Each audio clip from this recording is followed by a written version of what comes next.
Jó reggelt, Magyarország. Hello everyone, and welcome to AWS Community Day Hungary 2024. My name is Madhukumar Yaluri. I'm an AWS hero and AWS user group leader for Hungary. I'm thrilled to see such an amazing global community gathered here today, whether you're joining us virtually or maybe watching live stream. This event is all about sharing knowledge and empowering each other through AWS technology. So whether you're new to cloud or a seasoned pro, there's something for everyone today.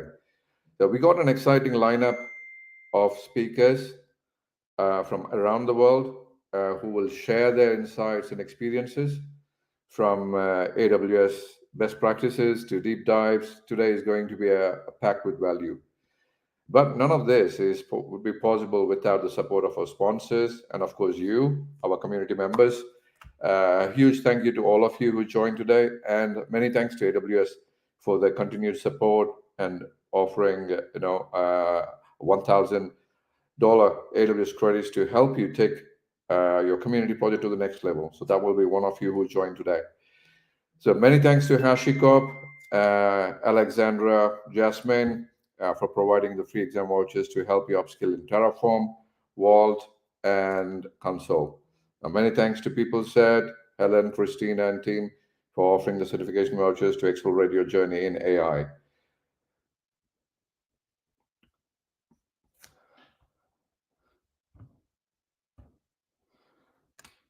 So I'm just checking if the stream is, everybody can see. Just give me a thumbs up or chat if everything is okay. Just want to check the comments. Yeah, cool, okay. So format today would be, we will have a keynote by our famous Farah, joining all the way from Portland, US, and a series of conference talks, mostly AI and GenAI based this morning.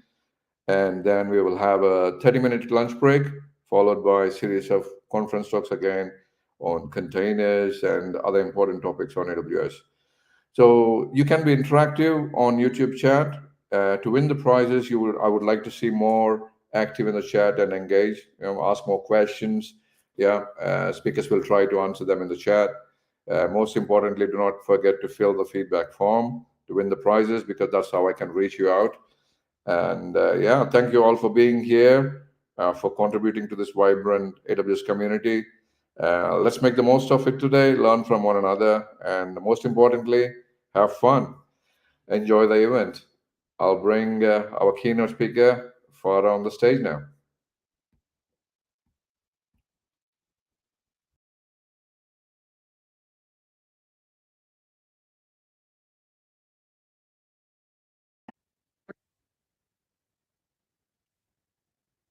Hi, everyone. My name is Farah Campbell, and I'm the head of developer advisory at Amazon Web Services. And I'm so excited to be here with you all virtually for AWS Community Day Hungary.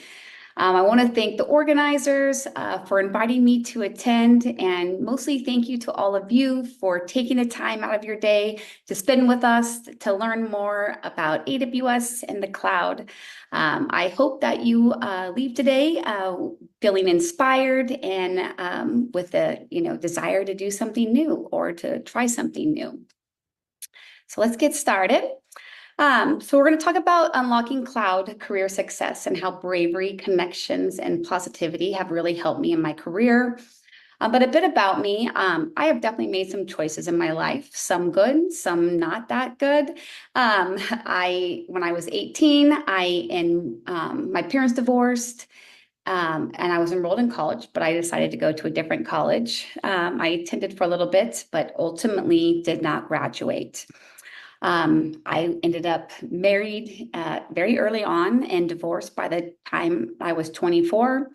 I had two amazing boys through that marriage who are now 23 and 24, Brennan and Kyler. Love them so much. I've experienced some definite hardships, but ultimately, as time gone on and into my adult life, I have achieved more than I ever dreamed was possible. So I want to take us back to a simpler time, our childhood. Think about how you viewed the world when you were a child. Most of us believed we could do anything, we could be anything. We dreamed big, unburdened by the limitations that so often constrain us as adults. I know I did. I mean, I even thought that I could jump out of a car and run faster than my parents were driving. I thought I could do anything. And as an adult, I started to ask myself, what happened to that little girl that thought she could do anything? When did I start telling myself I couldn't instead of I can? When I would have a job offer, I doubt myself. And in fact, often I've asked in great detail, what did they see in me? Why was I a good fit for this role I had really never done? Something happens to us as we grow up, doesn't it? As children, we're filled with confidence, but as we become adults, that confidence starts to erode. And 70% of people, adults, experience imposter syndrome. That's crazy to me. Somehow the world begins to tell us what we can and can't do. And slowly but surely, we start to doubt ourselves. We wonder if we're good enough, if we belong, if we're imposters. I can think of many times I have not felt not good enough, whether it be, I didn't graduate, I had some terrible boyfriends, maybe it was my weight or, something with school. Maybe, you weren't living a life that your parents wanted, but that was not me in the past. I did whatever I could to get ahead.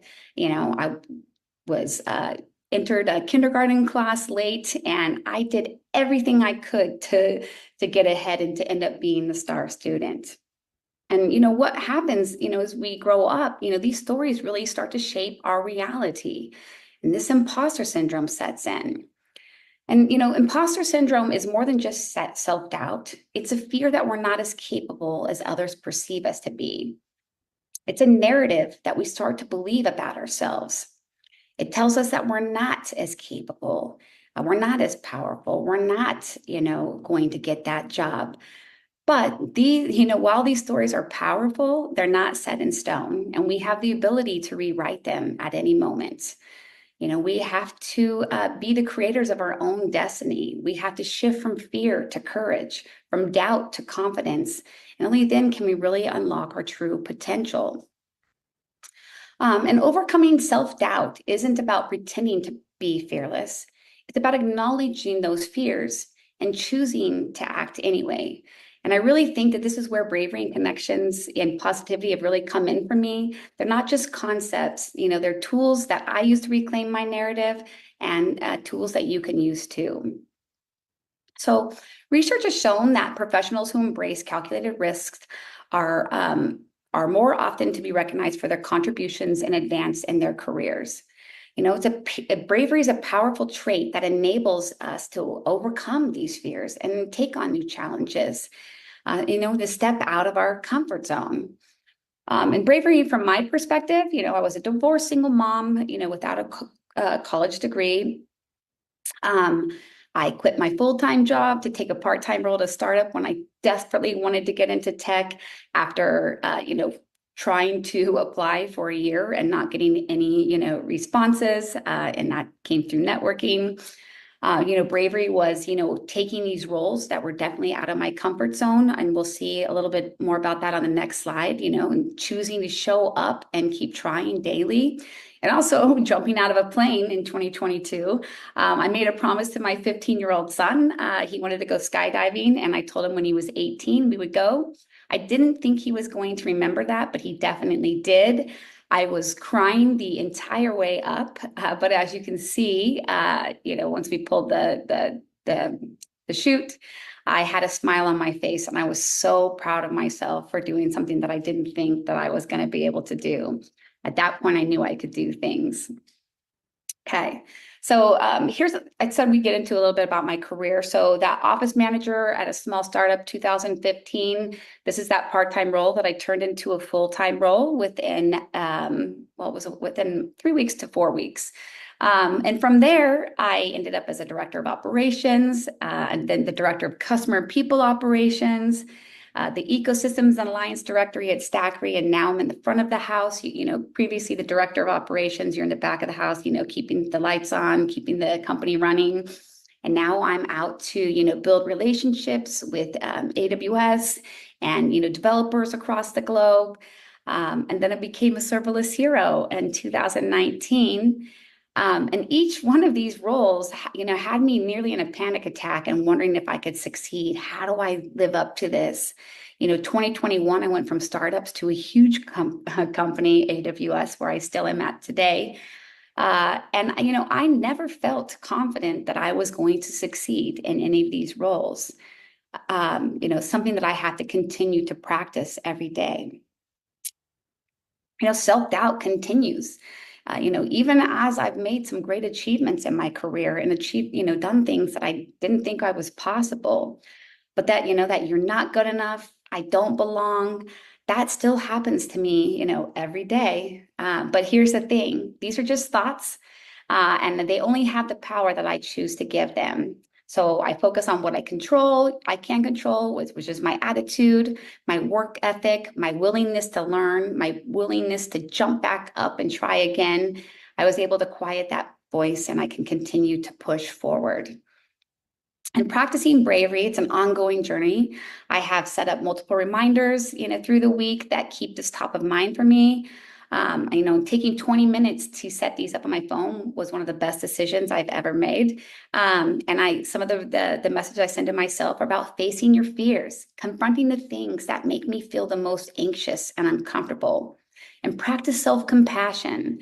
Be kind to yourself. Understand, that you make mistakes, and these mistakes are often, an opportunity to grow. And celebrate small wins. Acknowledge and appreciate the progress you've made, even if it's small, knowing that change takes time. It's baby steps sometimes. And reminding myself to surround myself, with people that will encourage and, uplift me. So reaching out to a friend or, somebody in the community when I need help, and, somebody to help me just to kind of, get through that, that whatever that negative feeling is I'm working through. And I really, cultivating bravery, it's an ongoing journey. These are my reminders. Hopefully they can be helpful to you too, but it is something that I have to continue to practice. Wishing that imposter syndrome will go away completely someday, but I'm not quite there yet. And I think another important thing to think about is, really acknowledging that challenges are an opportunity for growth. I'm going to get into this a little bit more in the next slide, but Carol Dweck, she talks about embracing challenges. Every obstacle can lead to a valuable lesson. Difficult roads lead to beautiful destinations, and I really love that. So embracing a growth mindset. A growth mindset is about embracing the journey. It's not just about the destination. It's about recognizing that every failure, every mistake, every setback is an opportunity to learn and to grow. It's about being kind to ourselves, understanding that growth takes time, and that the only way to truly fail is to give up, just to give up. So when we can adopt a growth mindset, we stop seeing challenges as obstacles, and we can start to see these as opportunities for transformation. So think back to a time in your own career when you faced a similar moment. What did you do? Did you retreat? Did you push forward? I have a lot of those moments where I really wish I would have not retreated and I would have pushed forward, because these moments can define us. And these moments help us to build the resilience that we're going to need to thrive in an industry as dynamic as the cloud. Everything's always changing. It's always evolving. There's always more to learn. So we really do, have to continue to focus on that growth mindset in order to achieve. And while you're trying to achieve these things, it's really, really important to embrace, positivity and resilience. I think positivity is often misunderstood as being, cheerful and optimistic, but true positivity is deeper than that. It's about choosing to see challenges as opportunities, setbacks as lessons, and difficulties as stepping stones to growth. And research from the University of Michigan shows that employees with a positive attitude are 31% more productive and 40% more likely to receive a promotion over time. But here's the real power of positivity. It's a choice. It's a decision that I can make to focus on what's possible, even when things get tough. It's about choosing to think that I know I'm going to get there, even though I'm not there today. And positivity breeds positivity and can inspire others around you. And how magic is that? Positivity isn't about denying reality, acting like things aren't tough, but it's about choosing the most empowering response to it. It's about acknowledging those fears, those doubts, but not letting them define you. It's about cultivating a mindset of resilience where every setback is seen as a comeback, and surrounding people that lift us up. When you're having a tough day, reaching out to somebody that might help you to see the light when all you can see is the darkness. And I think this is really, really important to think about how people make you feel, because people will forget what you said, people will forget what you did, but people will never forget how you make them feel. And just think about, when you've been around folks that are just completely negative, you go to a restaurant, there's a very long line, and they're just complaining about the long line. You're around me, what I might say is, this place must be awesome. Otherwise, there wouldn't be a long line. Or maybe somebody says something negative, and I might just think, instead of they're talking to me, this is about me, this is more about they must be having a bad day. And so, I think that's really important when you're thinking about, moving through your career is, choosing to think about, how are you making people feel like when you're around them? Because success is not a solo journey. We are by nature social beings, and our greatest achievements are often the result of our connections with others. How many people in this room got their jobs, through networking? I know I've gotten every single one of mine since I started at that small startup. And it's not just me, because LinkedIn reports that 85% of all jobs are filled through networking. And networking, I don't think it's about just, collecting business cards. It's about, building relationships that are meaningful, that challenge us, that help us grow. It's about giving as much as you receive, if not more. It's about being a source of support and inspiration, for others. And, building a strong network is really about creating a circle of trust, because meaningful relationships are built on trust. They're built on mutual respect and a shared commitment to growth. It's not just about what you can get from someone, but it's about what you can give. It's about being there for each other in good times and bad, and helping each other become the best versions of yourself. Every relationship and every encounter, I always think about the relationship. It's not the transaction. If I would have focused on the transactional part of, the relationships I was, had been in my life, things would not be where they are today. I could have focused on people not sticking up for me when I thought they should have, or when my company was getting acquired and I wasn't going on. But I chose to make sure that those relationships were at the forefront of my mind. What story do you want to tell?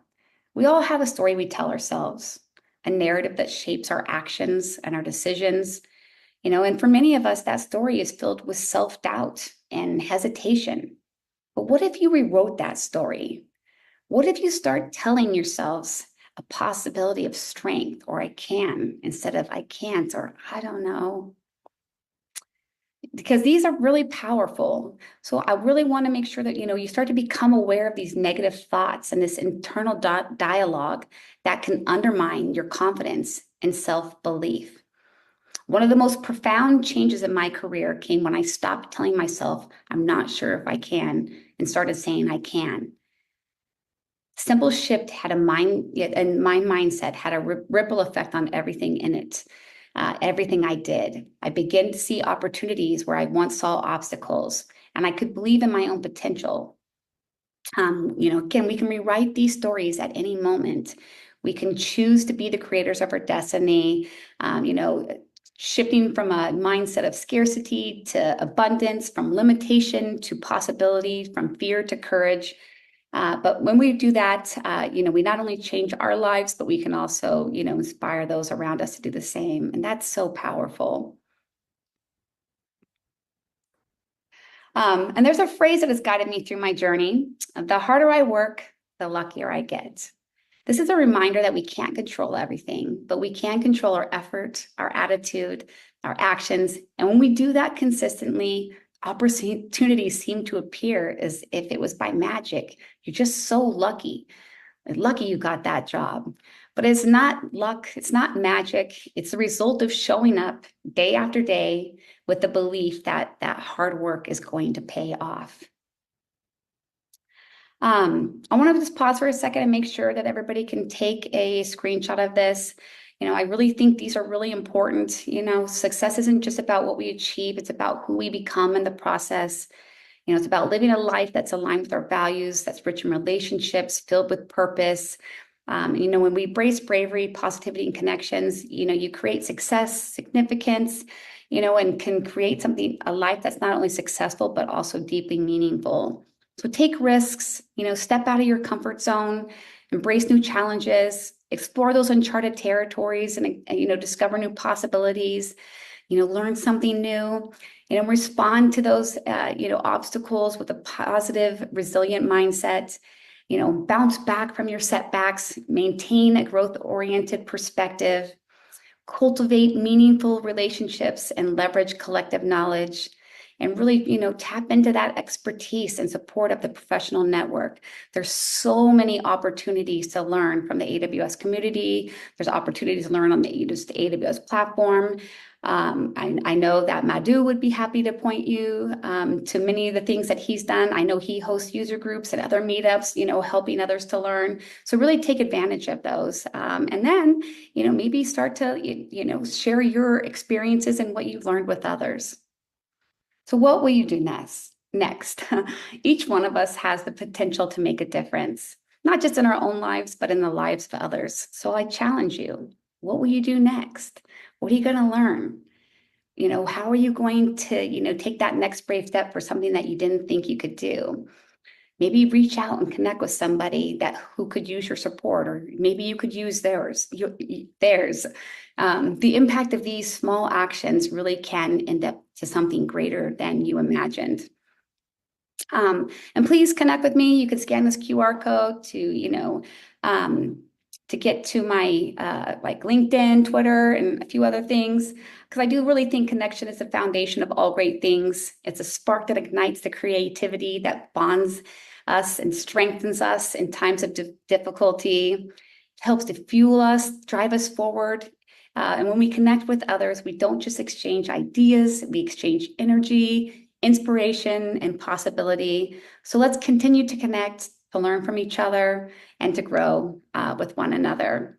And I mentioned that I work at AWS as the head of developer advisory.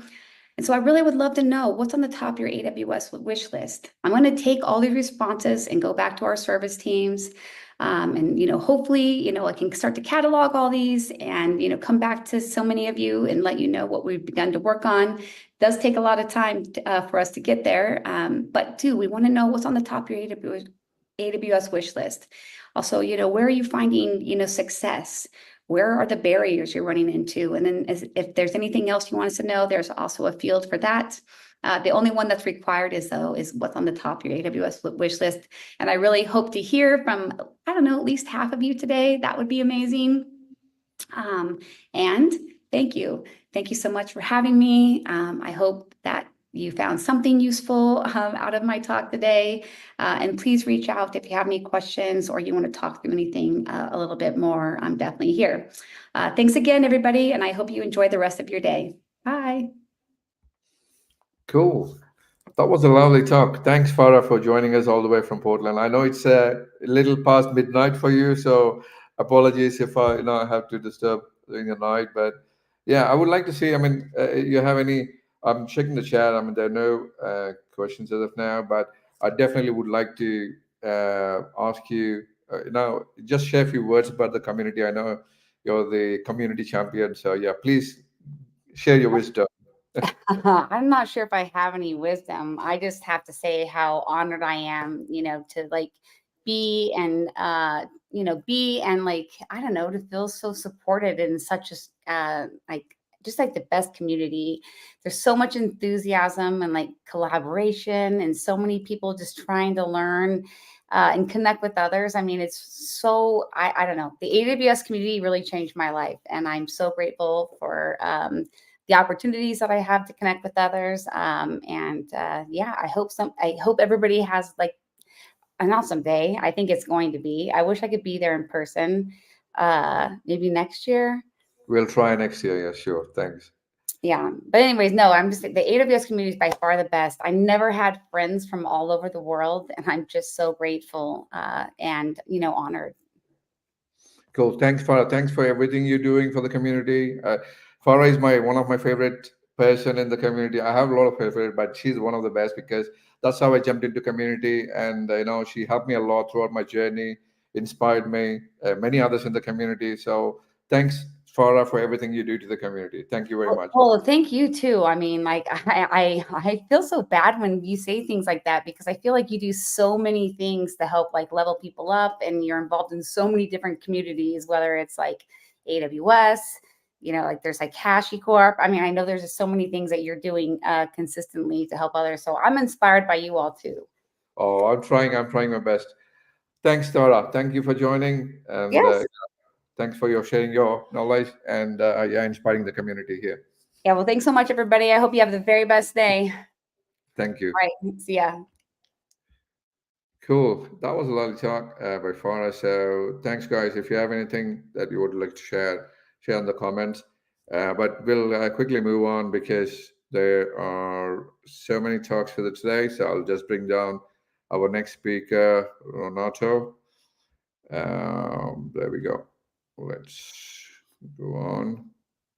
That's our lovely Farah again. Yeah, there's a man.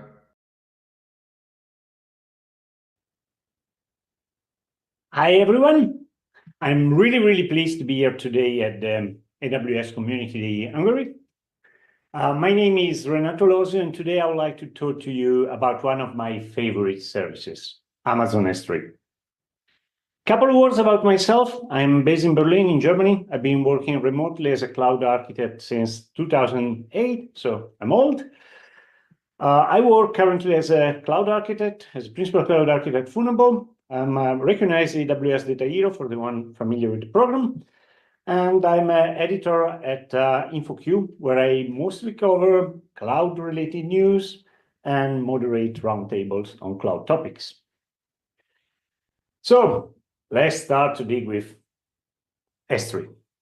So as I said, I've been playing with AWS technology for quite some time, actually for 14 years. Amazon S3 has been around for now almost 19 years. So the story is almost a once upon a time, and once upon a time when the service was really easy to use, really simple. So let's just jump back in time in 2006. This was the announcement of Amazon S3. It was just the entire announcement. For one that are following now the news blog, you might notice that announcement right now are much more, definitely longer, more complex. This one was just a few sentences to say that Amazon S3 was out there. It was simply a pay-as-you-go service with very few features. So there was, at that time, sorry, no replication, no lifecycle rule, no storage lengths, almost nothing, no conditional writes that we saw new a few weeks ago, and almost no intelligent tiering that we have seen and we are going to discuss about today. So at that time, what was S3? It was incredibly simple to use, simple storage servers. Don't forget the name. Very limited in terms of functionality. And one thing we tend to forget when we say, oh, at that time was really easy to be a cloud architect because you were constrained by the limited option that you couldn't get it so wrong. There was just basically two storage classes, so as well do all the logic was pretty simple. But one thing we tend to forget, and I would like just to point that out, is how expensive it was. In that announcement, the very first post was, Jeff Barr said in 2006, 1 gigabyte of data for 1 month costs just 15 cents, 1.5. So now standard class is 2.3 cents, infrequent access is 1.25, Glacier even less, Glacier Deep Archive is less than 0.1 cent. So it's been quite a ride in terms of prices, downhill. I said before, there was two storage classes at that time, standard and what they used to call reduced redundancy. Why do I mention that?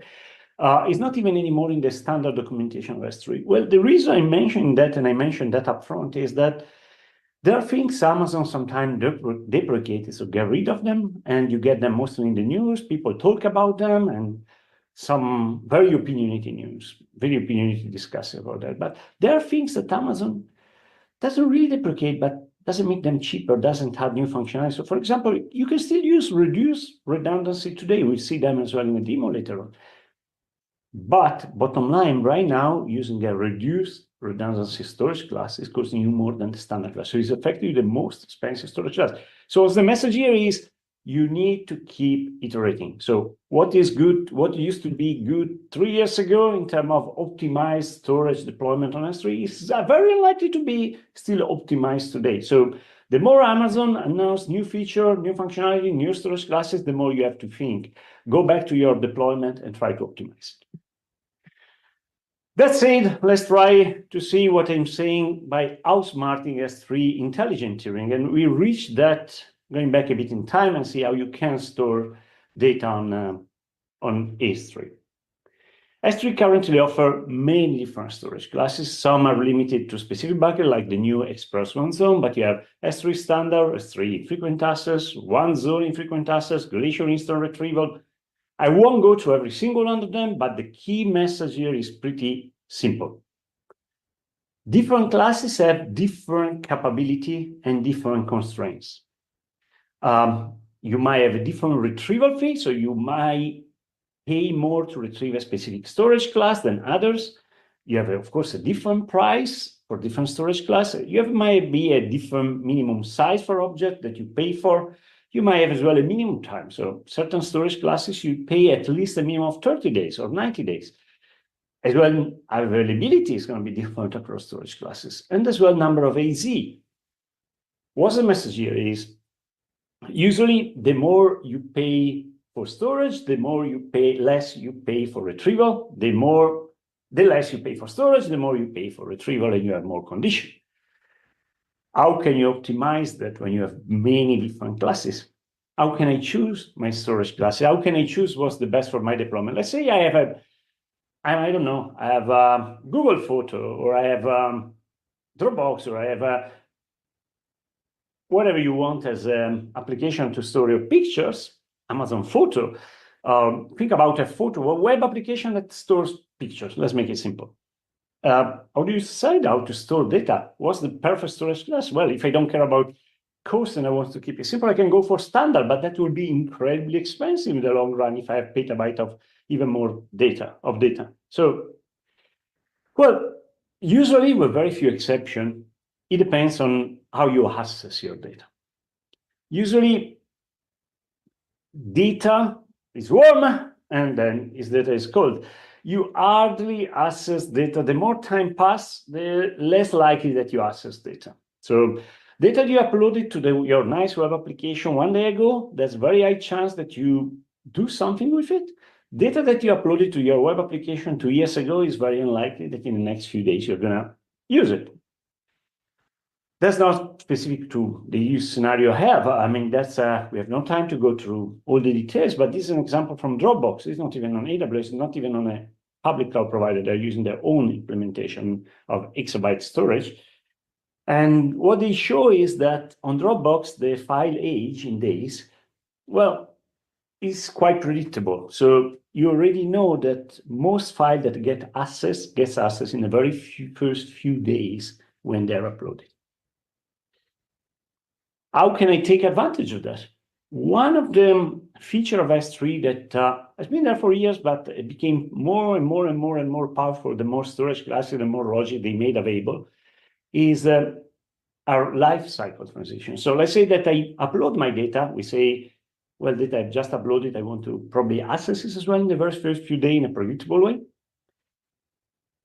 Well, how do I move data from one storage class to the next one? Well, I can copy the data myself, but that doesn't scale. If I have billion of objects, you're not going to do it with EC2 instance or with a Lambda function. So you use lifecycle transition rule.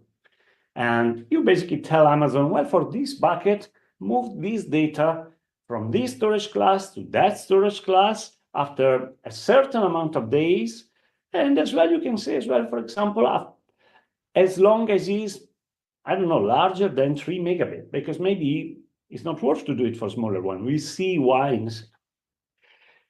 And as I said, this is an example of a bucket I was managing a few years ago. Lifecycle rules were pretty basic. You were saying things like in 2017, you were saying things like, I don't know, well, migrate my data from standard to standard infrequent access after 30 days. That was a pretty basic rule, easy to understand. A few years later, you had maybe versioning. So you say, oh, well, migrate my data after 30 days to standard infrequent access, but as well, please delete any not current version of the data after 30 days. You could do those kind of logic. Now the tool became so powerful, but the same so risky that you can implement so many logic on object size, current version, storage class that, well, basically even last year, rule is not readable anymore. What's the key message here when I'm stressing about lifecycle rule is object size matters. And the reason I'm saying that is one thing that when people ask for advice is always tell you how much data they have, but hardly how many objects they have and how they are distributed. And that's incredibly important when you deal with intelligent tiering or any logic in lifecycle rules. The reason is you pay the storage by size. You pay 1 gigabyte, 1 terabyte, 1 petabyte, or whatever of storage. You don't pay for the number of objects there, as long as you don't access them. You don't do any get, put requests, or whatever. But when you do transition, when you do monitor, you pay the transition by the number of objects. So let's make it simple. Let's say that I move on S3 from standard to Glacier instant retrieval, 1 petabyte of data. It's a lot of data, but it's not crazy. Say bigger numbers later. Well, let's say 3 different scenarios. Let's say that my petabyte of data is done all by objects that are 1 gigabyte size, or 1 megabyte size, or 200 kilobyte size objects. So, well, that's simple math, and then I approximate some numbers, but what you have is in the first case, you have just 1 million objects. In the second case, you have 1 billion objects. In the third case, you have 5 billion objects. What does that mean? Well, let's say that I do a lifecycle rule that transition those objects from standard to Glacier instant retrieval. In the first scenario, I pay $20. It's negligible. In the second scenario, I pay 20K. That starts to be significant. In the third case, I'm paying 100K. That's a one-off to do that transition. The key question is how much I'm going to save per month. Well, how much I'm going to save is on that 1 petabyte of data. Here, I'm assuming I'm not accessing this, so that's the best case scenario. But to simplify the logic, I'm saving approximately using public prices on, I think I've used Europe, Ireland as an example. I'm saving more or less 70K a month for 1 petabyte of data. That's cool. So in the very first scenario, my $20 are an insignificant amount and it's worth to do it immediately and whatever. Second scenario, you already see that it takes slightly more than 1 month to recap the money that I pay for that single transition. So if I do it the last day of the month, my bill this month will probably go up.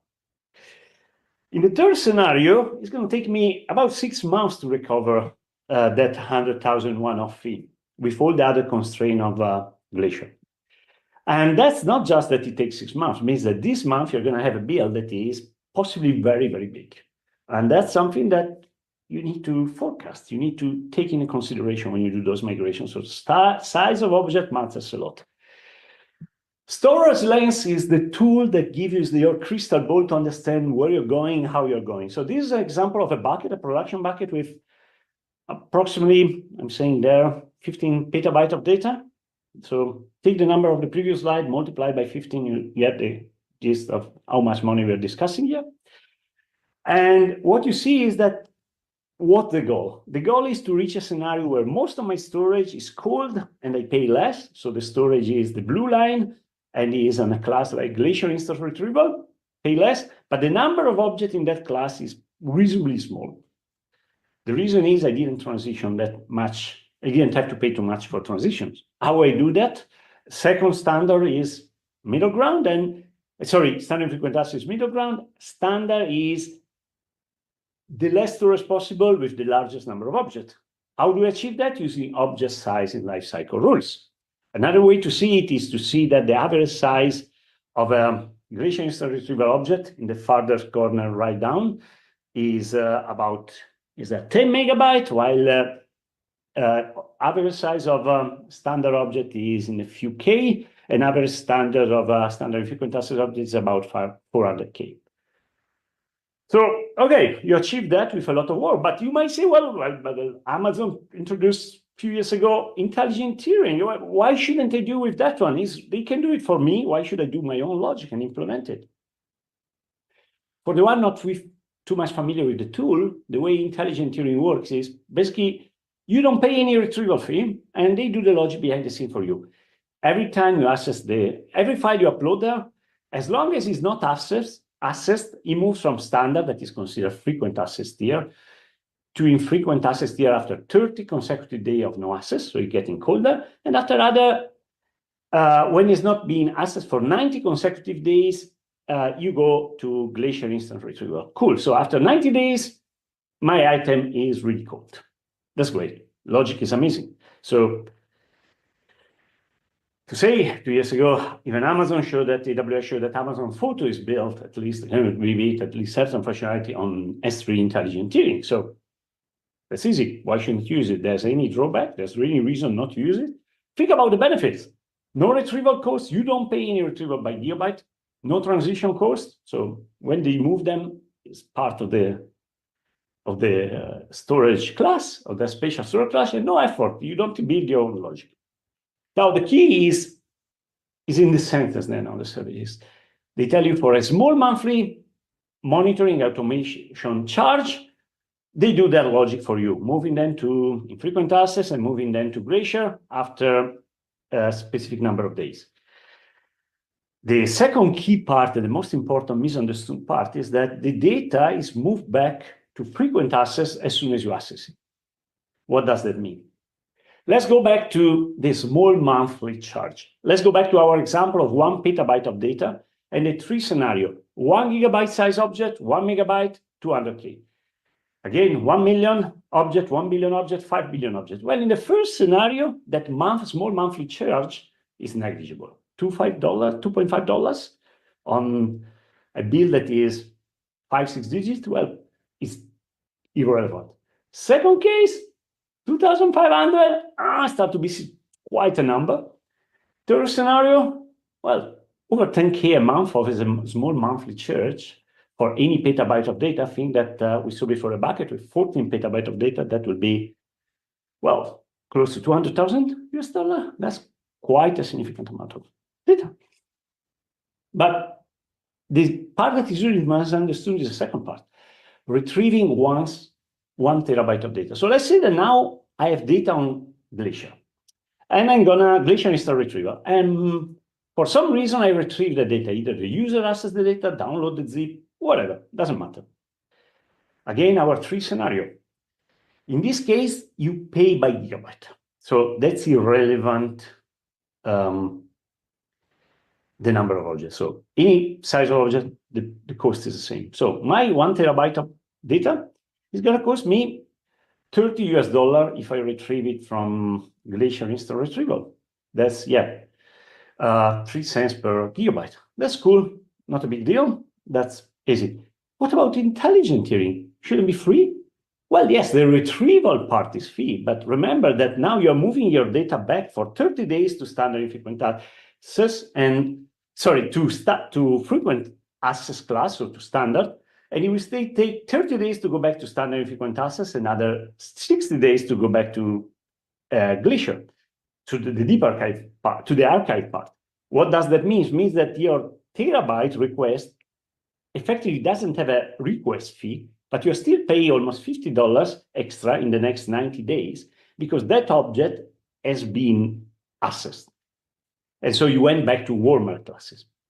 Pretty cool. So the key is it's going to be one or more retrieval, because in one scenario, if I implement my own Glacier instant retrieval and the object is accessed because, I don't know, a whole video became viral, well, then it's probably good if I have a caching system as well. It's going to cost me a lot. In the case of intelligent tiering, it's not going to cost you that much because basically you go back to frequent access one time and that's it. Keep the long story a bit shorter. How do you decide, for example, for a web application to try to outsmart intelligent tiering? Well, you go down to the separate route. For example, you might say your derivative part, like thumbnails, that you display on the web application, display on the client, user might access them, or transcoded video are on S3 standard, or anyway, a bit warmer classes, while the original is down in Glacier instant retrieval or standard infrequent access class according to the age of the item. Now, you might wonder, is that worth? Well, I will change the question. I don't know. The question is storage your core business, your core cost on the cloud? So if, rule of thumb, if half of your cost on Amazon is storage, you might implement your own logic, it might be worth. If storage is not your main component in the cost, maybe it's better to leave a managed service doing that for you and focus on your core business. Cool. Now, I say that I want to go around the world in 80 buckets. So let's go around the world in 80 buckets. Probably you all know the book, Around the World in 80 Days. And that was the original plan itinerary, started from London, going to Mumbai, going to Hong Kong, Japan, and through the US and back to London. The entire book is based on the idea of 80 days is supposed to be 81 days, and then you get back one day from the dayline change, and so you're back winning the bet. That's cool. How can we move? I've always thought, how can I play? I love to play with useless scenario with S3 or any actually managed service on Amazon to try to understand a bit more what happens behind the scene. How can I move my data around the world on a bucket? So let's say instead of using cities and buses and both, I'm using buckets around the AWS data center. Well, first temptation is there's replication. Replication is a great feature of Amazon S3. Quick overview of Amazon S3 replication. You can have it live or on demand. So is it automatic? Keep replicating your data of a bucket to another region. Another bucket, or on demand that you click the job and say, well, I want to really migrate, for example, for all the stuff once. You can do it cross region, single region. In our case, ideally would be cross region. It's not, but the problem is not on cascade. So it means I cannot basically on cascade use replication to send my item around the world. That's not the way it works. If you need to have buckets synchronized around the world, probably you just need a source bucket and Cloud Front in front of it as a distribution. Anyway, it's pretty expensive service because you multiply your data. So if you just do it for resilience and compliance, that's cool, but always remember that, yeah, it's just one click of a button, but it can spiral your cost because it's not just replicating the data that you might put in a cheaper, maybe storage class, but as well, you have data transfer. Key point is as well, is not async. It's going to take 24, 48 hours and without SLA, or you need to pay for replication time control to keep it in under 15 minutes, most likely under 15 minutes. So for my quick round of the world through buckets, that really wouldn't work. And even two-way replication work between two buckets doesn't help my scenario. So I decided to go through the buckets that are pretty close to my path. So I will start in London, EU West 2. I try to go back in EU West 2, going through all the buckets around the world and move my object and see how quickly I can get the object back. And if it depends on the size, depends on the way I'm doing it. That's my journey. I start in London, go to Paris, Zurich, Italy, Tel Aviv, whatever, most regions are there. I haven't covered every single one of them. I skipped even Northern Virginia in the US because there's a slightly different format in the way you access through the command line and API that I prefer to make it the test simple. Warning, if you want to play this kind of game, there are many regions that now are disabled by default. You need to enable them, so go and enable region if you want to play a game that involves them. How can you create those buckets? Well, first of all, I need to create a bucket in every region. So I decide to have I'm a lazy guy, I'm a lazy old guy, so I'm just playing with Bash. I don't need anything complicated here. I'm just using the command line from Amazon. I just want to create my buckets. Where do I create the buckets? I use just a prefix. Remember, bucket name should be unique worldwide. So I use just my prefix, that in this case was Vernedimo. You can put whatever you want. And in a very weird way, I attach the bucket name, part of the bucket name, the region. That will help me to identify where I am, as well as them unique around the world, they're predictable. So I create my buckets. Now I have my amazing buckets around the world. How many? Probably 16, I think, buckets around the world. Great. Now, how would you do it in a proper serverless way? Well, you go and you create S3 event notification. When you put an object in a bucket, that triggers a Lambda function. Your Lambda function is going to copy the object in the next region. I was not really in the mood to deploy my Lambda in all those regions and do all that logic. Not complicated, not difficult. You can even probably do it half a day, whatever, probably less. But anyway, I thought, can you do it in a simpler way? Actually, you can even use the command line, because remember, when you copy data between two buckets using the command line, you're not really copying through your computer. There's nothing happening locally apart from sending the commands. It's happening behind the scene between the two buckets. So let's see what happened here. I'm just doing a simple copy. I'm using the S3 API copy object. We'll see the S3 copy, that is a different command, in a second. And I just copy my object from one to the next spot, to the next spot, to the next spot, to the next spot. So what happened when I do that? Let's see if I can, if I have unfortunately, I don't have the time to do a real demo right now because we have constrained in terms of minutes, but let's see what happened when I do that. Well, I start in London. I start by Vernedimo EU West 2 bucket, that is London. And I start to create I put there some objects, and my objects are basically different sizes. So I can play my script around the world is from 1 kilobyte to 1 megabyte, 10 megabyte. Does anything that affect? How much does it affect? Does it matter if it goes in multi-thread, in multi-part, or doesn't affect it? What's happening now? So let's go around the world with my script. How long does it take to copy 1K objects around the world through 16 buckets and go back to the first one? Well, 23 seconds. That's quite impressive. That's in standard class. Takes about 31 seconds if the object is 1 megabyte. So you start to think that at this level is still pretty much the overhead of our process or scripting or whatever. 10 megabyte object is still less than 1 minute. And then you start to see that with the S3 API copy, that is not multiple, it's just one thread copying the entire object, it starts to grow almost linearly. So 100 megabyte is 5 minutes, and then it goes for 500 megabyte object to 25 minutes. So you can guess that you can do the math yourself, how much would be the 5 terabyte object, that is the largest object you can put on S3. You are still below the 80 days, but it will be probably pretty expensive, not much in terms of storage if you delete it quickly, but in terms of data transfer. So I didn't try that. You can see by comparison that using the S3 copy, and that's going multiple, it might be much more efficient. And I left the default configuration. I know you can tweak that and make it even faster, but you can see that the order of magnitude in that kind of operation is quite something. And I find quite interesting to think that in, let's say, the time to have a coffee, 5 minutes, I basically can bring half a gigabyte around the world doing 16 different steps through the path. Second curiosity I had, because the reason I did this is entirely user experiment, was, does it matter?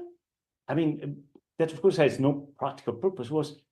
I was curious, like, how long does it take? Does it take 10 seconds? Does it take 10 minutes? Does it take 10 hours? I have no idea. So that's why I tried it. And I was quite impressed by how fast the process is.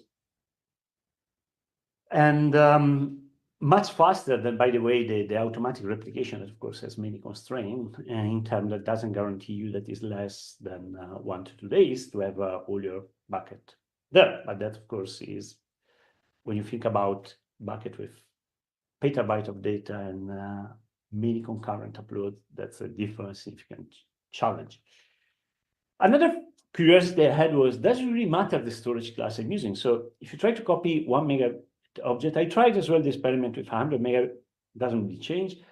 There's really no significant difference in the way you upload the object. Doesn't matter if it's standard, doesn't matter if it's standard infrequent access, one zone.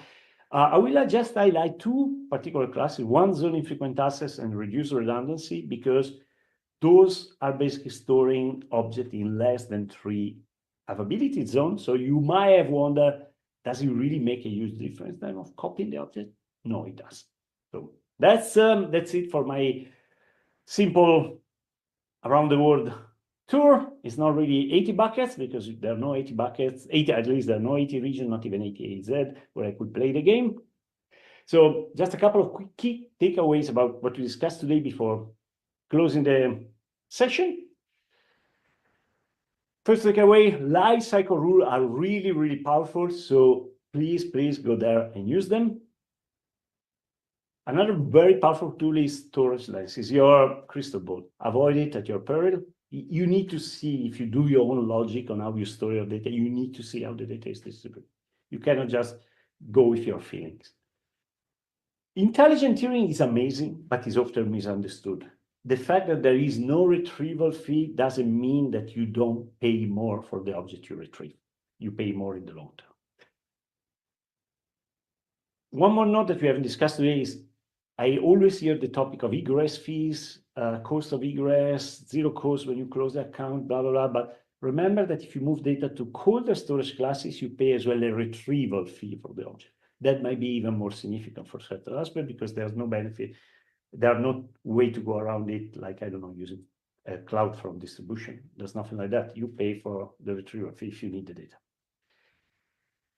Fifth one, and to me the most important one, is keep yourself up to date. We saw already at the beginning with storage classes that are now not deprecated, but are more expensive than the standard one, like reduce redundancy. If you optimize your storage deployment 3 years ago, it's time to go back and look for better ways, because it's not that it was wrong what you did, but things moved on. With that one, big thank you. It's been a pleasure.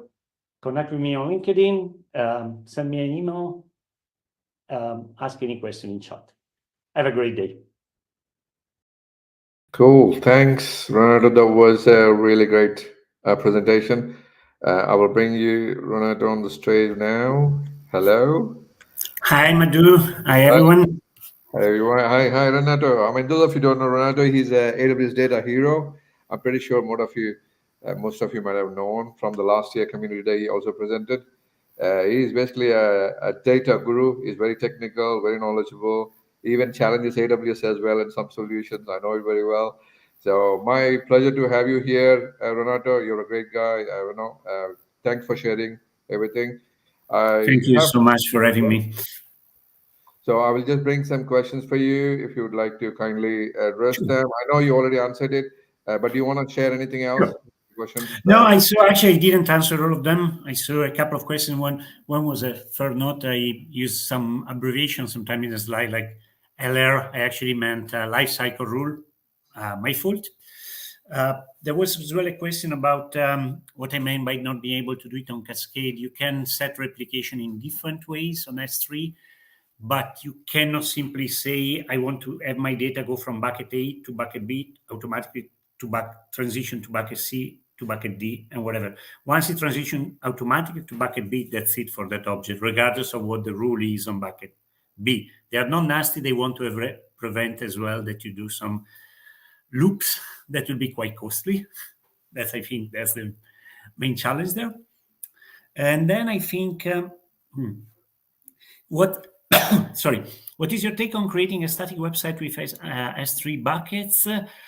Who is advised to use that in terms of creating? I think that the main challenge of using S3 for content for a static website, I love to do it, I've done it a few times, is just remember that you still have to play a bit with the certificate, because most likely, even if you static content, now you want to have a website that is HTTPS, so most likely you still want to have involve CloudFront, and that makes it a tiny bit more complicated. If you just need a way to share a static website with friends that doesn't have to be HTTPS, well, that's the internal side or whatever, that's a different story. But usually you need that. That's the main, to me, the main challenge to use S3 as a static contract for a website is you cannot leverage S3 alone. There are easy way to do it. You can use Amplify, you can do whatever you want, but that's it. And the other question was, I think I have a few seconds, I guess, was about the challenges if you have a data-heavy application in terms of cost on S3. If there's any other way to reduce it, of course, yes, CloudFront is one way to go. Another advice I will give is make sure almost if you have large object that you fetch only the range you need. Because I've seen many applications that actually retrieve the full object from S3 and send it to the client and let the client do the fetching. But you can actually leverage to get from S3 using the API the range you need from an object. That means that if you just need 100K out of a 1 gigabyte object, you don't need to get the data traffic out, and it's much faster as well.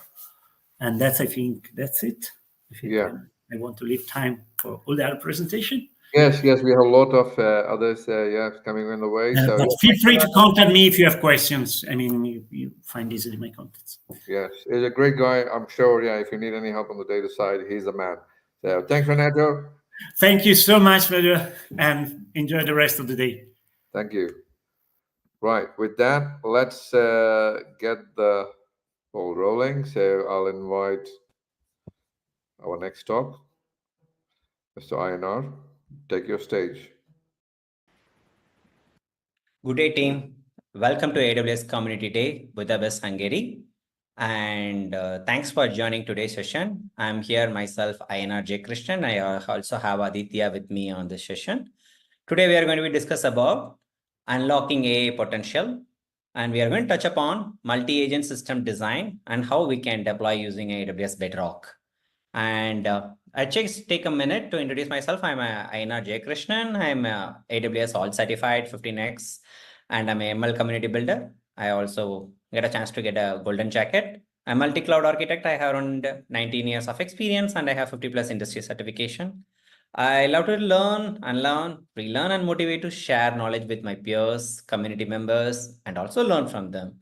I frequently write a blog, I say once in a week, and post it under my blogging platform, which is https://www.dataopslabs.com. Feel free to check it out.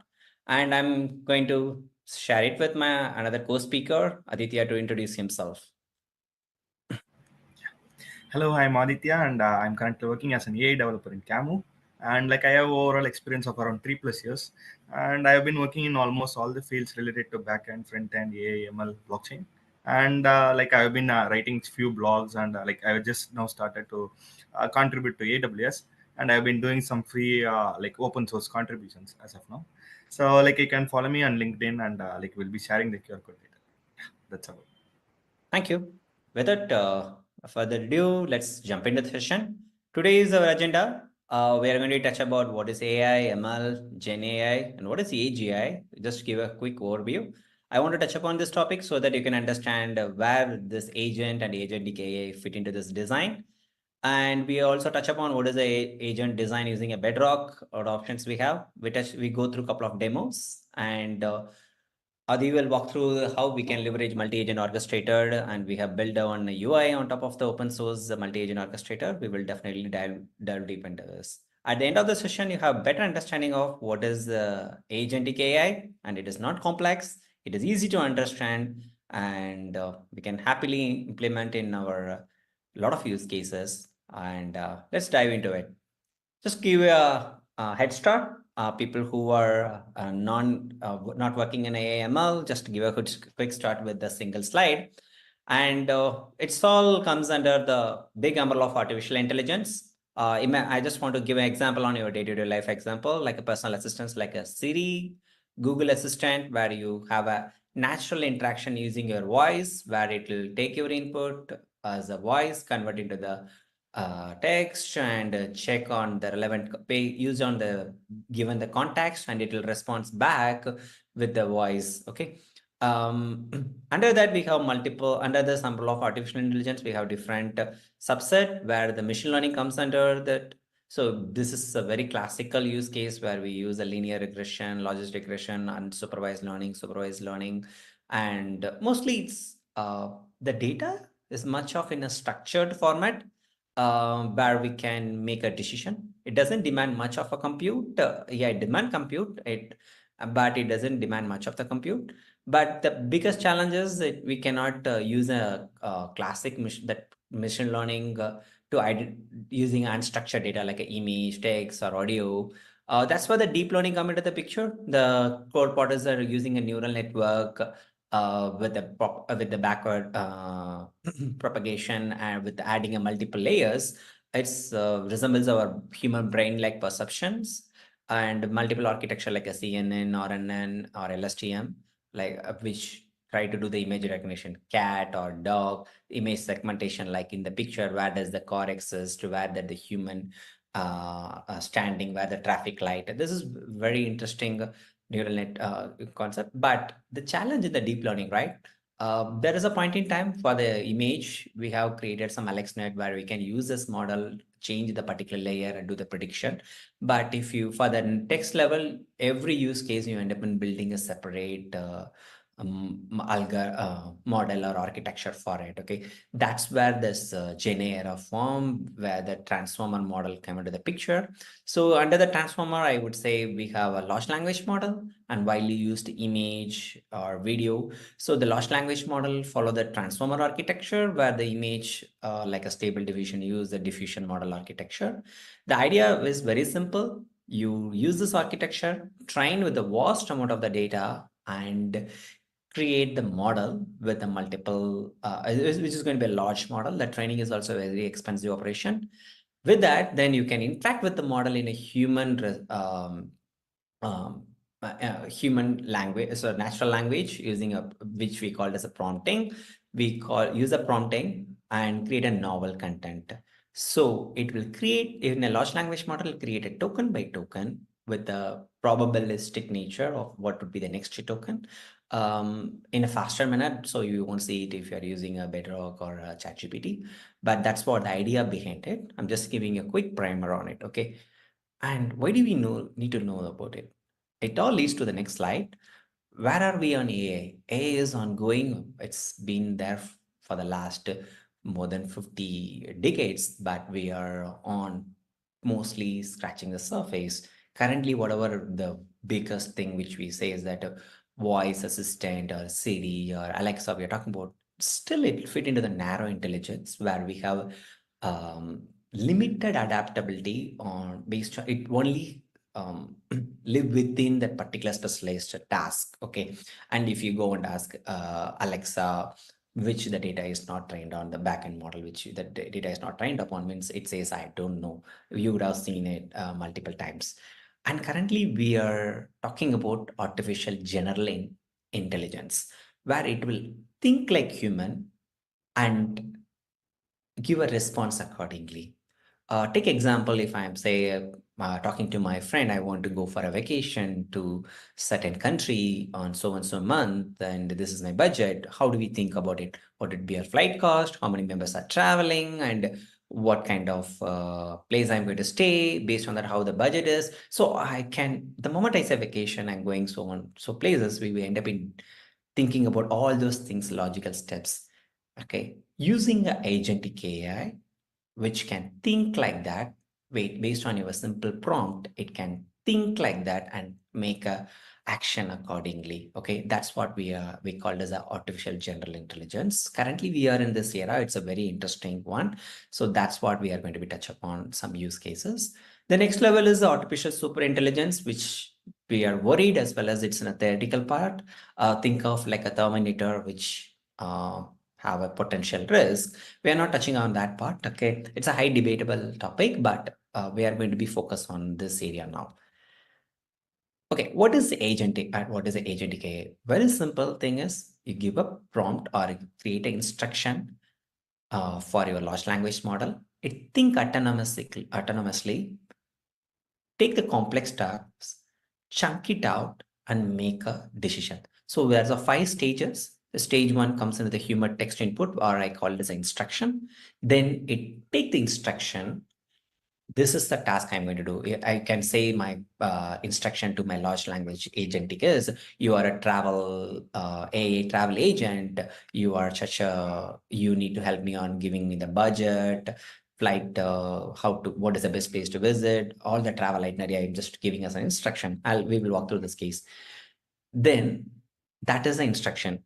Then if moment you give a prompt, it will understand your prompt and do the reflection against your instruction, and it refines and give you the own improvement and give you the response. At the same time, the tool use like a web search, it can connect to the website, or it can connect to your traveling portal APIs, multiple tools to do get the cost information or whatever the task it needed. Okay. Then based on all the information you got it do the proper planning and see what would be the response it's supposed to be given, and given us an essay or bullet point or something. So here it's whatever the stage 1, 2, 3, 4 we are telling, it's all can be done in a single agent.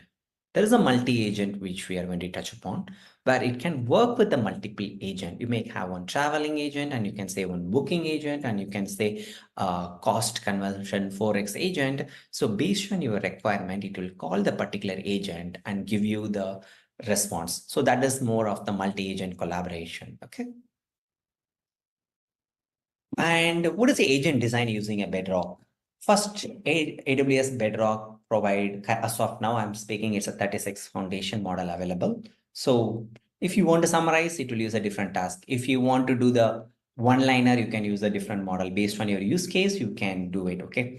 And you can use the planning, you can use a different model. For the response, you can use a different model based on your requirement. And the really important thing I really like about the Bedrock is it provided the traces. The moment you give a prompt, it uses the instruction and it parse that prompt and uses instruction and how it is coming to the conclusion. It gives you the whole traces. And you also do the evaluation of your model before when you adapt it. We are not touch upon the evaluation today, but you can do all these things from the Bedrock. The second thing is a tool integration. By default, if you want to connect with your knowledge base, you can connect with your no-code retrieval augmented generation as a service, the knowledge base, where you can connect your internal knowledge base like a Confluence or your Drive. Take an example, in your Drive, you're keeping all your travel portfolio. You can connect with your Drive and get all those things. Okay. Then action group. If you want to call any APIs, third-party APIs, you can use the Lambda function as an action group and do it. And also it has a tight integration with the LangChain, Llama Index, which is orchestration framework, and code interpreter.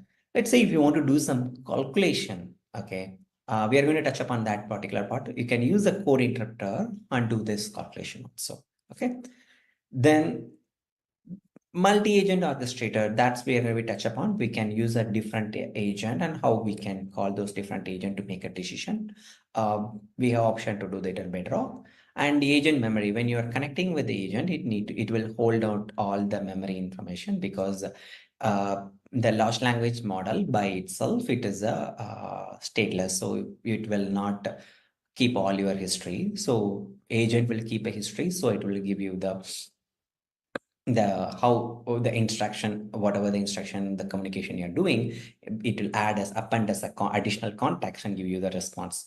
And you have an intuitive chat window to playground to test it before you are integrating into your application. And very important part for the enterprise, avoiding hallucination by integrating with a knowledge base. And AWS have a Guardrails, which will give you the score. If the score is less than certain percentage, you can deny it. And you can do the toxicity detection, PI, and certain keywords. All those things you can use the agent Guardrail to do it. So whatever we have seen as how the agent look like, all those features are available in a Bedrock now. Okay, let me get into the next level, some demo. I'm going to walk through some demo. Let me go with my GitHub, what I have done. So here it is. I install all the required library, and here I calling the Bedrock agent, giving instruction. I'm giving instruction like, You are a AI, let me zoom it. You are a AI advanced travel assistant, and you help me on travel booking, itinerary planning, all done by a single agent. So it give you all this information. So, and this is the instruction I'm giving, and I'm going to use the foundation model for it is a Claude 3 Sonnet, and we're creating a required policies, IAM role to do this. Then I'm creating an agent group, just a default agent group. It actually create a code interpretation. So we're going to touch this also. It will create a agent group. Here we are creating after the agent ID create, we end up in preparing, just refreshing so that we can communicate with the agent.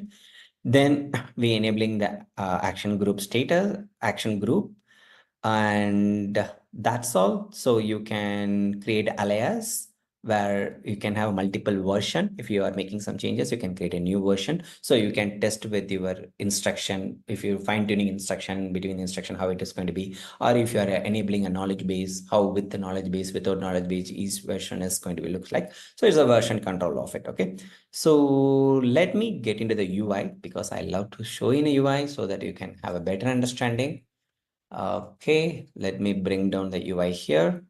Sorry, okay, here it is. I'm already in AWS console.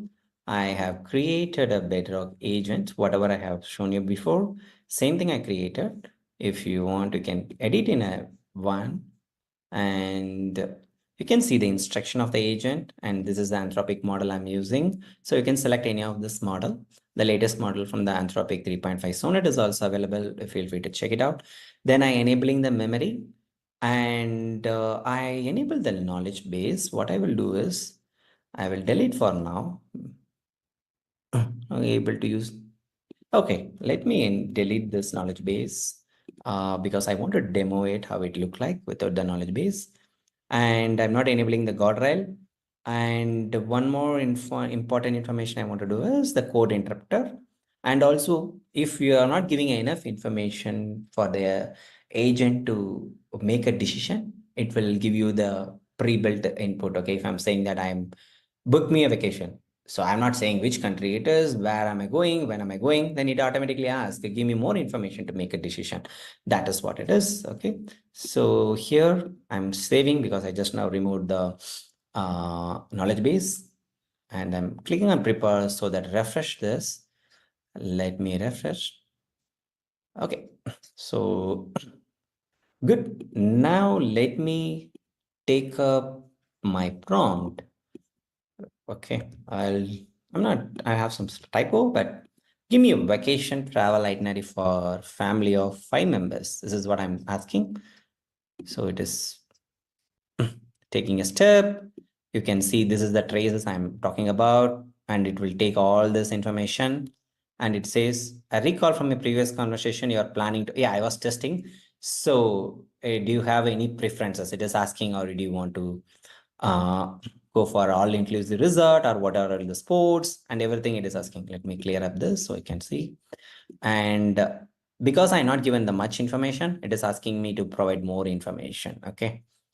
And if you look at it, the rationale, it's I need to gather more details for the users to provide a tailored access. This is happening because we enable the user input. Okay. Now I'm giving more information. So I'm giving a more information saying that I plan to start from Bangalore on June 2025. I need a budget to stay in a water villa for 5 days. Give me the cost breakup for flight, stay, and other charges. If I run, it will add all my conversation before. I will, okay. So this is the next trace. Still it is going on. So let's wait for the answers to be created. Done. Thank you for additional details based on your requirement. 5 family members with a water villa. Let me provide you the cost estimate from the flight and Coral Beach Resort. 3-star water villa. Okay. And this is the option. And it is giving me a few more options. Very good. Okay. I'm asking. Okay. Fantastic. Okay. You've given me answer.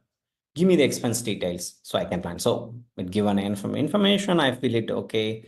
Give me the details. So this is the trace. It will have a history of our previous conversation also, and it will give you this information. Okay. Give me the expense detail to stay in. What is this? Villa name. Let's just say, okay, wait a minute. It says some Coral Beach Resort. Okay. So I can plan it if I just giving this information, it give details. So all the response, it is sending out to the agent is using this own train model, or it is finding the best probability token and giving it. So it is giving me the price, and it also given me the okay, I can explicitly say, can you give me the cost in Indian rupees? Since I'm using a memory, right? It is previous memory, it is trying to do the same. And I'm saying, give me the cost in Indian rupees and give me a calculation behind it. So what does it do, right? It is using a response. Let me hide trace, show trace. It is using something like a code interpreter to convert the convert the USD. 1 minute, I want to show you the code interpreter. Okay, so here it is. So it is using the fare and giving me the trace. It will use the code interpreter. 1 minute. I will copy all. I'll show it in the notepad so it will be easy to understand. No.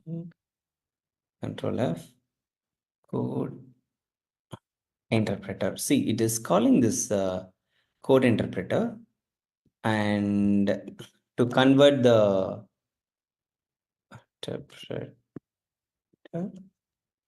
it use the code interpreter, the tool name to get the code interpreter to convert that number from USD to this tool is 1 minute. I'll use a Bedrock view. Bedrock. Is it on the view, right? View. Yes. Left. Code interpreter. So it is using the code interpreter to use a Python code, and it is converting that particular particular US dollars to the INR. Okay, so exchange.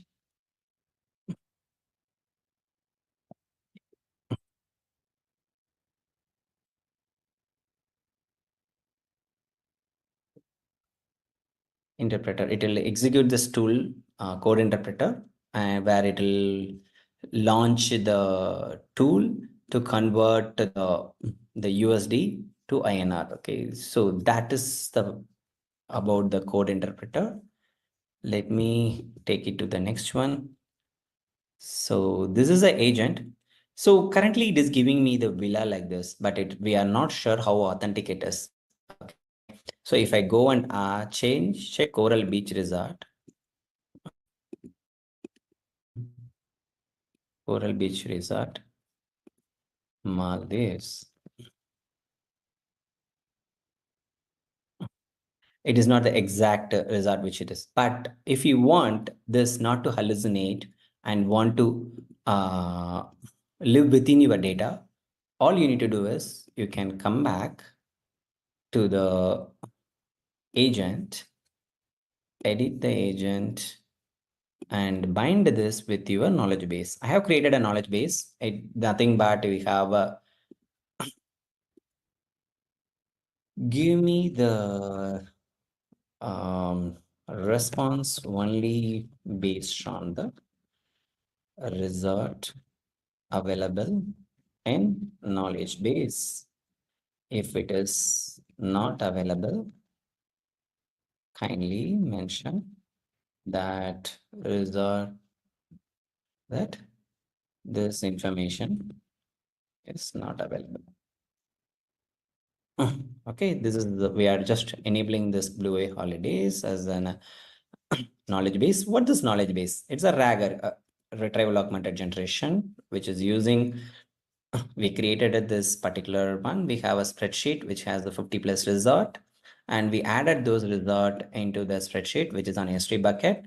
And we using a Titan embedding model, taking that information and putting in the vector database, which we currently are using a Pinecone to do this one. Okay, so now we are adding the knowledge base so that it will live within our own data. Now I saved it, I'm preparing it. Now I have shown you the demo of how the agent work and how we can leverage a memory and code interpreter in the agent. Now I'm going to discuss about multi-agent orchestrator. And this is a GitHub link you can check, AWS Labs multi-agent orchestrator. And here you can have a different agent, as I mentioned. You can have agent A, agent B, agent C, where each agent will do the separate task. And you give an input where there is a large language model which acts as a classifier, which route the request to the appropriate agent. Okay, I like the itinerary. Can you check what is the cheapest flight? Then it will go to the agent C, which may be your flight booking agent, which can crawl through multiple websites and give you this one. And it will send the response. It will process the response, and if it's good, and it will be feedback to the classifier. If you need a further more information need to be checked, it will use what agent has to be used. So this is an example of the multi-agent orchestrator. If you're asking me for a very simple way to explain, so imagine as a Bedrock agent, a single agent is like on a basketball game. On the final game, you are taking a shot. Once you have the LLM, the coach given as an instruction, like the instruction act as the input from the coach, and the player taking a final shot, whether it, okay, and it will win the game. Okay, so, but the multi-agent orchestrator, I will tell here, you have a multiple agents or multiple players are there. Okay, so you can pass or you can shoot based on the decision of the game. You make an move. Okay, this one I'm just keep finding a right analogy to do this one. Now I hand over to Aditya, who can walk through the multi-agent orchestrator. Thanks. I'm just giving pass on to the Aditya for this. Aditya, let me make you as a host. Make us a host. Thanks, Aditya. Go ahead. Change host. Okay. Just a minute, I'll share my screen. Yeah. Okay, so let's start directly with the UI. And like the initial part, what it does is we'll be having the Bedrock test response. So what it will be doing is it will be just going to the Bedrock and it will be just hitting an high and it will be just giving us the response. We can directly see it over here. And like we'll be having the list of agents, whatever the agents that which have added, everything will be listed over here. You can directly edit the agent or you can also delete the agent, whatever the stuff that which we needed, we can directly do it here. So for now, like I have a general agent, it will be just giving us a response like just what we will be doing with ChatGPT or what we will be doing with Cloud and almost everything. It will be just giving the same response. So the model that which we are using here is Claude 3 Sonnet. And like for the browsing agent, we have added a DuckDuckGo API. So what it does is it will be going to the internet and it will be searching the response and it will be directly giving us the response directly. I guess just a minute, I'll restart the service over here. Yeah, I'll just run the UI.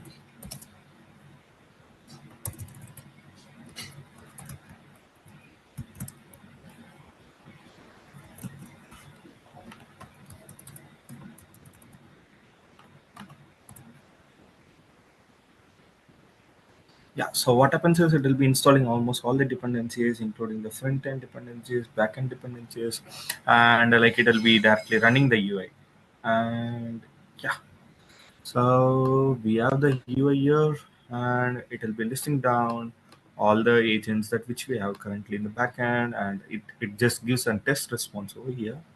And like, yeah, so I have a browsing agent. What it does is, like as I said, it will be using the DuckDuckGo, and it will be just giving us the response. And like we can select the select the agents that which you are going to use. And for now, we'll be using the browsing agent. And like I have a few prompts over here. And for now, we can use what's the current temperature in Hungary, and maybe what is the time zone and current date. So it needs to hit the API. It will be just getting the like the internet details, and it will be sending to the LLM model. For here, in the case, we'll be using the Cloud 3, and it will be just giving us the response. So based on the search results, here are the details. The Hungary's current temperature is 21 degrees Celsius, and it's UTC. Like it's also giving us the time and date.com from where it got almost all the details. So this is how the browsing agent works, and we can switch over. We can also use the Lambda function as an input to the agent that which you are going to use, which is also called as Lambda agent. So for that, I have already have another agent over here, which is the check service status. So here, what I have done is it will be just going and listing out almost all the lambdas that which you are having in your AWS account. So I have listed it out over here, and like for now, I have listed out a service status of an service that is running in my AWS account. So I can directly ask how many services are running and how many have failed, and total services that have run till now. So it will just do this. It will just hit the Lambda agent, Lambda function, and it will be giving the response to the LLM model. And the LLM model will summarize the contents. So based on the given Lambda functions output, here are the details. The service status that is running is 1008, and it's having the status of running. And one of the service status it's failed, and its ID is given, and total of 7 services that are having different IDs. So this is how the Lambda function actually works. The Lambda agent actually works. So we'll directly jump into the backend. So what we are doing is we'll be using the multi-agent orchestrator model library file. So it will be just hitting almost all the libraries, like almost all they have orchestrated almost everything, like how to create a multi-agent orchestrator, how to use an Bedrock LLM agent, how to use an agent options, how to use a chain agent, like that. They have given almost everything. So all we need to do is use the library file and make some changes in that, and like that's how I have done for now. And the fast API, it's a backend that which we are running, and like we are using the Bota 3 for hitting the Bedrock, and also the multi-agent orchestrator, the Lambda client, which is also used with Bota 3. And like there are few functions like load agents, save agents. So what it does is it will be directly saving the agent's details in a JSON file, so it can directly update it, delete it, almost everything that can be done. It's done here. Okay. So web search tool, it's using the DuckDuckGo API that is defined over here. What is that? Yeah, DuckDuckGo search.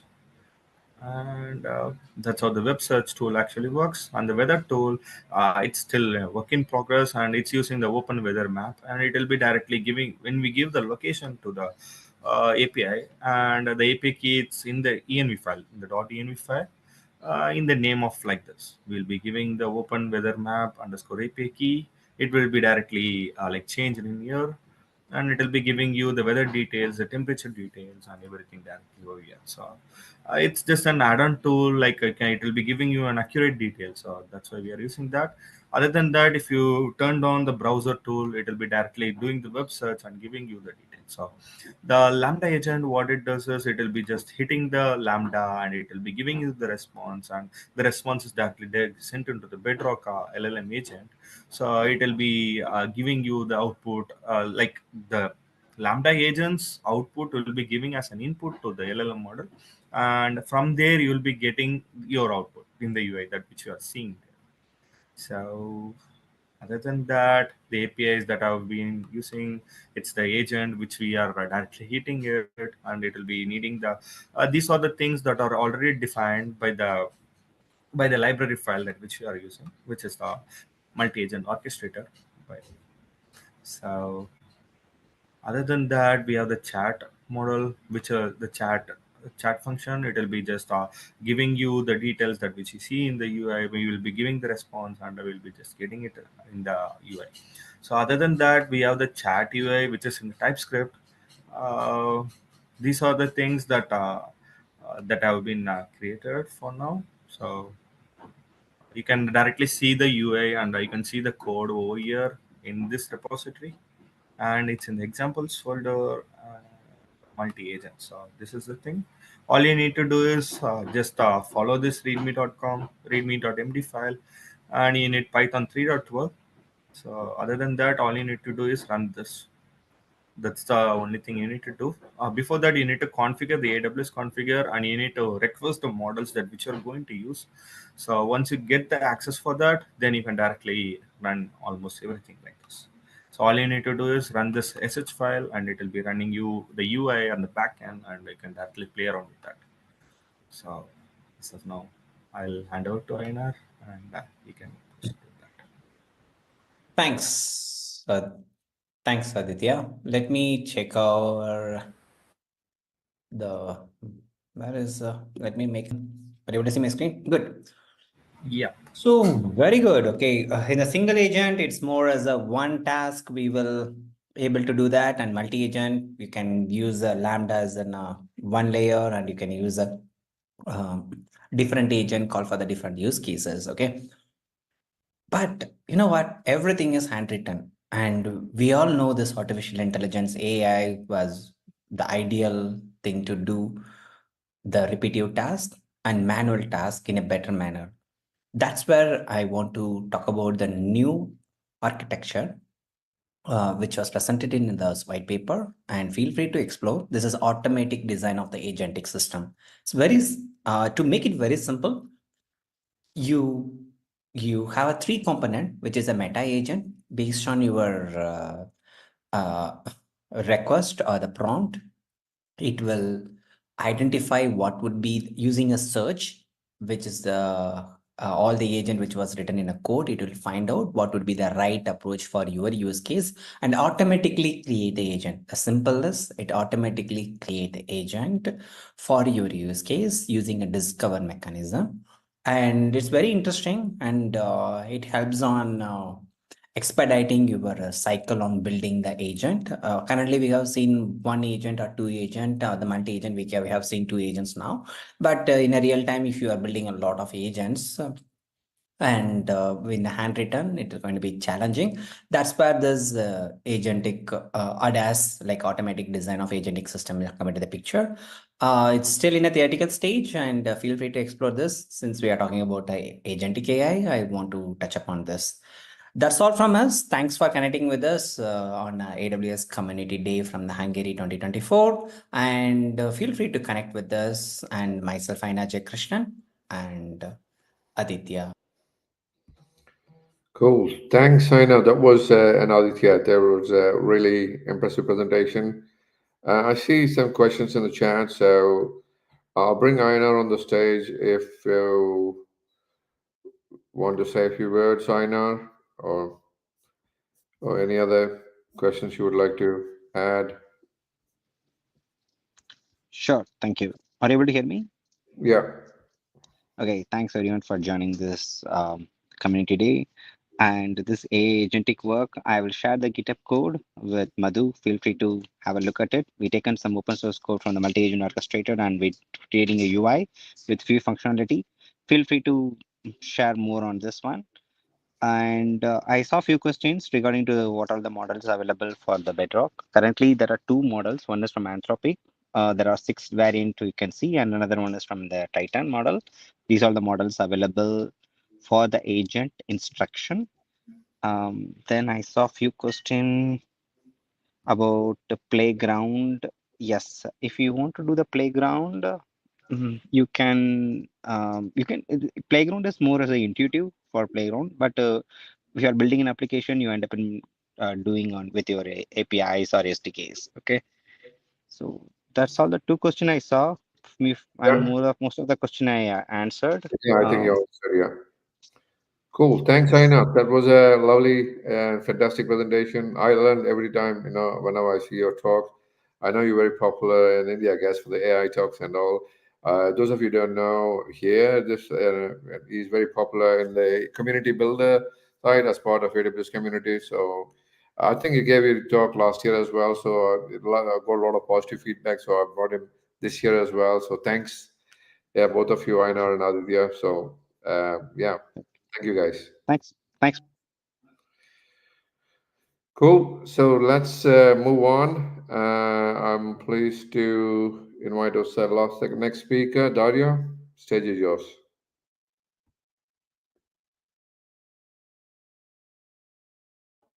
Hi everyone, and welcome to the AWS Community Day Hungary. My session is called Building an AI Chat Assistant with Amazon Bedrock Agent. And let me jump directly to an interesting fact that sparked my imagination and also my motivation to build an AI chat assistant. The first SMS was sent in 1992, so I'm almost that old as a SMS. And now we're dealing with around 23 to 27 billion text messages every day.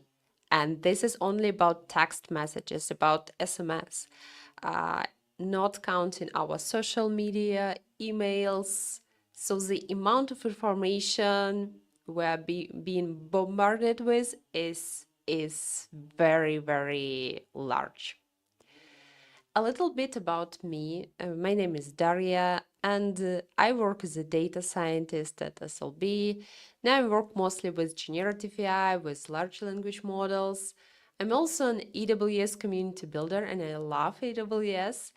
And I'm currently 4.75 AWS certified. Yeah, it's kind of funny because I hold both data analytics specialty certification and data engineering associate certification.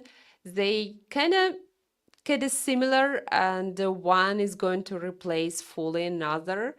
So I just wasn't sure how to count them together, whether it's 4 or already 5. So yeah, just a funny one. Many of you have already tried or worked or at least heard about Amazon Bedrock.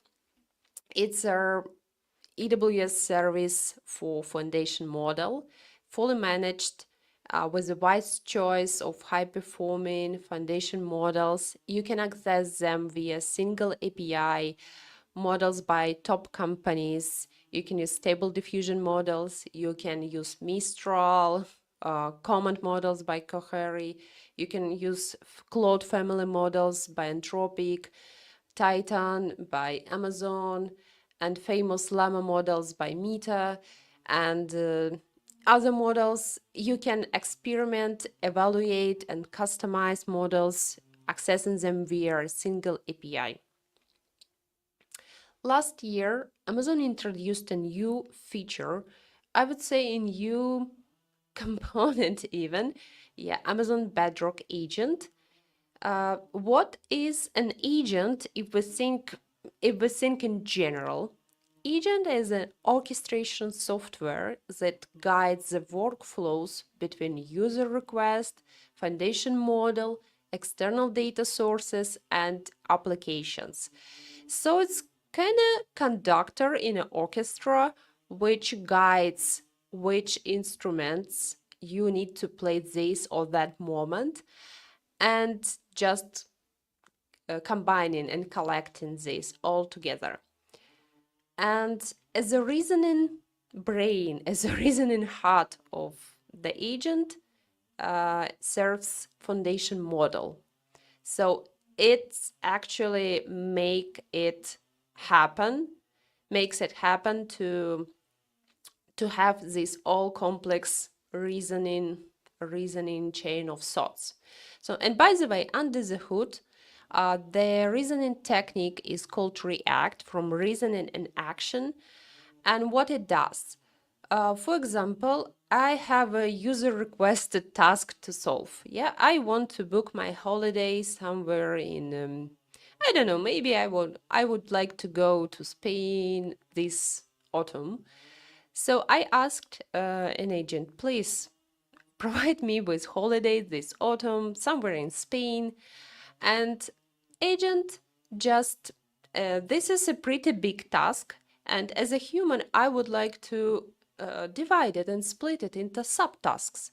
So for perfect holiday, I need a flight, I need hotel accommodation.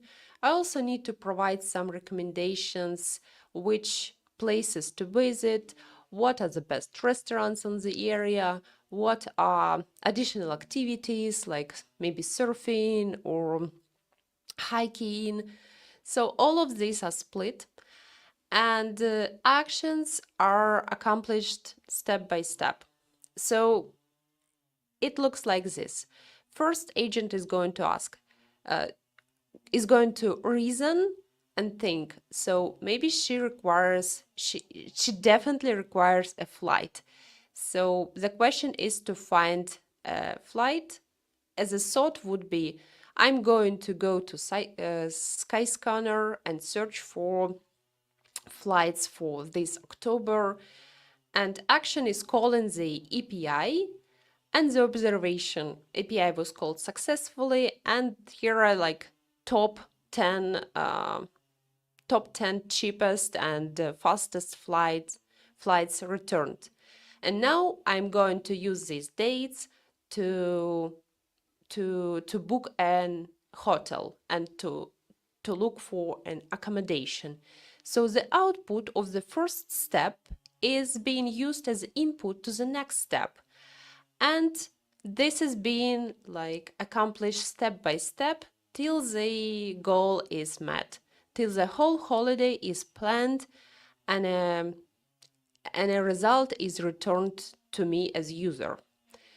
And also there is a component, you can see it in on the top, there are prepended instructions. Instructions are given the role to the large language model, to foundation model, so it can understand how to act. And I would, for this travel assistant example, I would add something. You are a smart travel assistant agent, and you have access to external APIs. You can search for flights, you can search for accommodations. So the large language model can understand its role. Now let's talk about my example project, which is called AI Chat Assistant. I just built it to understand how the agent can help me in my messages processing, and I use Telegram as a platform. So it can pull messages from an indicated chat, and it can summarize messages. Yeah, you can imagine that some chats can be very long, and there are a lot of messages happening every day. And also, which is pretty useful, it can answer custom questions based on a chat context. So I don't need to use word search in Telegram. I can ask just my question and have the information provided. Let's talk about a little bit about architecture, how it works.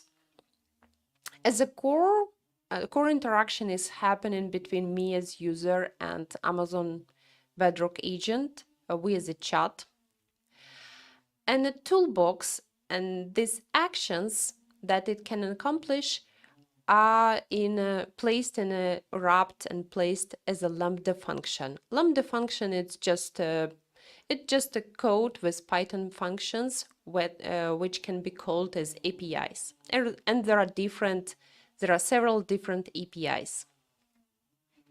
The first API is about pulling messages. So here you can see that Lambda function API is calling Telegram API for pulling messages, and also it is using Amazon DynamoDB table for looking up the chat ID, because if you want to pull messages from Telegram, you would use a chat ID. But me as a user, I would never request to pull some messages by a chat ID. I would rather call it by name. So the DynamoDB table is to establish this connection between chat name and chat ID. Also, there is a Titan model, Amazon Bedrock Titan model, used as a summarizing processor for my messages, and it also called as a separate API. I'm just providing messages as input, and the Titan model is doing summarization and provides it me. The next one, because chat can be very different and languages can be very different, it has a translation capability. It uses Amazon Comprehend to understand whether there is a need to translate the chat. So it assesses what is the language of messages, and it pretty straightforward Amazon Translate for messages translation. And also you may wonder how the Bedrock agent understand. So you already saw that there is an instruction prepended to the agent, like a role setup. You are a smart chat assistant that help me with messages. This is great. This is for understanding, and that is like inspiring the model to act accordingly. But to have a precise description of tools of these actions that it can accomplish, it is going to need a more technical specification, like a toolbox list with description. And this is OpenAPI JSON file, which is located in Amazon S3. And agent uses is like a checklist, what action it can accomplish, what should be inputs, whether it can check whether it has necessary required inputs, and what should be outputs. Now let's try to build the agent itself. Yeah, and you're going to see that it is pretty straightforward and easy. The first step is kind of preliminary step. You are setting up this scene. You need to create the Telegram bot itself and obtain the bot token in order to access these chats and not provide you identity for accessing chats.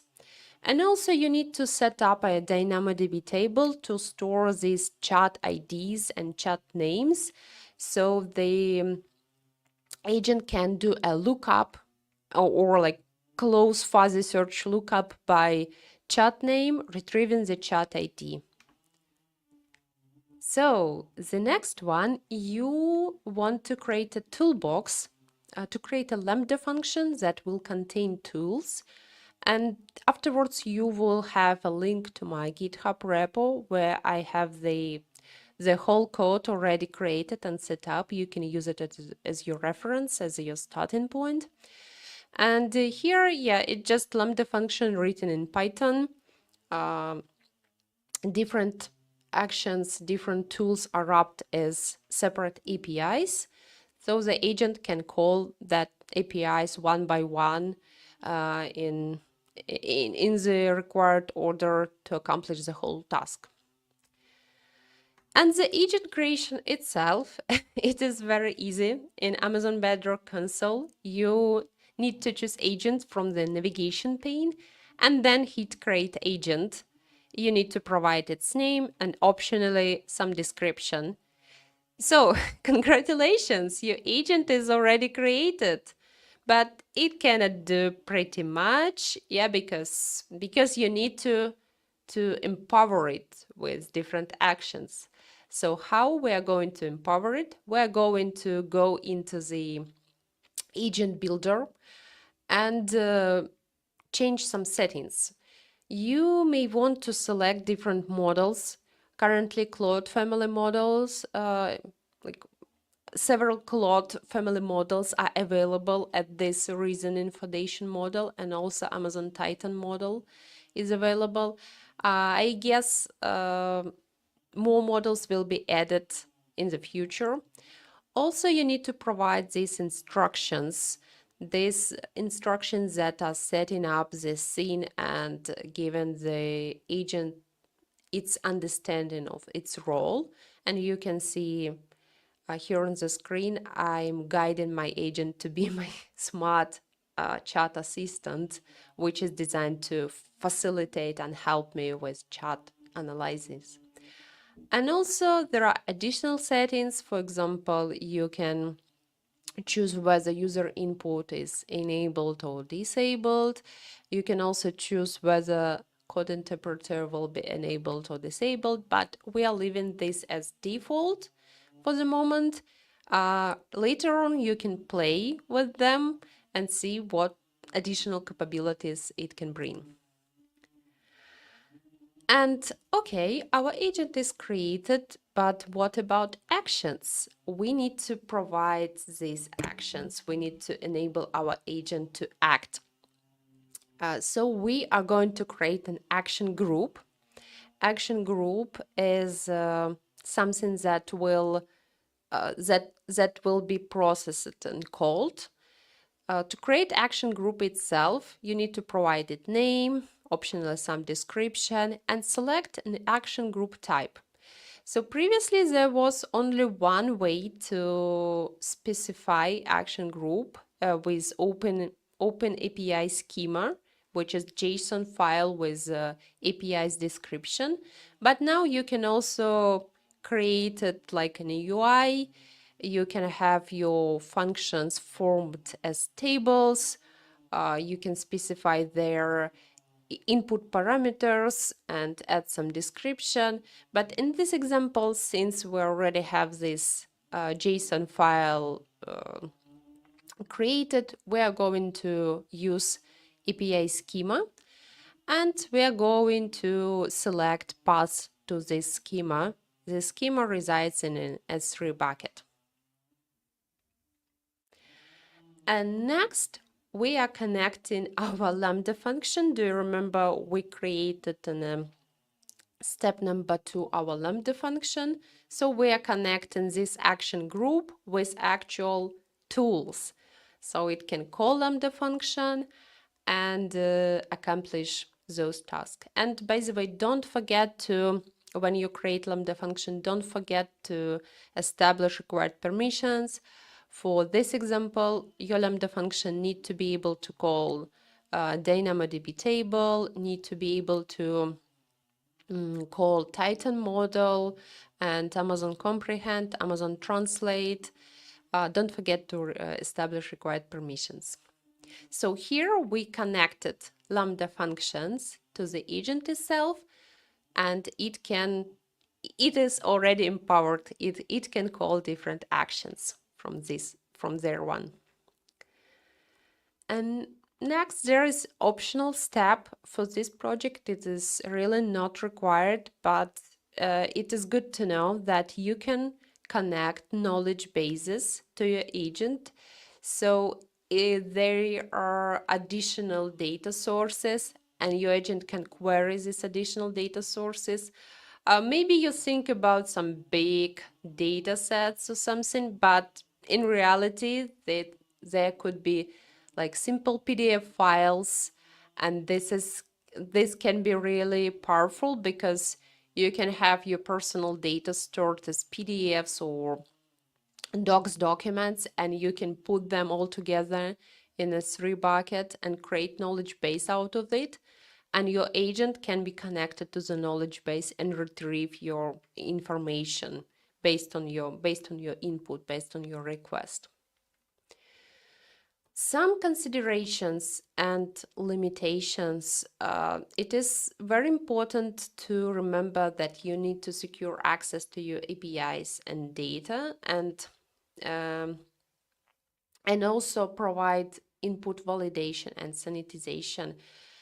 Since it's a personal project, it is maybe not so critical, but in general, if you work with a large language model, if you work with some APIs, you need to make sure your input is checked and to prevent some malicious injections.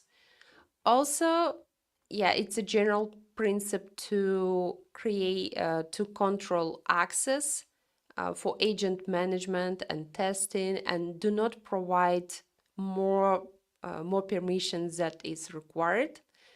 Yeah, of course, as any software, your agent should be tested and audited and validated. This particular project is about Telegram API integration, and it depends heavily on this integration, and not all messengers permit to have the messages pulled. It is very challenging. I tried to do it with WhatsApp, and yeah, currently it is not possible for simple not business type accounts.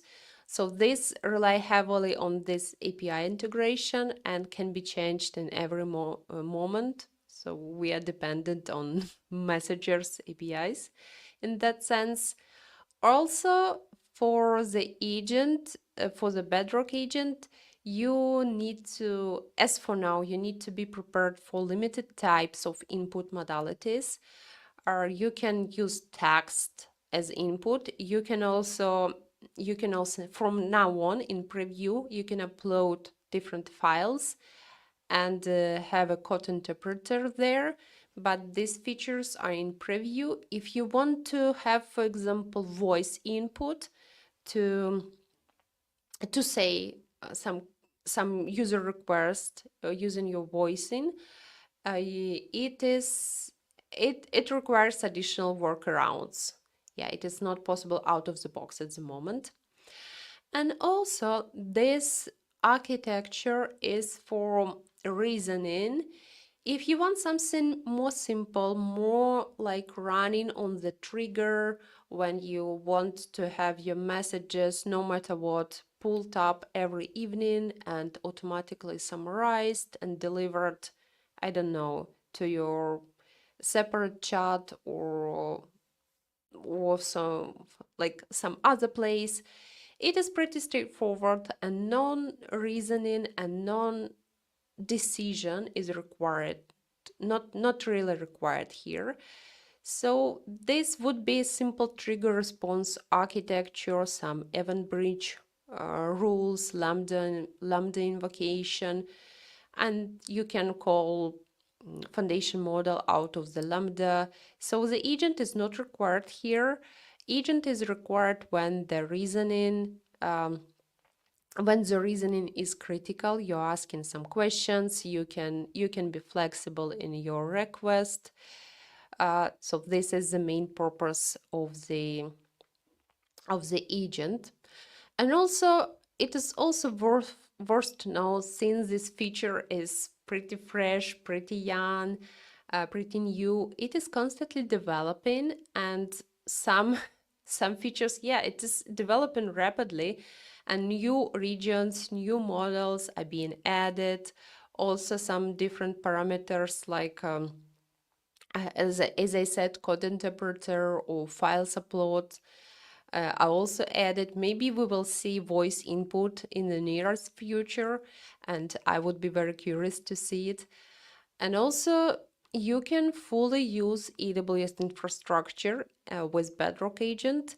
You can use Bedrock Guardrails to restrict and to make sure that no harmful model output is allowed.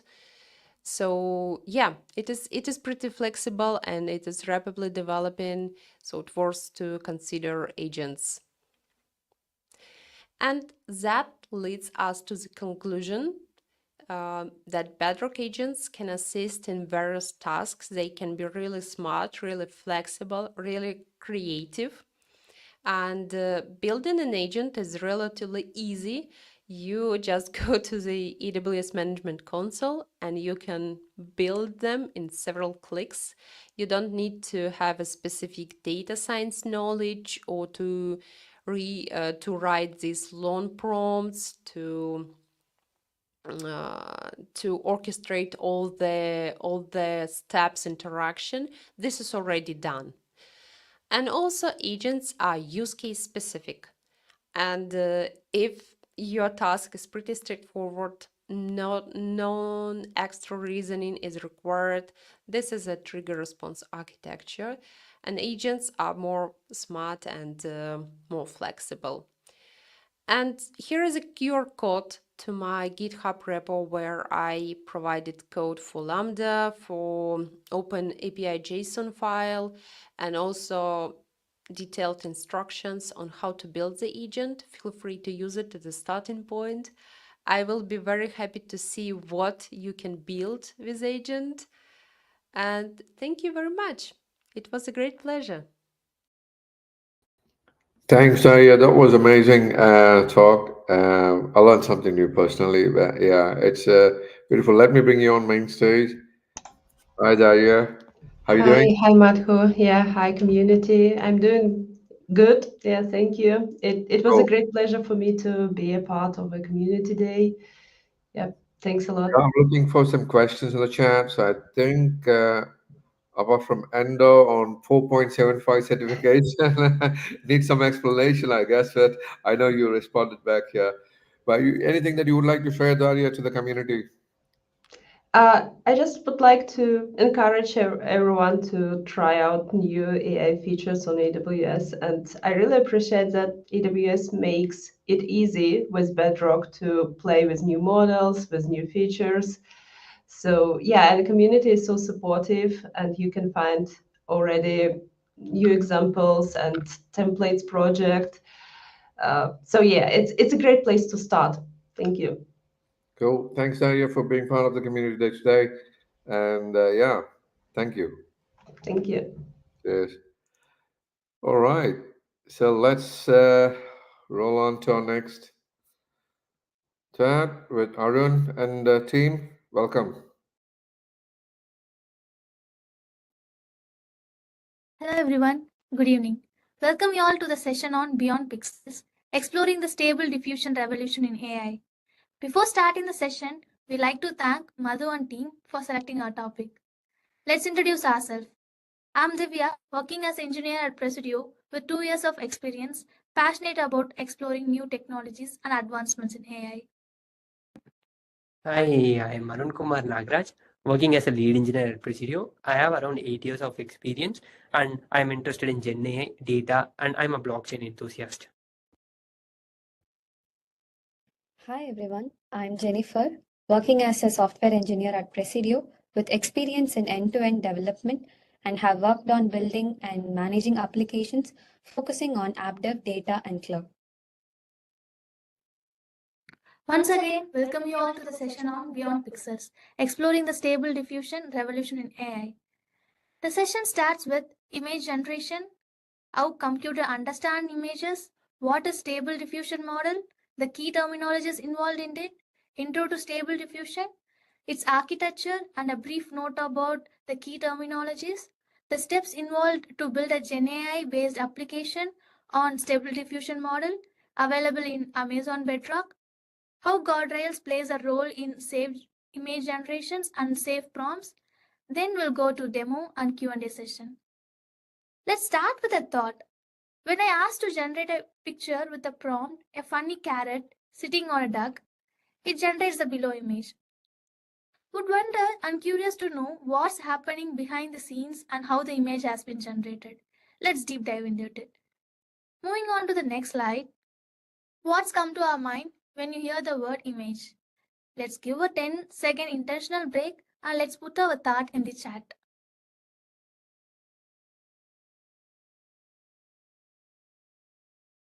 So, from human perspective, an image is a visual representation of a thing.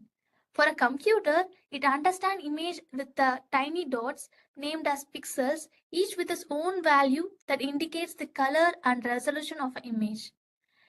Based on the a brief note about what I talked. So images are the data that a computer understands as an array or pixels that represents the RGB values. Basically, each pixel will contain a number that indicates the color or resolution of that pixel. So we could see it in the right side of the slide. We have a dog image, and when zooming on it, we could know there is RGB values, each with representative with a particular value that identifies or represents the color of the picture. So then going on it, we could see there are two types of image generation: conditional image generation and unconditional image generation. Before that, I will come up with a question. In a previous slide, we saw an image that has been generated by the prompt. Whether it is conditional or unconditional? Again, intentional 5-second break. Hope you all guessed it. Yes, it's conditional. The prompt we sent was a conditional to the computer. Then, what about unconditional image generation? Where it will generate new images that look realistic, but that are completely new and not belongs to any person, and that is synthetic. For example, generating random faces that do not belong to any real person. Moving on to the next slide, that is what is diffusion. So from 9th standard chemistry book says, when a solute is added to a substance, the solute will spread out and completely dissolve into the substance. We know where when we add a little small drop of ink to a solution, the molecules of the ink will start spread out and completely dissolves into the entire solution. This is a short note of it. So from AI perspective, when a noise has been added to an image, the noise will spread out completely and dissolve into the image. Interested to know what is noise? We'll cover up in the further slides. Moving on to the next slide. Here we come up with few notable image-based models: Stable Diffusion, DALL-E, Midjourney, Imagine. These models help us with text-to-image generation. Stable Diffusion belongs to Stability AI, DALL-E belongs to OpenAI, Midjourney belongs to Midjourney Incorporation, Imagine belongs to Google Research. So the initial of those image releases as mentioned as August 22 for Stable Diffusion, Jan 5, 2021 for DALL-E, July 12, 2022 for Midjourney, and November 3, 2022 for Imagine. Also, the Stable Diffusion model is based on latent diffusion model, and DALL-E is based on transformer-based image models, and Midjourney is prohibitory diffusion model, and Imagine is combined with LLMs. Here, there are few keywords mentioned which are new to us, but we'll cover up in the next slides. Over to Arun.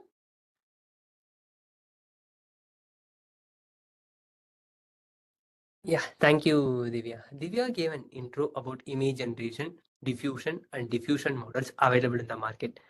To be continued on the same note, Stable Diffusion is a Gen AI model that produces unique photorealistic images from text to image prompts. It originally launched in 2022. Besides images, you can also use this model to create videos and animation. The model is based on diffusion technology and uses latent space. This significantly reduces processing requirements, and you can run the model on desktop or laptops equipped with GPUs. Stable diffusion can be fine-tuned to meet your specific needs with as little as 5 images through transfer learning. Stable diffusion is available to everyone under permissive license. This differentiates Stable Diffusion from its other models. Stable Diffusion represents a notable improvement in text-to-image model generation. It's broadly available and needs significantly less processing power than other text-to-image models. Its capabilities include text-to-image, image-to-image, graphic artwork, image editing, and video creation. Let's move on to the key terminologies and architecture of Stable Diffusion. Yeah, coming to the noise. Noise. Imagine you have a blurry, messy picture. You can notice here on the right side, you have a blurry picture here with a lot of random dots and squiggles, like a fuzzy TV, which we have seen in the early days of the TV. This is called as a noise. You may get a question, why noise is added to an image? Noise is added to teach the AI how to generate images from scratch. Here's a simple way to think about it. Imagine we are training someone to clean a messy room. First, we will show them how the room looks when it's clean. Then we will make the room messy bit by bit.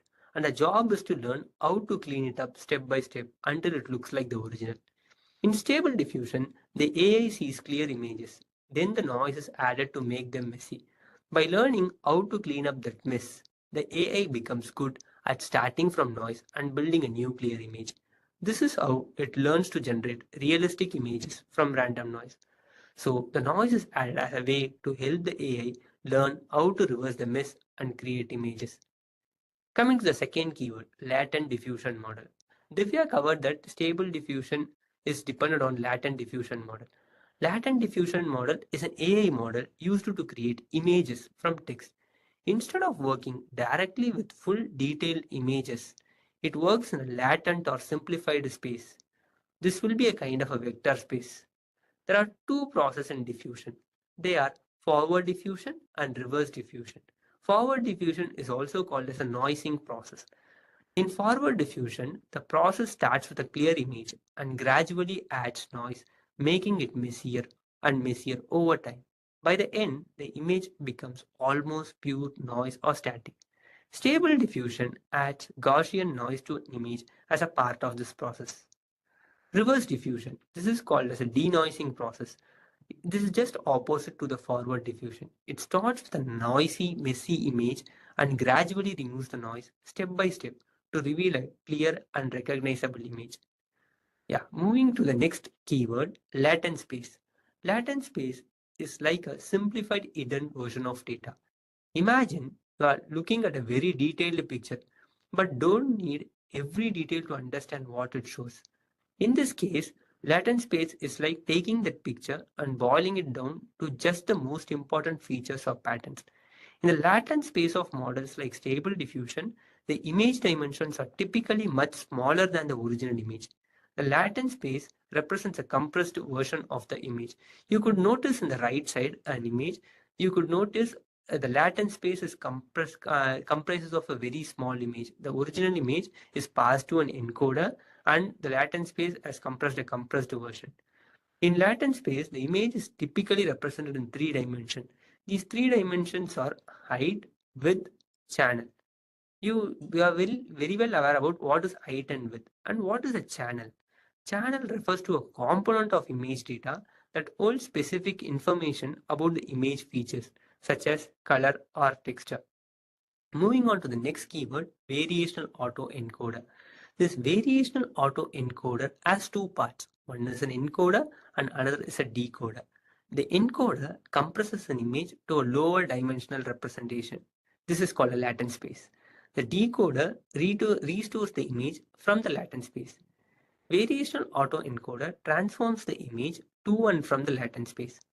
The encoder compresses the 512 cross 512 pixel image. For example, let us assume we have 512 cross 512 pixel image. This latent space would be a 64 cross 64. So which is almost comes to a less than 4% ratio in a compression. So that is easier to manipulate. The decoder restores the model from latent space into full size 512 cross 512 pixel image. Then next thing is unit. Unit acts as a noise predictor. We pretty much heard about what was noise.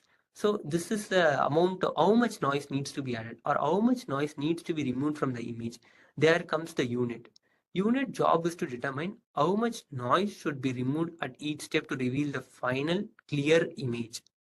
And last thing is clip.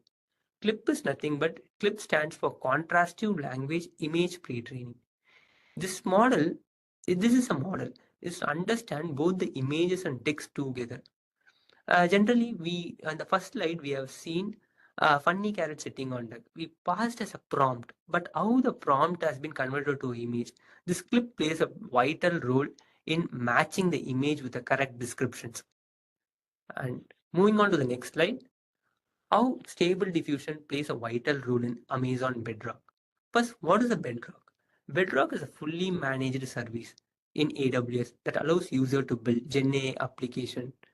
Bedrock provides access to foundational model from leading AI companies such as Anthropic, AI21 Labs, Cohere, Mistral AI, Stability AI, and Amazon. Stable diffusion comes under part of Stability AI. And coming to the part, how we can use stable diffusion in AWS Bedrock. Navigate to AWS console and you can go to Bedrock service on AWS console. And in AWS Bedrock, you will be having model access. Check whether the stability A access has been granted. And what are all the models available in stability A? There are few models available in as a part of stability A. They are SDXL 1.0, Stable Image Ultra, Stable Diffusion 3 Large, and Stable Image Core. Moving on to the next slide. This slide is actually covering what it is actually being trained on. So if you notice, Stable Image Ultra has been trained with 16 billion parameters. And when it comes to Stable Diffusion 3 Large, it's been trained for 8 billion parameter. And Stable Image Core, it's for 2.6 billion parameter. And coming to an input, Stable Image Ultra supports text. Stable Diffusion 3 Large supports text or image. And Stable Image Core supports text. When it comes to typography, Stable Image Ultra tailored for large-scale display. Stable Diffusion 3 Large tailored for large-scale display. And Stable Image Core, its versatility and readability across different sizes and applications. When it comes to visual aesthetics, Stable Image Ultra provides photorealistic image output. Stable Diffusion 3 Large provides highly realistic with finer attention to detail. But when it comes to Stable Image Core, it provides good rendering, but not in that much detail. And when it comes to fine-tuning part, AWS Bedrock doesn't support fine-tuning on any of these models. So moving on to the next slide. Coming to the guardrails, generating a safe images or sending a safe prompts to an LLM plays a vital role here.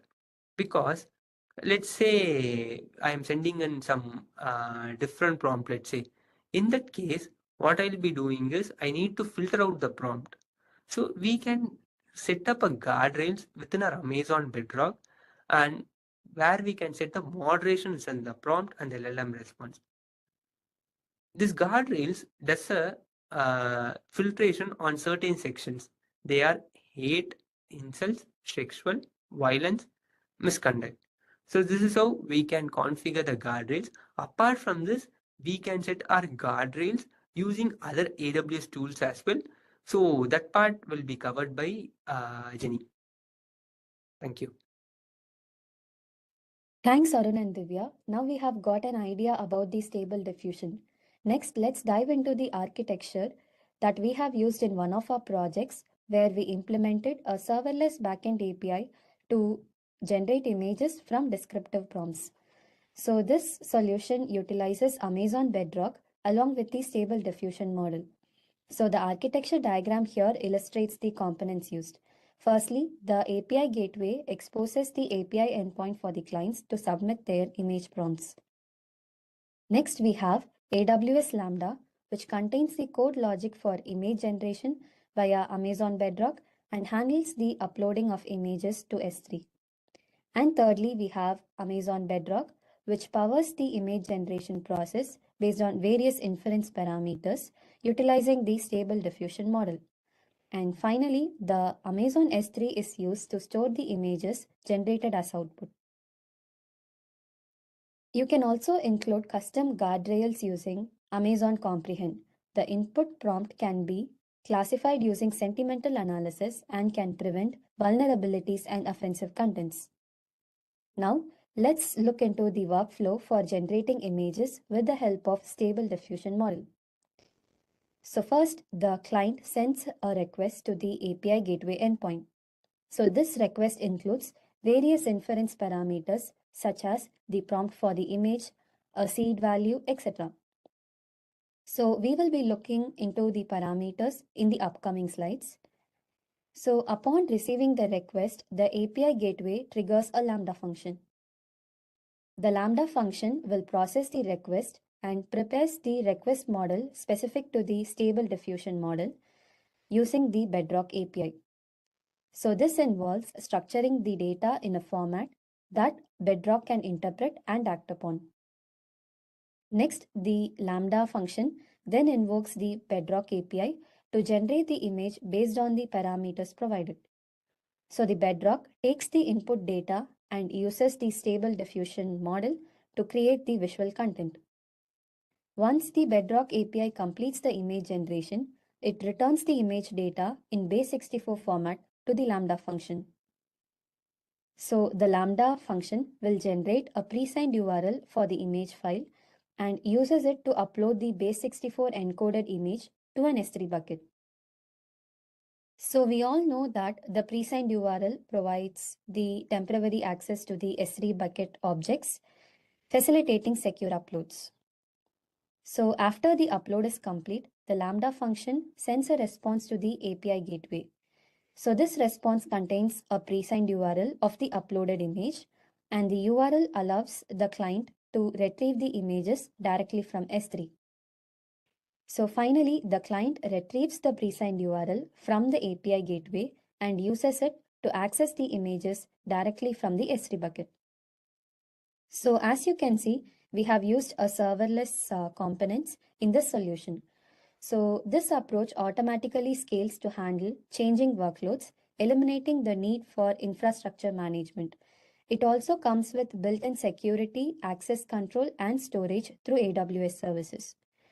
The serverless model is also cost efficient because you only pay for what you use, and additionally, it easily integrates with other applications through the API gateway, which enhances the overall functionality and compatibility.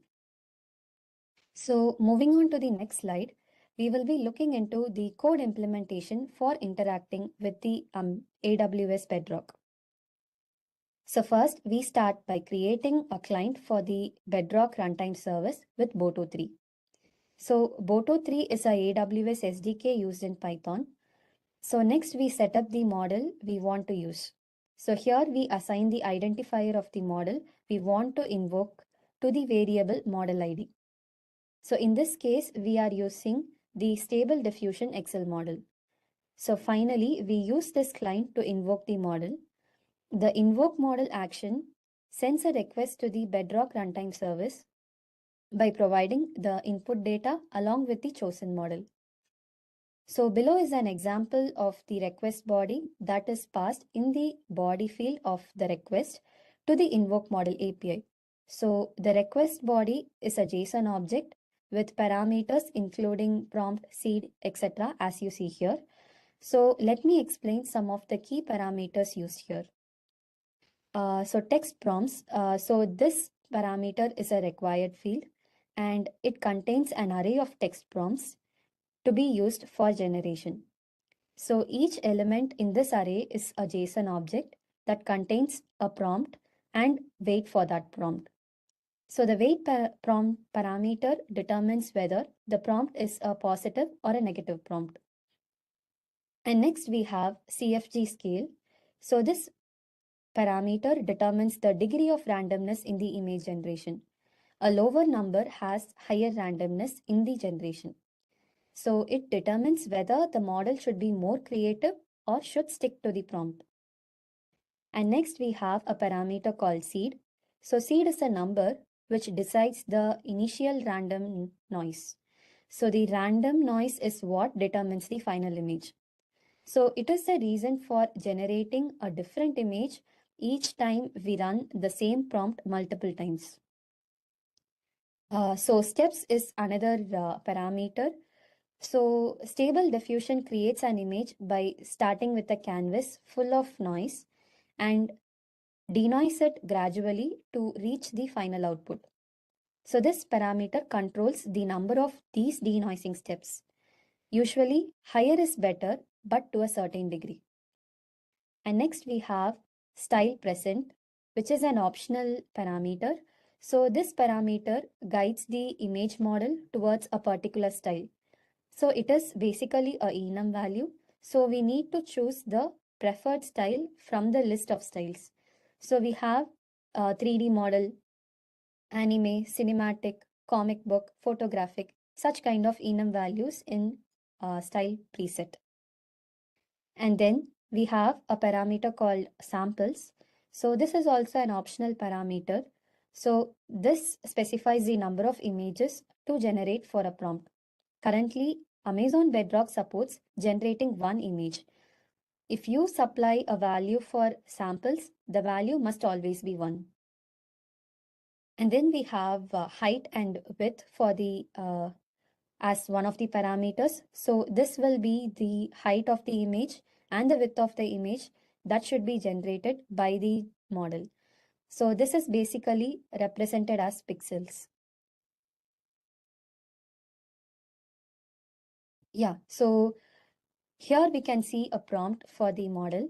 So a good prompt for image generation should contain a subject, description, and style. So first, let's start with the subject, which is the main focus of the image. So in this case, so when we read the prompt, so we can see that portrait of Indian village women at a gathering in the forest of Himachal Pradesh. So this will serve as the subject here because the woman here is the central figure and the setting provides a natural cultural context in the forests. Next, we move on to the description. This provides the technical and contextual details that shape the image. Here, it's described as cinematic photo shoot shot on 25 mm lens, depth of field, and etc. So these details define how the image should be captured, such as the lens type, the lighting, the color balance, and other camera settings, giving it a highly professional look. Finally, the style is the important one to set the visual mood. So in this case, the style includes terms like cinematic, super resolution, tilt, blur, depth of field, etc. So these all suggest a visual striking, carefully composed image with a cinematic feel, which enhances the lighting and special effects. So together, these elements form a strong prompt for generating a vivid and a highly quality image. So to understand how text prompts are transformed into images, let's break down the process into 3 distinct steps involving the text encoder, unit, and autoencoder. So first we start with the text encoder. The role of the text encoder is to take the input text prompt, convert it into token embeddings. This is done using a transformer-based approach, which maps the sequence of input tokens to latent text embeddings that represent the textual content in the format that can be understood by the unit. Next, these token embeddings are used by the unit. The unit is a convolutional neural network designed for image processing tasks. It consists of an encoder and a decoder. So the unit takes the token embeddings, processes them to create an image. So here's how it works. The encoder compresses the token embeddings into a lower resolution image representation, and the decoder then reconstructs the lower resolution image back into a higher resolution image, resulting in a processed image infotensor. Finally, the processed image infotensor is passed to the autoencoder, which consists of an encoder and a decoder. So the encoder converts the processed image infotensor into a low-dimensional latent representation. And the decoder then takes this latent representation and transforms it back into the final image. So in summary, the flow begins with the text encoder converting the text into embeddings, followed by the unit processing these embeddings into an image, and finally the autoencoder reconstructs the image from the processed data. So yeah, like we are open for the question and answer. Cool. Thanks, Arun and team. I think I've seen some question here you already answered, but I'll just bring it here to the screen. I don't know if Arun, you guys want to come on stage and say a few words. Hi, Arun. Hi, Madhu. Okay, so I think you already answered, but just opportunity to say anything to the community, Arun. I know you're here. Last year as well as a chat. Yes. Feedback, so I brought your team back again. So thanks for the wonderful talk. Anything to our community?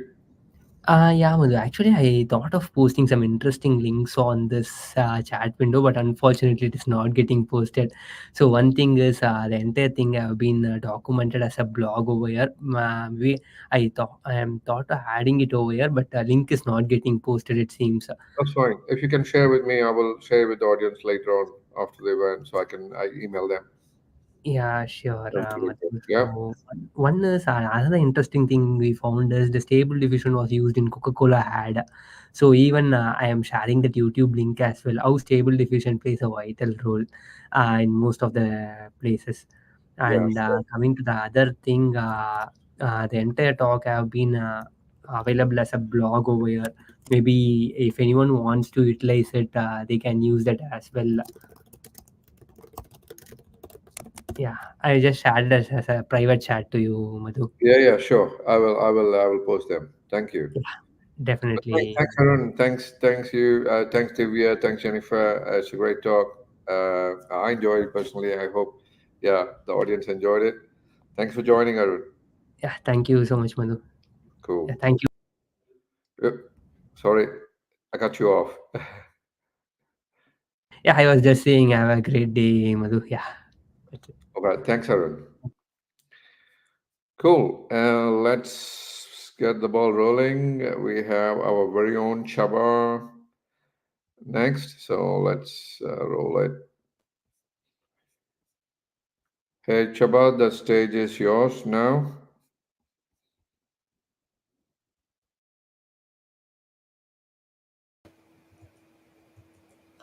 Hello everyone, my name is Csaba Szegedi and welcome to my session on serverless end-to-end web services on AWS. Today during this community day, I'll be demonstrating a solution that we have implemented using AWS. It's a solution we rely on every day and it forms the backbone of our operations. Before we dive into some technical details, let me just share a couple of things about myself. I'm a senior cloud architect specialized in AWS. I'm the co-founder of the Syntax Nebula training platform, where we deliver customized cloud trainings to our customers. I'm also a technical trainer, an authorized AWS instructor, where I'm delivering trainings for AWS itself. I have some certifications. I'm focusing mainly on professional and specialty certifications. I have the DevOps engineering, the solution architect professional, and the security specialty trainings. I'm also a community builder. As you can see, I'm here sharing the knowledge with you about my projects, about the things which I learned in the past. Okay, but now let's dive into the technical details. I will present you my solution using the draw.io tool. So you will also see some architectural diagram in action. I will draw the diagram of the whole solution during the presentation, and we will go this way step by step through the services which we use in our solution. So right now we just have the client. The client wants to use our service. How it reaches our service? It's a web service, so it reaches it via an endpoint, via a URL. The URL is served by a service called Route53. It's a domain name system service from AWS. And you can register domain names into it. You can create record sets, which means that behind the domain name, you can attach some internal URLs of your own, and you can direct this way the user from the endpoint to your background services. So route 53 is where our URL is served. Okay, but what's behind this URL? The next service in line, which would be called by Route 53, is the so-called Cloud Front, CloudFront, it's a content delivery network service. It's there to cache our static content and to bring this static content closer to our customers. This way, our customer will feel lower latency, and especially with this static content.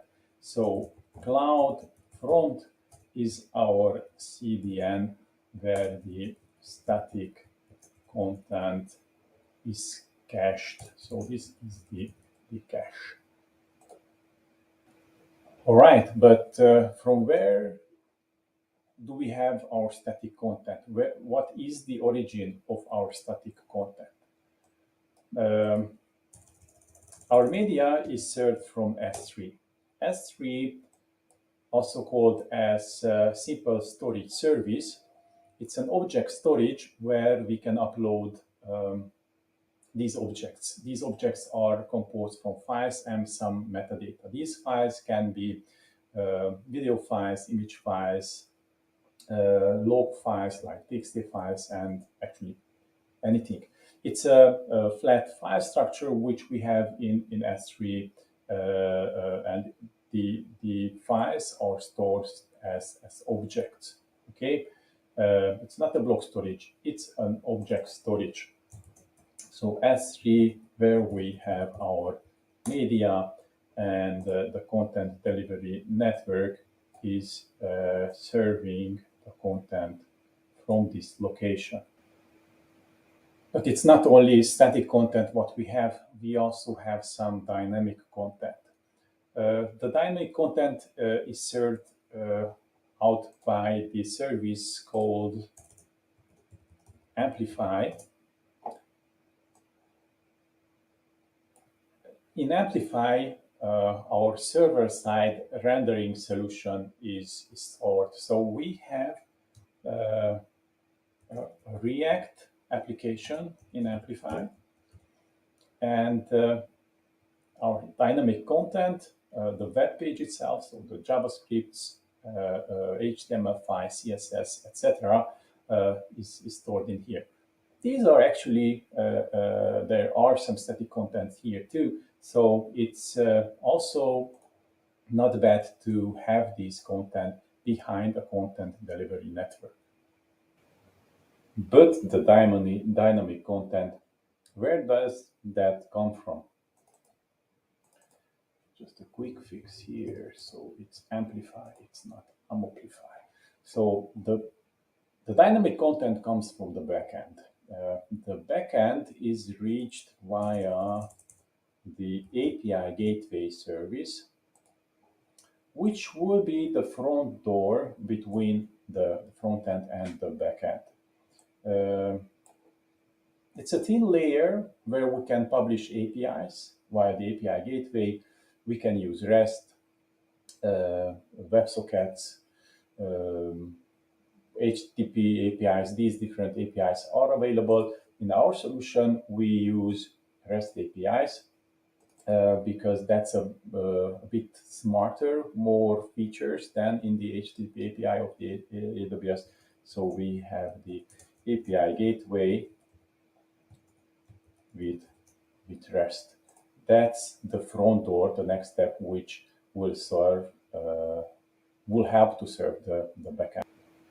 But we don't have the logic in here in the API gateway. The logic will be served, the backend logic, by a service called Lambda,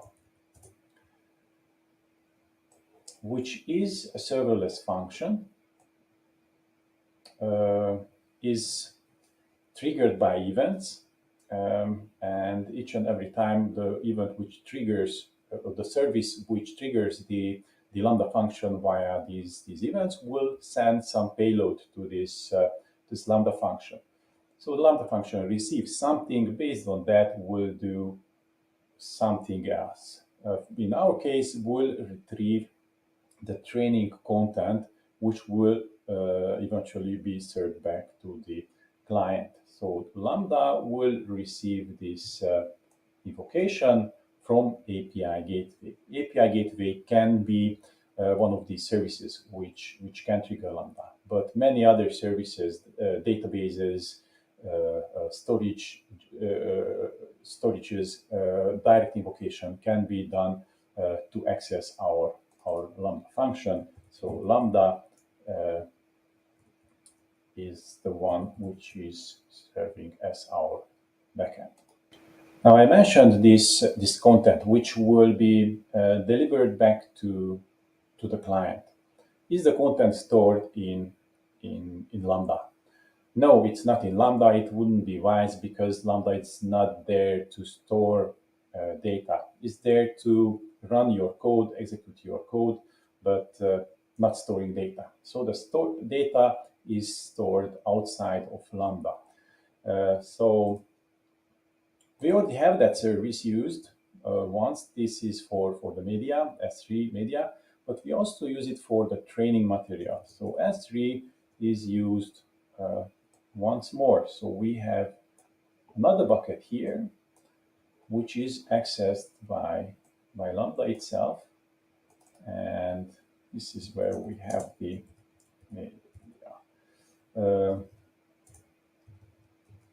not the media, the material, sorry. So the material are stored in Markdown files. So we format our training material via Markdown. Lambda goes, asks for that Markdown file, will return it to the React, to the front end, and the front end will format that. So will convert it to HTML. So on server side rendering is happening, and then the end web page is returned back to the user. Now by this, we have the whole end-to-end scenario in place. But this is not the end. We still have some services to look at because, okay, now the static content, the media, the front end, the material is served. But we want to have something in place which helps us to authenticate the users and provide access to the training materials only which is relevant for that user, which is registered for. So we need another service which is called Cognito. And from Cognito itself, we want to use the Cognito user pool.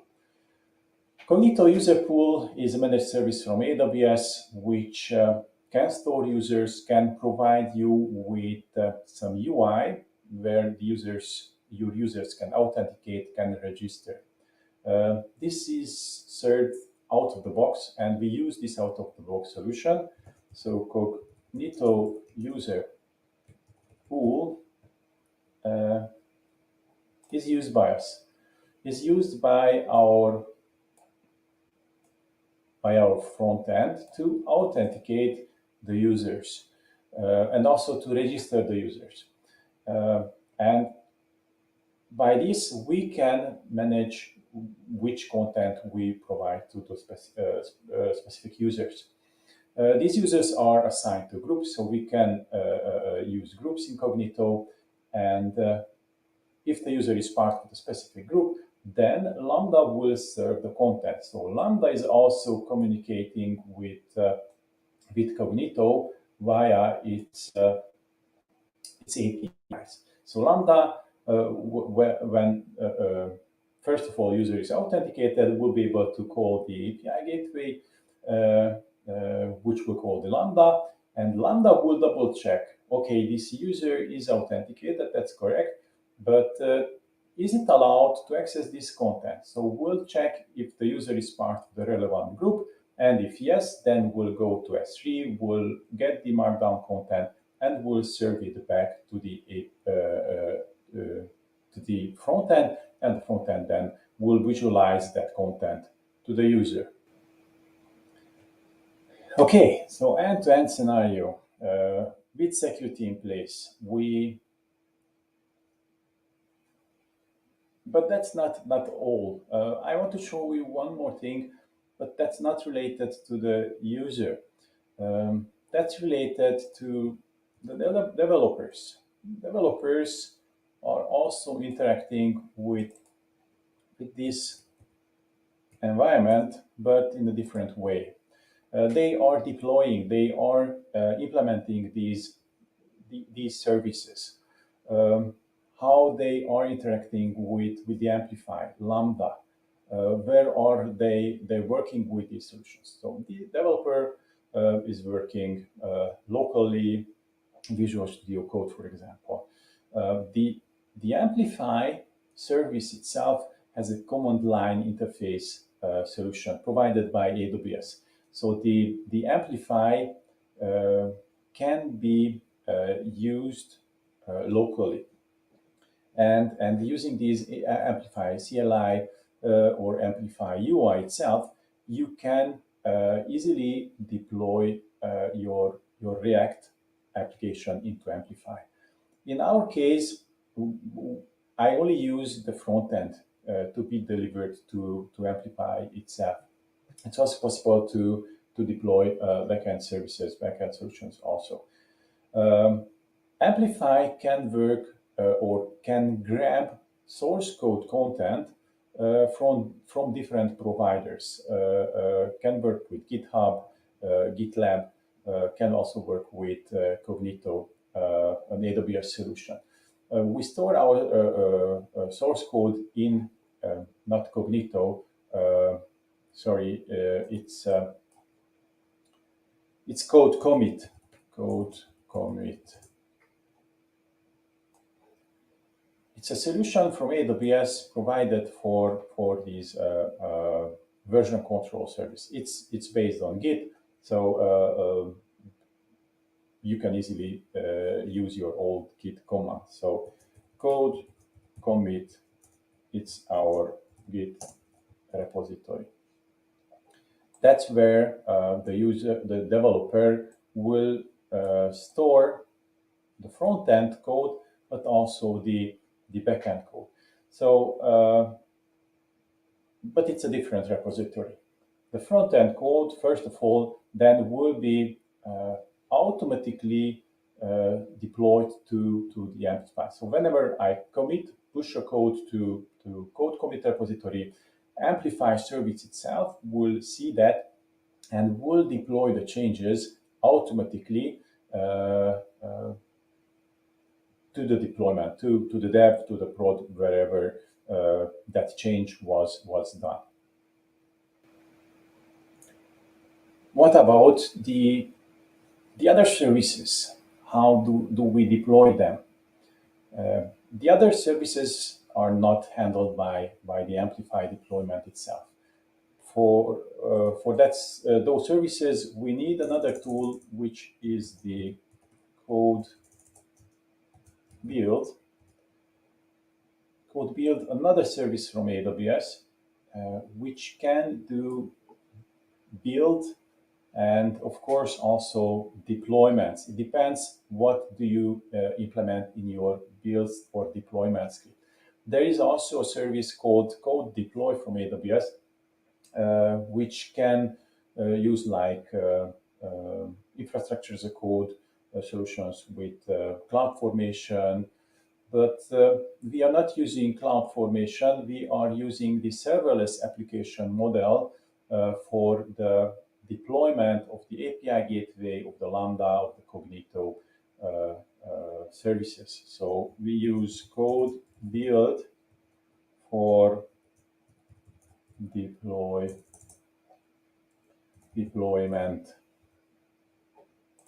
Not fully the same which AWS propagates to use this, but as we don't have to build our code and code deploy cannot help us, we use code build instead of code deploy.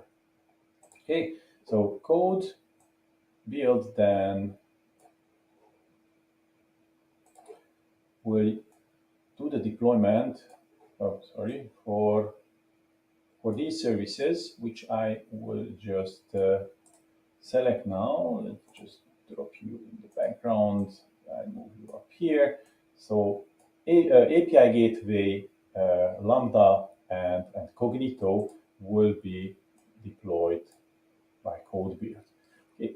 Code build is also triggered by code commit pushes. So whenever a developer does some changes in the backend, then and commits the code, pushes the code to code commit, code deploy will be triggered based on that source change, source code change, and will do the deployment of the relevant services. If I haven't changed the Cognito won't be changed. But if I have a change in my Lambda code, then my Lambda code will be changed. So what extra information I will add here, that we use the SAM, Serverless Application Model.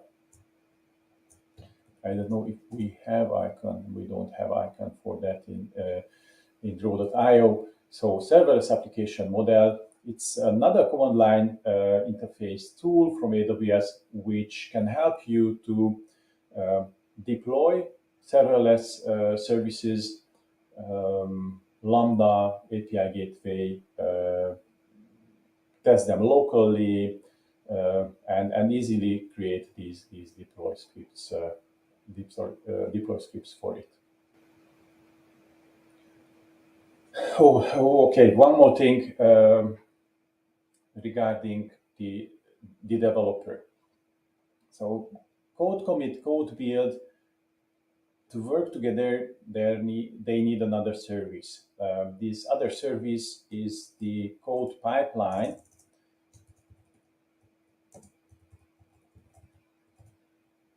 Not like this, I need to use them together. So code pipeline is a solution which can help you to create these continuous integration, continuous deployment pipelines.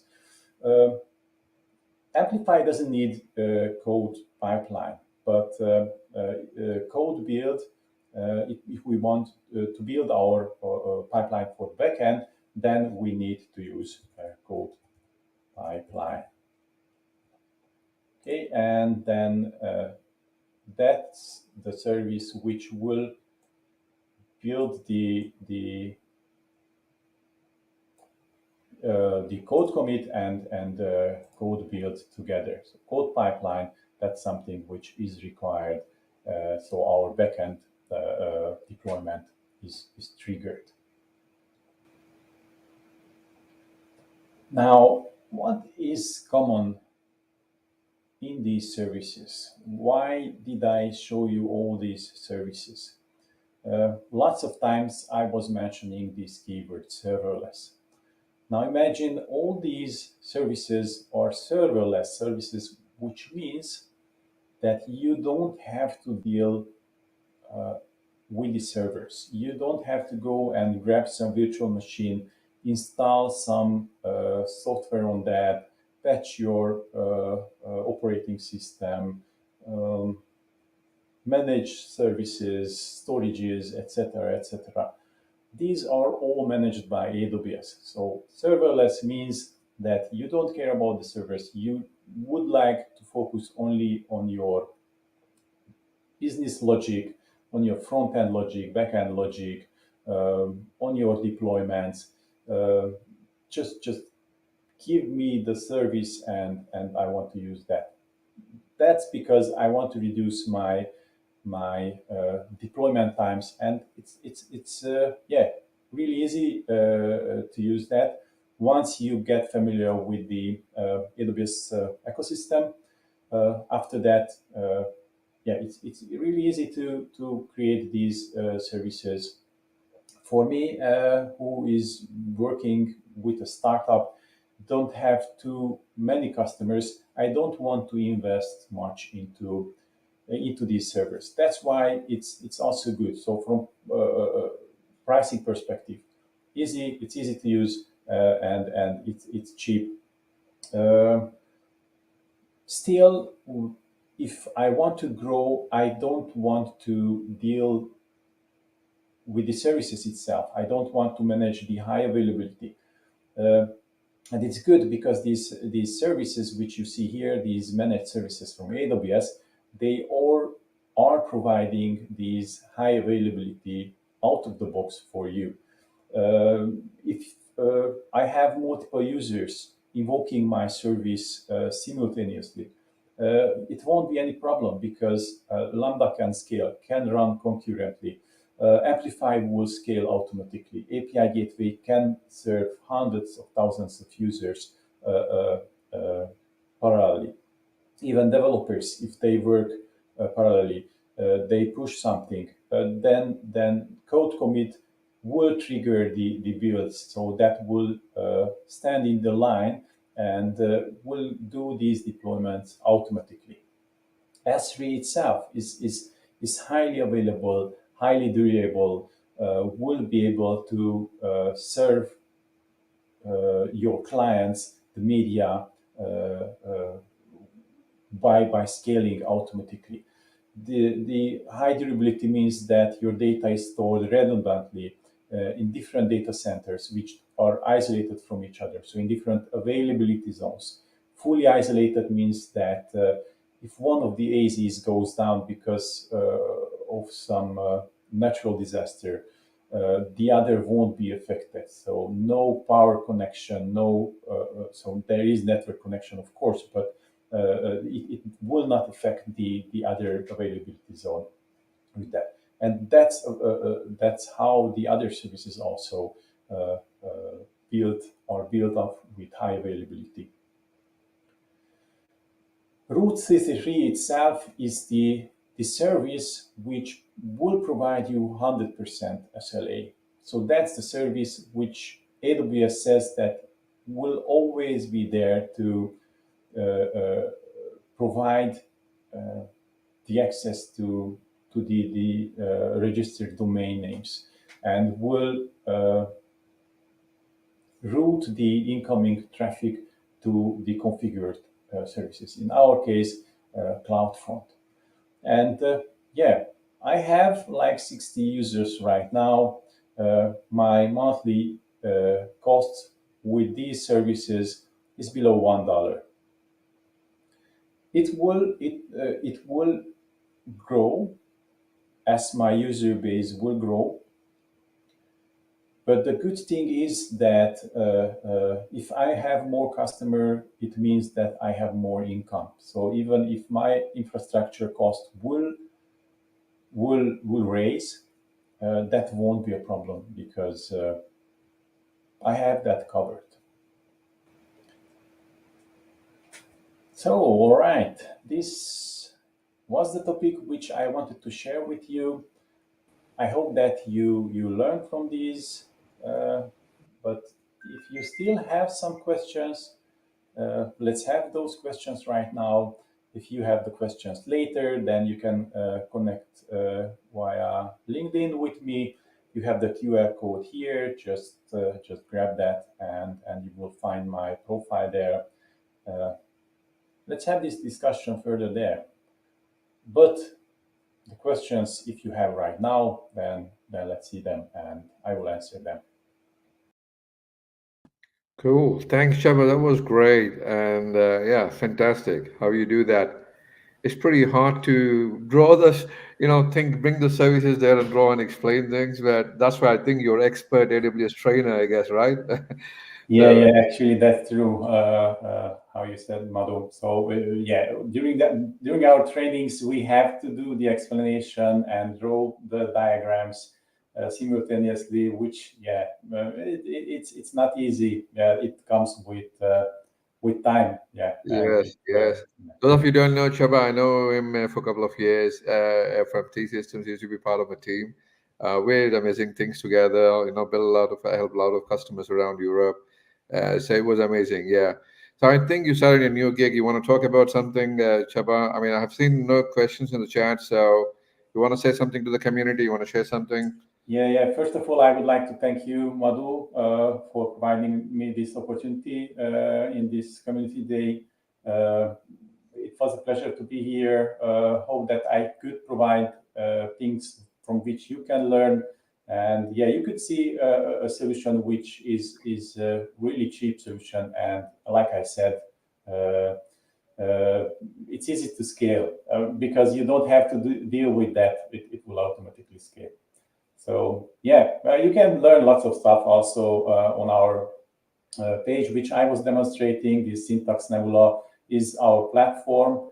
Yeah, look there, what kind of trainings we have. So maybe for your company, it could be something which is interesting.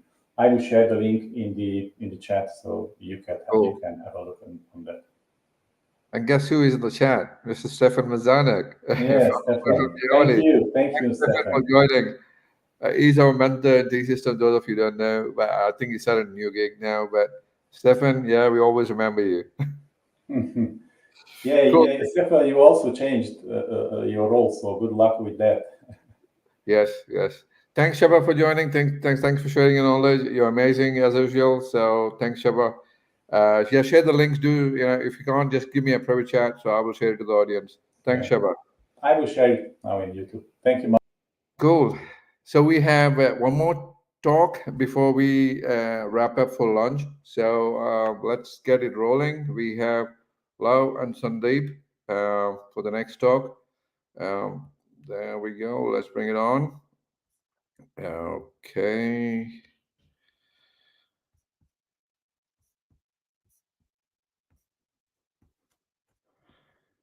Okay, it's rolling. Right, there you go. Stage is yours, Sandeep and Lau. Hey, good morning, good evening, everyone. Thank you for joining us today. We're excited to talk about real-time machine learning using AWS Kinesis and AWS Lambda. A topic that is increasingly relevant as the businesses look to leverage real-time data for decision-making. Before we dive into technical details, let us introduce ourselves. I'm Sandeep, a lead member technical staff with over a decade of experience in working on integrating AI with scalable cloud infrastructures like AWS. With me is Lav Kumar, who is equally experienced in cloud technologies and has worked on various real-time data processing using AWS Kinesis. While I'll be the presenter today, we both worked on this content to bring it for you. The purposes of this presentation, the reason why we do this is, and what you learn out of this is we'll try to walk you through how to harness the power of real-time machine learning using AWS Kinesis and Lambda, covering the key concepts, real-world use cases, and how to effectively build scalable solutions. Before we dive into the content, let's take a quick look at what we'll cover today.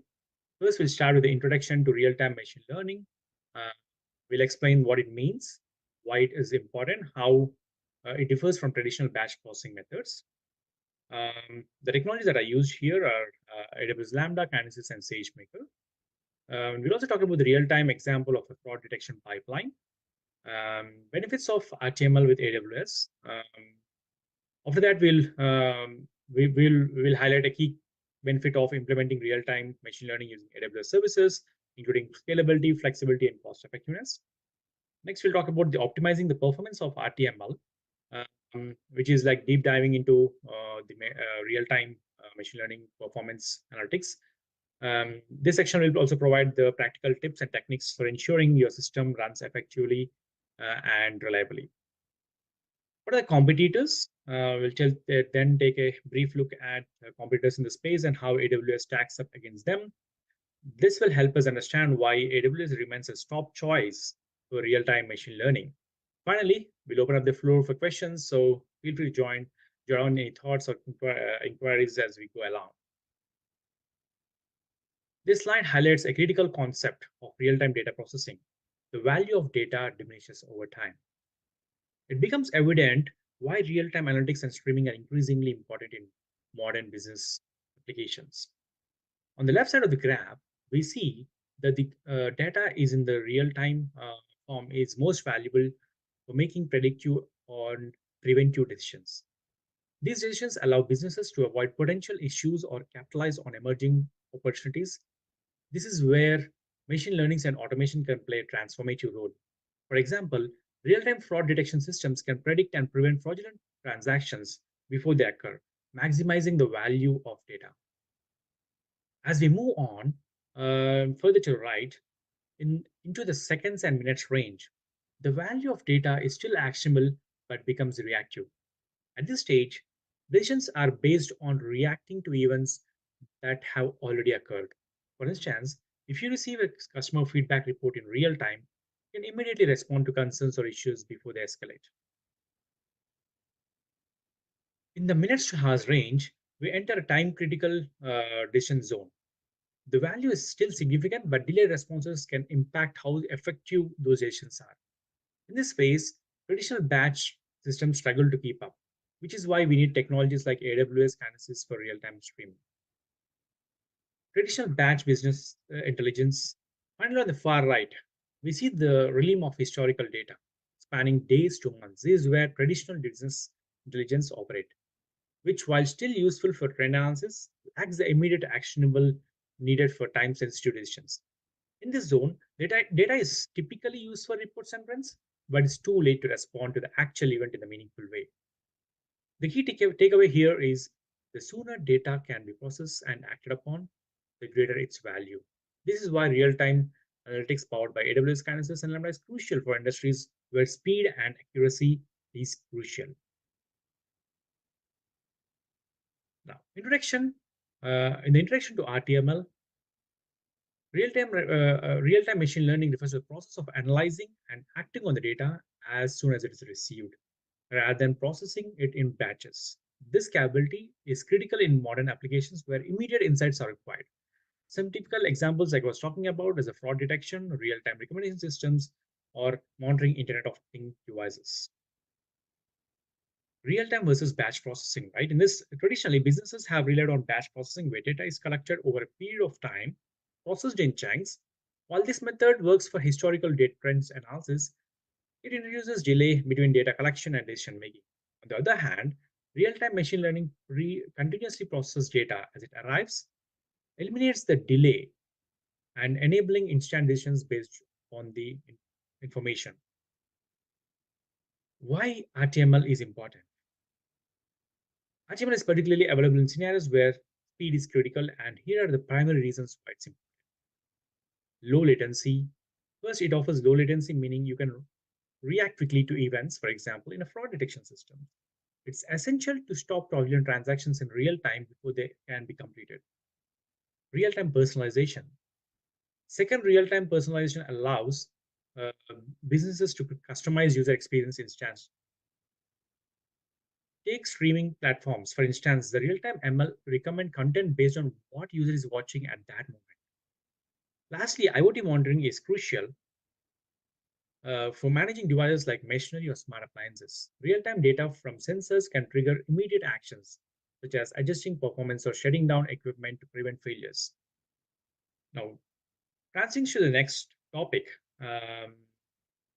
As you can see, real-time machine learning provides significant advantage by enabling instant decision making. Next, let's explore how AWS Lambda, Kinesis, and SageMaker can come together to power this real-time processing. Let's talk about AWS Lambda a bit. Here are some of the features of AWS Lambda, but before that, let's talk about what is AWS Lambda. Let's talk about a key component in the real-time machine learning stack. AWS Lambda is, as you might all know, is a serverless compute service that lets you run code without the need to provision or manage servers. The serverless model allows developers to focus solely on writing and deploying code, while AWS handles the infrastructure behind the scenes, scaling it dynamically based on incoming demand. Now, what are the key features, right? Event-driven architectures. Lambda operates on an event-driven architecture. This means it is triggered by events such as data being streamed into AWS Kinesis, changes in S3 bucket, or even HTTP requests. This feature makes it perfect for real-time data ingestion and processing. It's also cost-effective, which is what it means is it's another benefit is the pay-per-scale pricing model. You're only charged for the time you run code, down to milliseconds, making it very cost-effective solution compared to traditional servers that require ongoing maintenance and infrastructure costs. Lambda can automatically scale to handle increasing traffic, whether you're processing a few events per minute or thousands. Lambda adjusts the compute resources automatically. This scalability is crucial when dealing with fluctuating real-time data streams.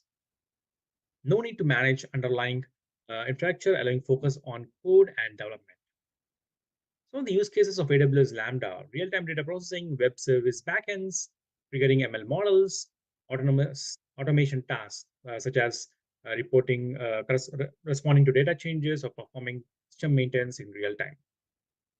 With this serverless nature, scalability, and data-driven architecture, AWS Lambda is an essential tool for building real-time pipelines. Next, we'll see how it pairs with AWS Kinesis to process real-time data streams. Let's talk about what AWS Kinesis is. It is a crucial part of real-time machine learning. Kinesis is a platform that enables you to collect, process, analyze streaming data in real time, handling high-throughput streams from multiple sources. It's designed to help you manage vast amounts of data generated continuously from various sources such as IoT, logs, transactions. So what are the components of AWS Kinesis? It's made up of several components, each designed to handle a specific aspect of real-time data streaming. Let's break it down.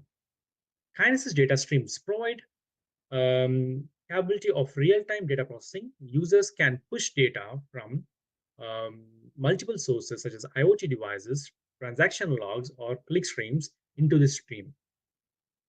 Once the data is in the stream, it can be processed, analyzed, or stored for further action. Kinesis data streams is key for delivering data as it arrives, which is crucial for applications requiring immediate insights.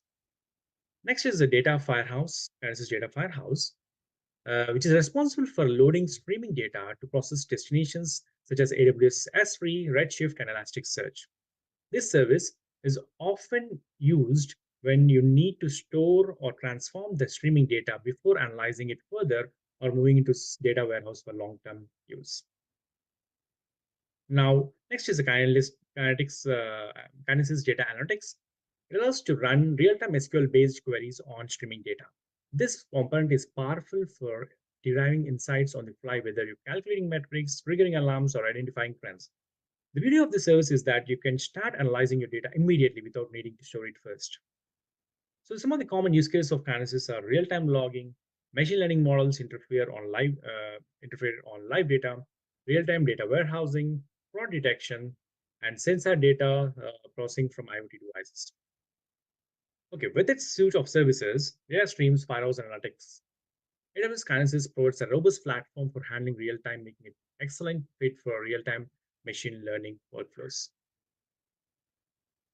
Let's now take a look at how AWS Kinesis and Lambda work together to enable real-time processing.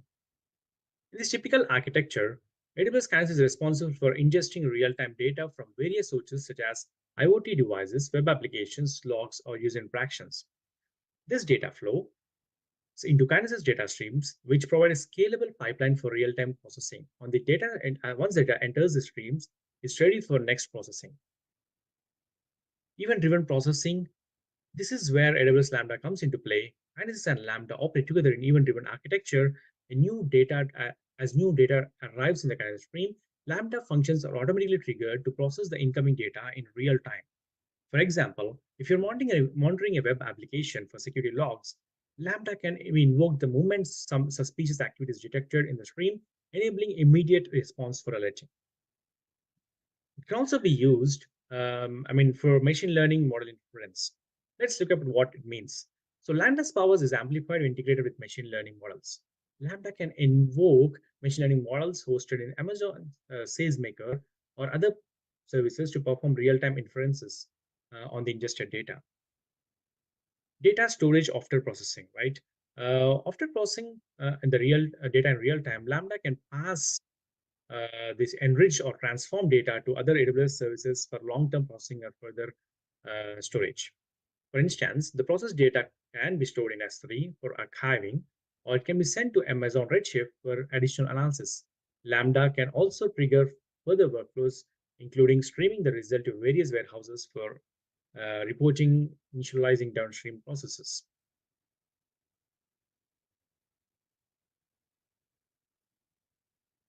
Now, let's look at this, how AWS Kinesis is working with other ecosystem. So this diagram presents end-to-end architecture of real-time data ingestion, processing, storage, and analysis using AWS services. It highlights how data flows from various sources through ingestion and storage layers, to analyze and integration services, and finally, how it produces outcomes like dashboards, machine learning, inferences, and alerts.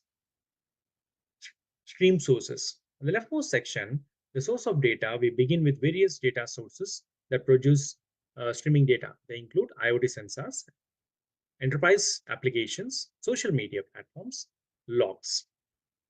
So these sources create large volumes of continuous flowing data that needs to be ingested, stored, and processed in real time. Next is the streaming ingestion on the VC. AWS provides several tools to help us bring in this continuous data from various sources. AWS IoT Core, Kinesis Agent, which is a lightweight agent installed on server to stream log and event data to the Kinesis data streams. AWS SDK allows custom applications to send data to Kinesis streams via API calls. AWS DMS, a database migration service, can continuously replicate data from on-premise data to other databases sources into streaming services. MSK Connect is a connector for Kafka environments, allowing for seamless integrations with AWS services. These services capture the data and send it to the stream storage layer for processing. Storing streaming data. Once the data is ingested, it is placed into a streaming storage device. Used for AWS Kinesis data streams is used for, as we discussed already, used for scalable real-time data streaming, which can handle data streams in shards to scale with traffic. Next is the AWS MSK managed streaming of Apache Kafka, a fully managed Kafka service that simplifies the integration of Kafka-based applications into AWS ecosystem. This storage is foundation for processing the data, ensuring the real-time streams are stored temporarily while they await processing. Next, we have stream analytics and integration. Once the data is stored in stream, AWS offers a range of services to process and analyze the data in real time. Now you can see AWS Kinesis data analytics enables real-time SQL processing of data in SQL stream and Kinesis streams, performing operations like filtering, aggregation, enrichment in real time. AWS Lambda, as we discussed, is event-driven serverless functions. And Amazon EMR, which is probably the first time we're talking about, for more complex large-scale data processing using using Apache Spark, Hadoop, and Flink. And here comes the AWS Glue, provides both batch and streaming extract, transform, load ETL services, allowing you to transform and prepare data for analytics. Next is the data integration, where we talk about AWS Kinesis Firehouse, which we already talked about, automatically delivers data to destinations like S3, Redshift, OpenSearch, formerly known as Elasticsearch, after optional transformation steps, right? So about AWS S3 used to store the transform data in data lake for further analysis. Now, Amazon Redshift, a data warehouse, we can see, is it's a data warehouse where the transform data can be queried for insights. And as we discussed, Amazon OpenSearch service indexes the data for quick searches and building real-time dashboards, especially for logs or event data. Next is the outcome, which is the rightmost section. The final layer in the pipeline showcases how processed data can be turned into outcomes. It can be automatic decision making. Real-time decisions such as fraud detection, anomaly detection, or recommendations can be triggered based on the processed data. Data can be visualized in real-time dashboards. For example, Amazon QuickSight or Kibana or OpenSearch for monitoring key metrics. Next can be alerting. Real-time alerts can be sent based on specific triggers or thresholds detected in the data. Real-time ML interference. So integration with AWS machine learning services allows for real-time interference. Let's talk about the real-time example of fraud detection pipeline and what are the tech stack that we use here. So in today's digital world, where thousands of transactions happen every second, detecting fraud in real time is crucial to avoid losses and ensure customer trust. First, we have AWS Kinesis streams, which ingest transactions data as it happens from payment gateways or financial systems. Every transaction is sent in real time to the system streams, where we can immediately detect anomalous or suspicious activities. For example, If someone is making purchases at two different locations simultaneously, the system will capture both transactions instantaneously. Like we were talking about AWS Lambda, as soon as the transaction data hits the Kinesis data streams, AWS Lambda is triggered. Lambda processes each incoming transaction real time by invoking a machine learning model that we have hosted on AWS SageMaker. This means every transaction is analyzed by the model within milliseconds of being initialized, ensuring no delays in fraud detection. Next is the SageMaker step. Steps in the machine learning model hosted on SageMaker analyzes the transaction data and predicts whether it's fraudulent or not. The model is trained on historical transaction data, including previous instances of fraud, so it can recognize patterns such as unusual spending behavior or suspicious geolocations. If the machine learning model flags the transaction as fraudulent, the system can take immediate action. This could involve automatically stopping transaction in its track or sending an alert to the security team for manual review. The process also ensures that the fraud is detected and acted upon as soon as possible, reducing the risk of financial losses.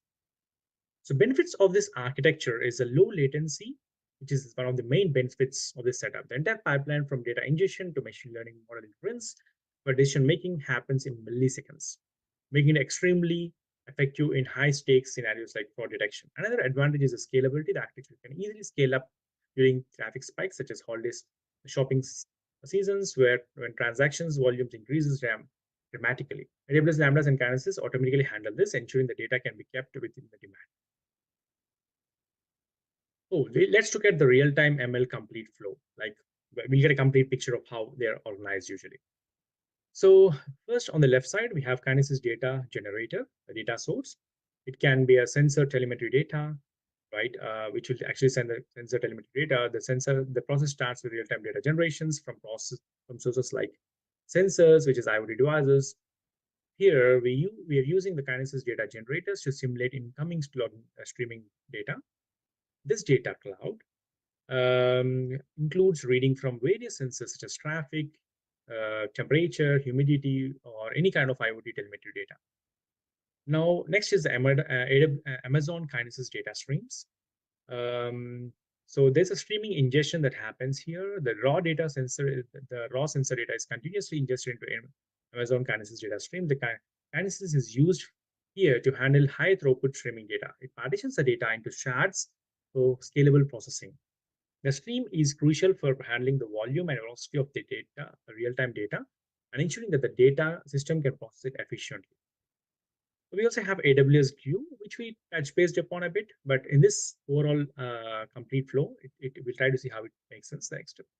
So Glue processes the raw data coming from Kinesis in micro batches and performs feature engineering to extract meaningful features like the raw telemetry data, for example, to be calculating moving averages, aggregating readings, or removing anomalies.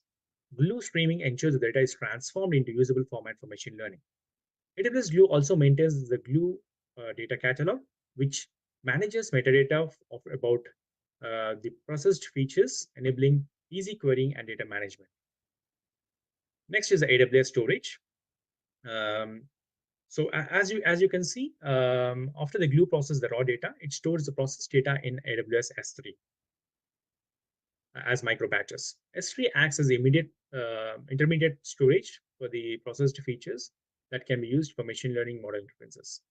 S3 events notifications are set up to trigger further processing steps whenever new processed features are written to the bucket. AWS Lambda is the next one, which you can see here. So AWS Lambda functions when new features are stored in S3. AWS Lambda is triggered by the S3 event notification, and the Lambda handles the logic to send asynchronous interference requests to the deployed machine learning models such as SageMaker. Now we have the SageMaker endpoint here. So Amazon SageMaker endpoint receives the asynchronous interference requests and processes the incoming feature data using a pre-trained machine learning model.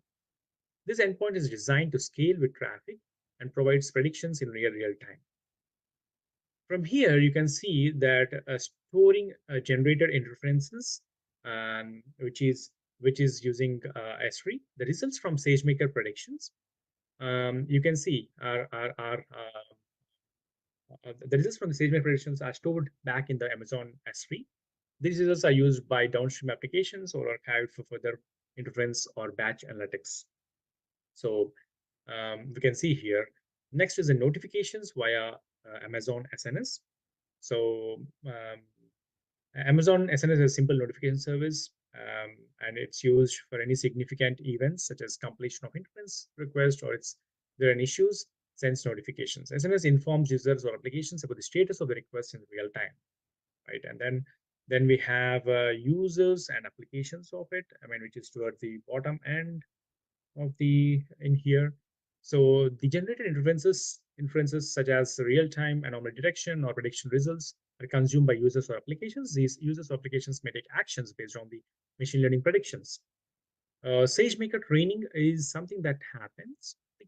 The pipeline includes a feedback loop where new data can be fed into Amazon SageMaker training or to train and deploy updating models. As new telemetry data is continuously generated, the system can retrain models on new data and deploy updated versions to SageMaker endpoints for accurate predictions. But one point to remember is the model can be trained online, or it can be trained in batches. So I mean, the training while the inferences out of it is one aspect, the training is another aspect. So in summary, the pipeline demonstrates the end-to-end architecture of a real-time machine learning using AWS services, from streaming data ingestion using Kinesis to streaming data processing with Glue streaming to asynchronous model inferences with SageMaker. The architecture enables real-time insights and actions based on the machine learning predictions.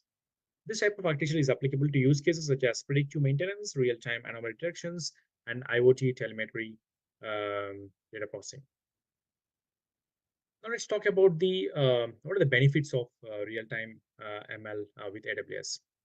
You can see that AWS Lambda and Kinesis automatically scale based on the incoming data. No need to worry about capacity planning, and this cost-effective, as we already talked about.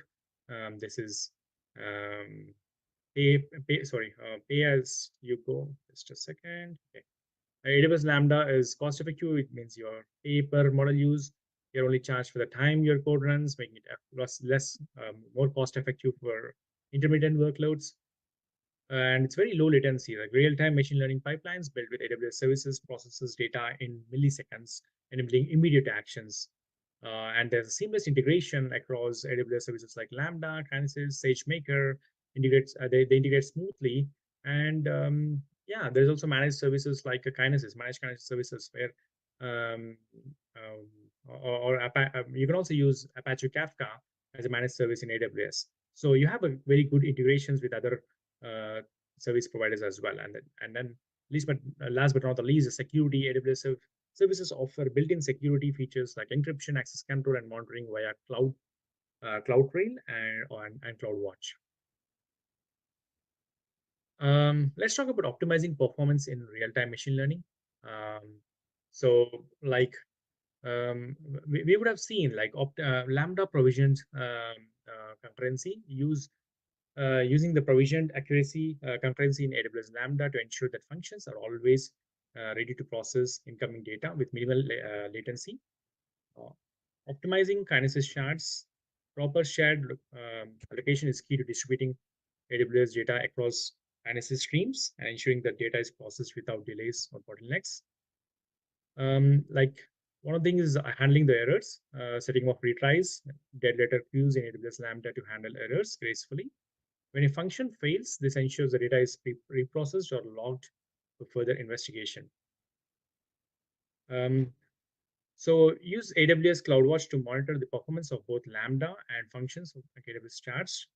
Tune your pipelines based on data volumes, function executions, resource utilization. So we look at the competitors of AWS advantages and AWS advantages. Let's take a quick look at some competitors. There's Google Cloud Functions and PubSub. There's PubSub models. Google offers the cloud functions and PubSub for serverless compute and messaging. However, while Google provides excellent services for real-time event processing, it lacks the deep integration with machine learning services that AWS offers, especially with the service like Amazon SageMaker. We also have Microsoft Azure Functions plus Event Hub. On the other hand, Microsoft Azure has Azure Functions and even have for the real-time processing. However, integration complexity can be higher compared to AWS, while powerful setting up a similar pipeline often requires additional configurations and management efforts. AWS stands out with several key advantages that make it the go-to platform for real-time machine learning pipelines. Like seamless integrations, AWS has native integration across services like AWS Kinesis, SageMaker, making it much easier to build and manage real-time applications pipelines without worrying about the complexity or complex setup. You can see that scalability is another big advantage. AWS operates in more regions globally than its competitors. Both Lambda and Kinesis can automatically scale to handle fluctuation traffic or large data streams, making it ideal for businesses that experience seasonal spikes, such as during holiday shopping. It's also cost effective, like we already discussed, paper pricing, and real-time monitoring is one more through CloudWatch, which we already discussed. This allows for easy troubleshooting and optimization, ensuring our real-time pipelines are running smoothly. In terms of security, AWS is known for its comprehensive security features like identity and access management, encryption. Additionally, AWS meets all major compliance standards such as HIPAA, SOC, and GDPR, making it secure choice for enterprise handling data security. One final advantage is edge computing with AWS Greengrass. This allows us to deploy machine learning models directly on edge services for low latency interfaces.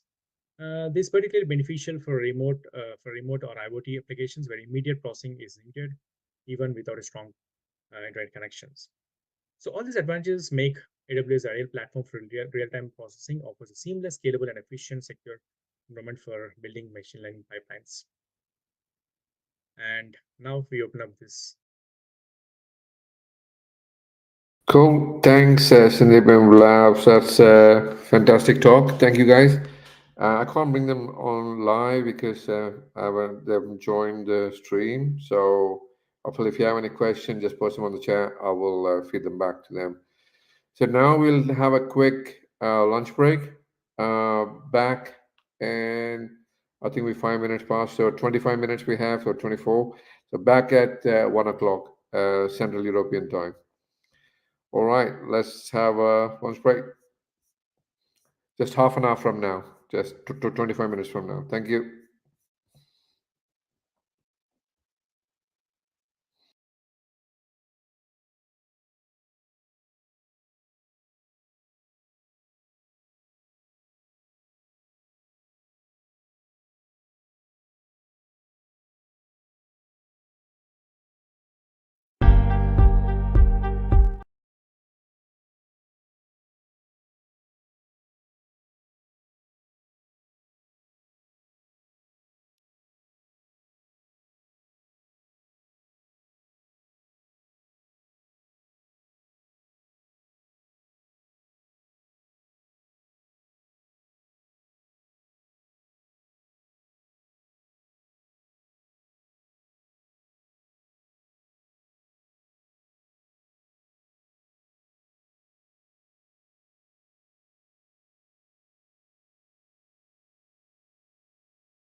Oh, welcome back. Thank you. Sorry. I just realized it. Thanks. Welcome back, everyone. For the lunch, sorry, I made the lunch short because we have a lot of talks today. So thanks for joining back. Let's just roll on. So we have Dimitro, our next talk. Unfortunately, he can't join. I think he's flying now. So he just sent me a message. So any questions on this talk, probably I'll just gather and then feed it back to him. So with that, let's bring Dimitro on stage.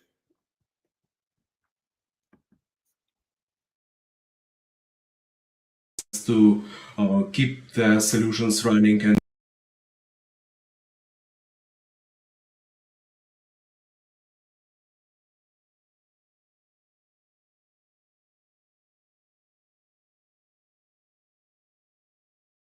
amazing sessions.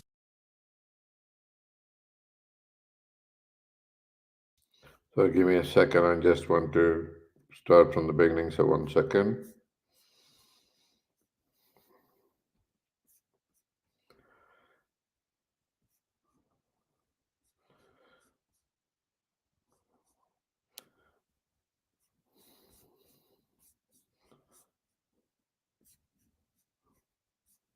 Okay, 1 second. It's coming, rolling.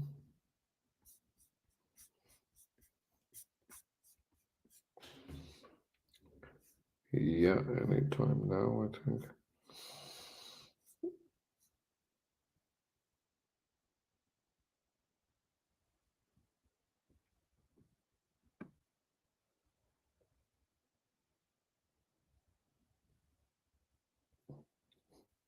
There you go. Let's go now.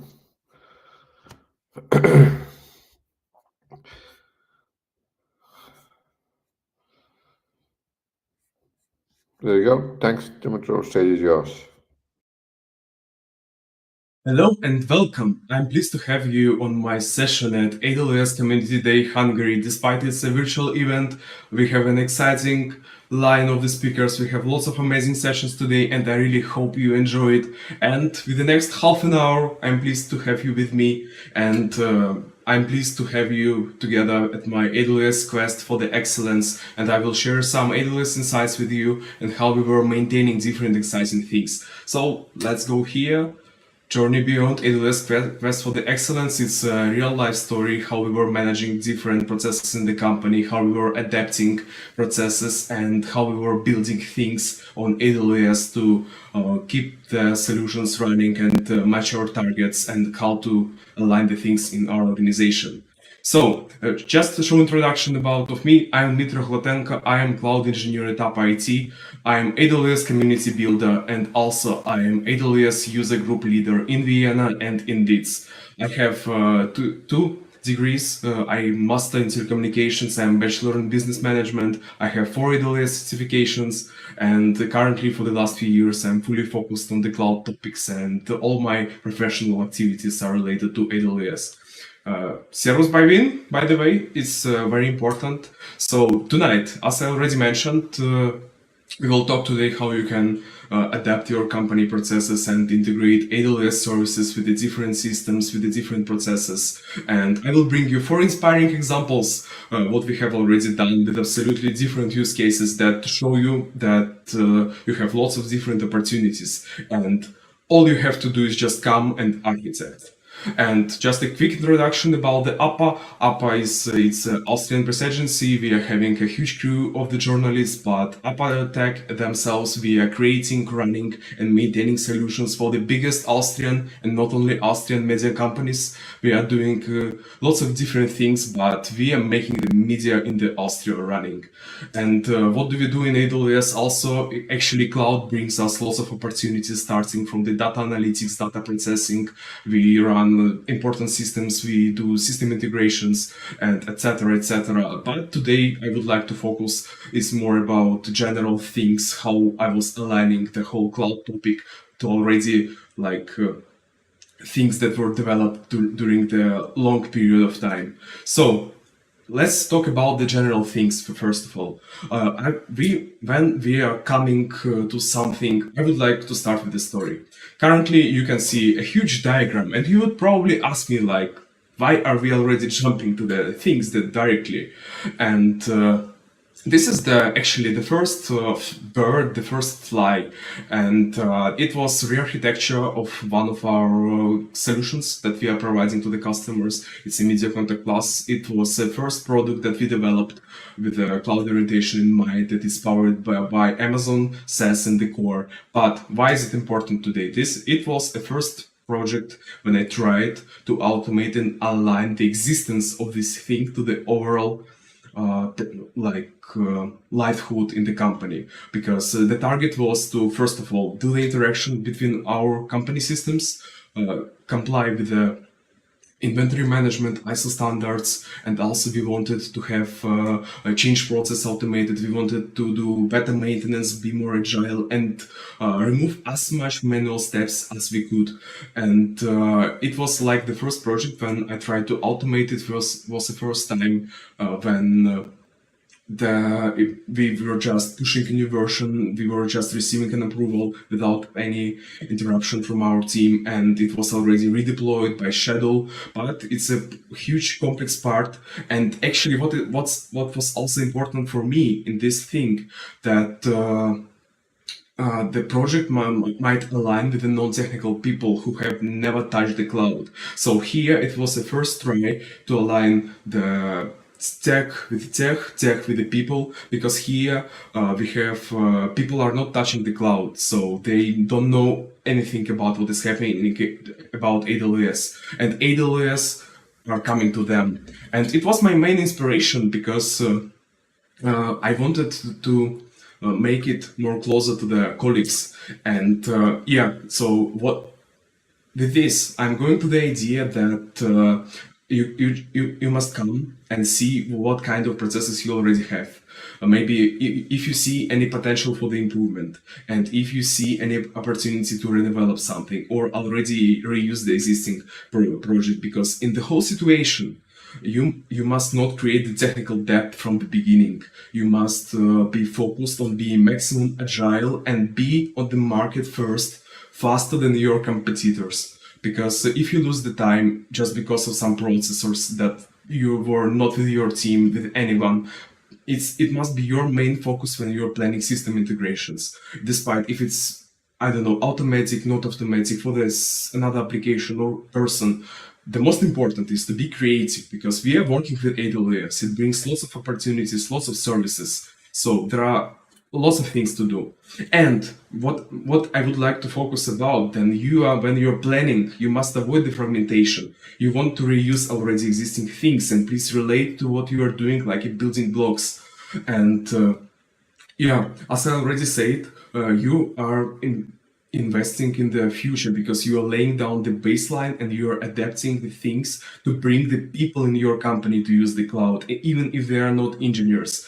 And it's actually a very huge project, but it's not that scary, because for me, in this perspective, I thought it always had three main things, that the things that we are running, the cloud and the people, and it all must work together. We must take into account preferences. We should already understand which technologies are familiar in the pool, which technologies are new. Maybe we could organize the trainings or just adapt the existing things to make them already known for our crew.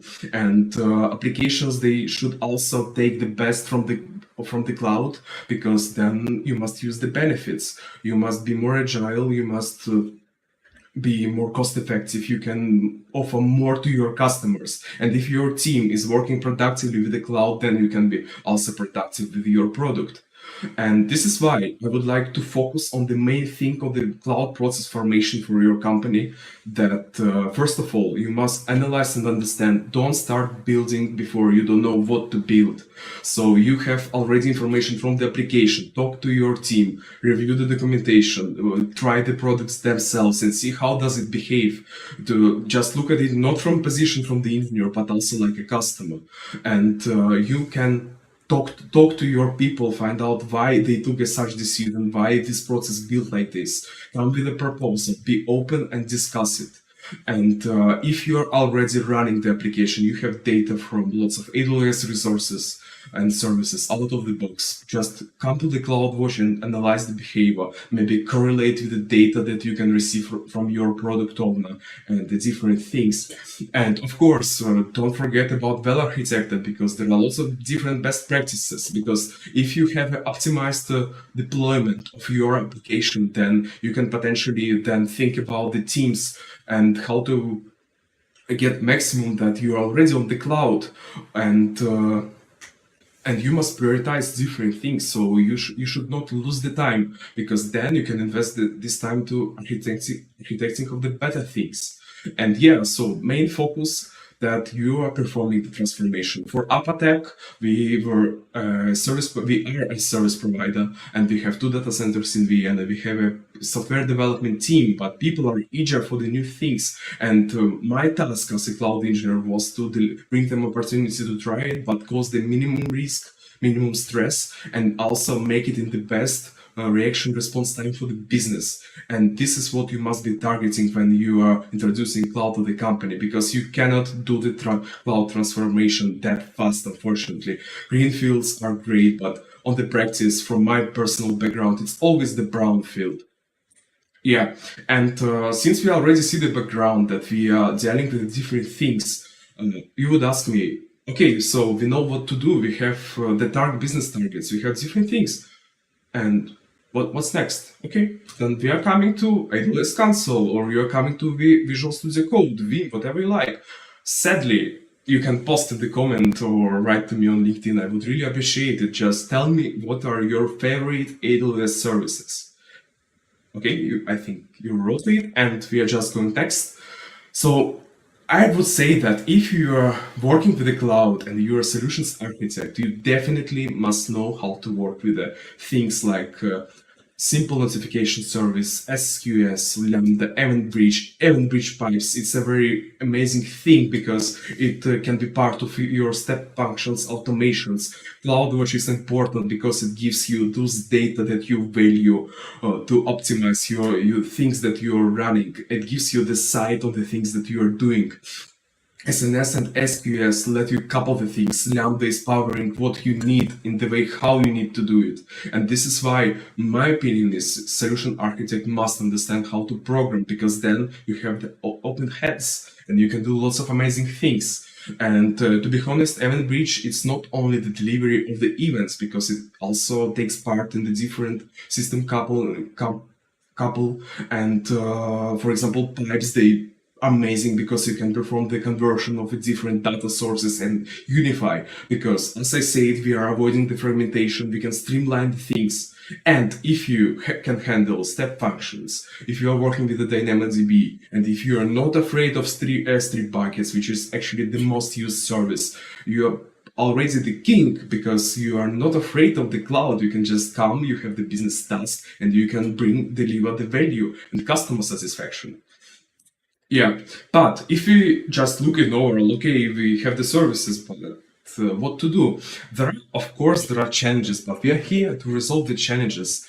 And we have a different data formats which are coming from the different services, because we just deal with different data types. We have different data types coming from our relying systems. It's always like hard to align it. And data duplication and snowballing, it's actually a very big topic, because you could just populate the same data and you would never need it, and you will pay for it, and it's always you have to look at time. Response time and timeouts is also important, because lambdas are time limited, and you would not like to run big queries in the lambda. You would like to use it like a short, like a spark, and then get your thing done. And sometimes what I also noticed when I was developing the integrations of the service to the services, that we are just missing some fields, and we could combine the data from the different data sources. And as already mentioned, it's also important to perform proper error handling, monitoring different limitations, because, for example, you can push the notifications from AWS SaaS to SNS, but you cannot use the FIFO, and then you have to use the Lambda, and then you have the proper FIFO. But as I say, there is nothing that must scare us. And yeah, in general, so you just should take into account the like special things about the services, and then more you work with the service, then you better you get, you know what to expect, and you know already how to come from the side. Because, for example, some of AWS services, they are that widely used in our company that even like people who were aside from the cloud, they already know some specifics about it. That's why this is how the bringing of something really comes deep into the company. But you, as I said, you should not be scared, because since we are architecting, we have lots of opportunities. So if you are planning the system integration, we actually have the waterfall photo, because this is what feeling you must have from your application and how it works, what you have. And it must be event driven. So something must happen to start the process. For example, some event alarm, some, I don't know, report of vulnerability from AWS service, whatever you do, whatever you integrate. So, and you must process this with like a workflow, because please don't forget that you might lose the data, you might lose the event, and it's important to process it. And step functions, they are amazing, because you can combine the services, you can have the retries, you can really easily observe it, and you don't have to think, oh, how do I comply a few lambdas, maybe I will save to S3. No, and you just build the step function, you build the lambda, you take the already provided connector to the thing, and it's very nice.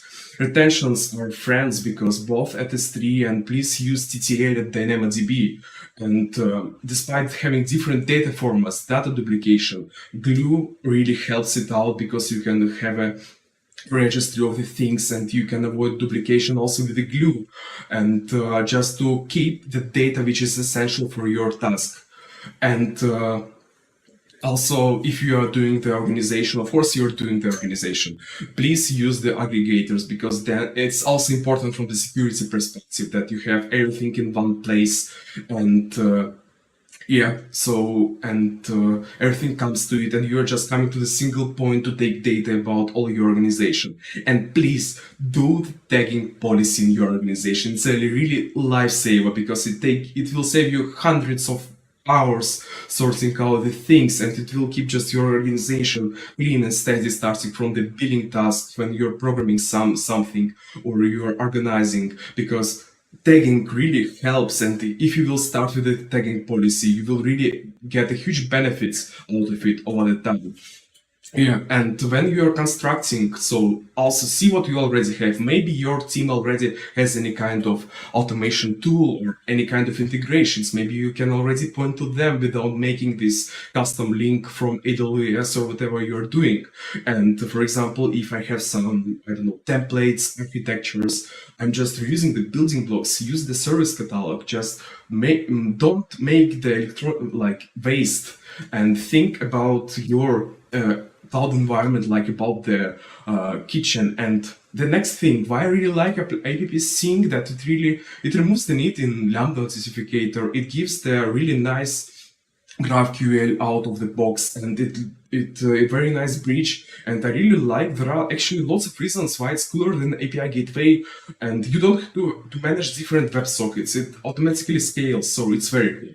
And since we are working with the Lambdas, a huge recommendation is to try out Lambda Power Tools. Lambda Power Tools, they are bringing lots of things that you might be programming or crafting yourself, and it gives you more opportunities for tracing, logging, debugging, and so it's a good foundation to have it in production in the Lambdas. And it's also good for uniformity, that you use the same stack for resolving different utility tasks related to your code. And what I would like to say, since not all the people that you're interacting with that are technical, AWS QuickSight is the best point of interaction in the whole cloud if you are working with non-technical people, because it's very intuitive. You can pre-process the data, you can give a very strict role-based access even outside of your SSO, you can be very precise with what people see and do, you can build everything that you need very fast and represent the data in the way your team will understand, and they don't have to know AWS to see this, because, and also why I'm talking about glue preprocessing, that you can also bring it to your Grafana or QuickSight. And but if you don't have Grafana, the QuickSight is a way to go, and it really also keeps the level of organization. And going next to the whole things, let me quickly tell you about some things that we built recently in the using the whole thing in mind, that we are using the processes, that we are using the blocks, that we would like to be already known to our teams, and that we would like to have the cloud integrated in the company processes as fast as we want. So, but since I really think that AWS services, they are building blocks, and this is why we build our systems with the automation in the way that we really need. And this is the first case. In Apatek, we are using the For Me. It's actually a very cool system because it combines the software management, project management, configuration item management, resource management, data center management. So with For Me, you can manage almost everything. And lots of processes in Apatek, they are really related on the For Me, because we are managing the customer requests. We are observability is also relying on the data in For Me, and some projects are managed by the For Me. And this is what you currently see. It was our first idea that actually we started to for one of our projects to automate the process of delivery of the new versions. And for example, if we have some vulnerability and we have had to rebuild the image, so this pipeline, it included some automatic testing, sharing with the proper accounts. Then it was just waiting, I don't know, like a hot dish that comes to you, and our approval team come to the For Me, see, oh, our automation has prepared something for us. It looks good. Let's fire it. Then For Me comes to our pipeline saying, okay, we are good to go. It changes the launch template according to the maintenance window, and fully transparent change management. It was one of the first things at one of our first projects that we have made, but it really saved us lots of time. And one of our products is being deployed already like for the last 2 years. And since that, I haven't interrupted it myself, never. And actually it came out that we were trying out to minimize the put up time of this system, but it was already at my another talk. And also it was important for us to automate the process that we already have the warmed up image, and we just use it. Applications runs, we are patched, we are secure, we are up to date, and everything is nice and shiny.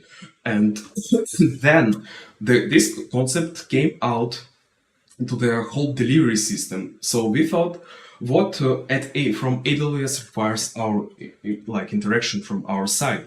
For example, AWS config, systems manager, inspector, and and security hub. And we have centralized in the tooling account data gathering from all the services that we have a perspective of our environment. And currently tighten it on the For Me, we have, for example, account creation. Our teams are just coming, creating the ticket, it provisions the account, and I get notified that we have account. If we have the vulnerability, we have a ticket, security team reacts to it. If we have, for example, some updates, it goes to the change process, it gets approval, then we run the documents on the systems manager. And the most important, for example, if we are doing the new deployment, automation already makes for us the resources, and we have configuration items, and when we have some change, we already have those items for the ticket. So we have everything prepared, every action or something that happens in AWS and not related to, for example, to observability, but to the change process or some information requests. It's coming in in the dialogue mode between our AWS organizations and For Me. And it's like generalized thing. And tech policy, why is it important here? Because some of the information we get from Resource Explorer, for example, and the rest of the data we get combined from AWS config. And it all gets together, we processes with the glue, and we know what must be patched, what we have, when, where, and what happens. The second case, since we have a hybrid cloud, actually for us important to use our system images, and since we are we really love Red Hat Linux, and we use the Cloud Connect, and I recommend you too, because then you can use your subscriptions on it, and yeah, so you can automatically build the things and include the things that you need.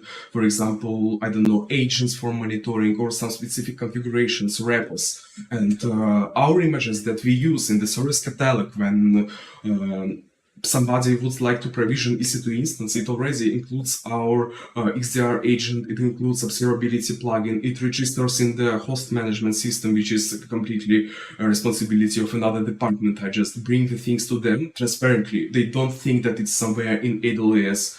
And if we have some vulnerabilities, we have the new images, templates are automatically updated, and it comes to us, and we are just transparently working and keeping the things on track and updated in this way.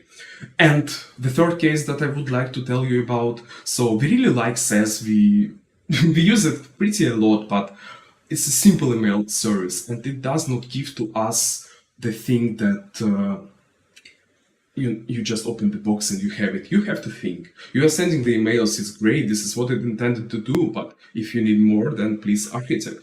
And one of our customers, they actually have a very big pool of sendings. They have lots of customers. And the thing is that they wanted to know which emails are problematic, which are undeliverable, but the data was supposed to go to the team that are never worked with AWS. They don't care. And we thought, okay, since we don't have time to modify the application, we don't have much time because the project has to be already launched, but it's a normal situation. We just wanted to, we are taking the data that comes from the SaaS, so by the triggers, we have created the rule that once a week we are creating the report, it gets sent, and everyone is happy, and we are managing. But then, after some time, we realized that processing of those requests with the customer satisfaction team, it really takes some effort. And then we thought, okay, but maybe we can program, and we started to cooperate with the developers of the platform used by the customer. And we ended up that we have the direct communication between the SaaS on our side, transparently for their developers, with their custom application. And for example, if we are sending and it bounces, it gets to the suppression list. So every single event from SaaS comes to the Lambda, it processes it, maybe it just logs it, maybe it takes some action, maybe it informs us or customer or product owner, and we are keeping track of the things that are happening.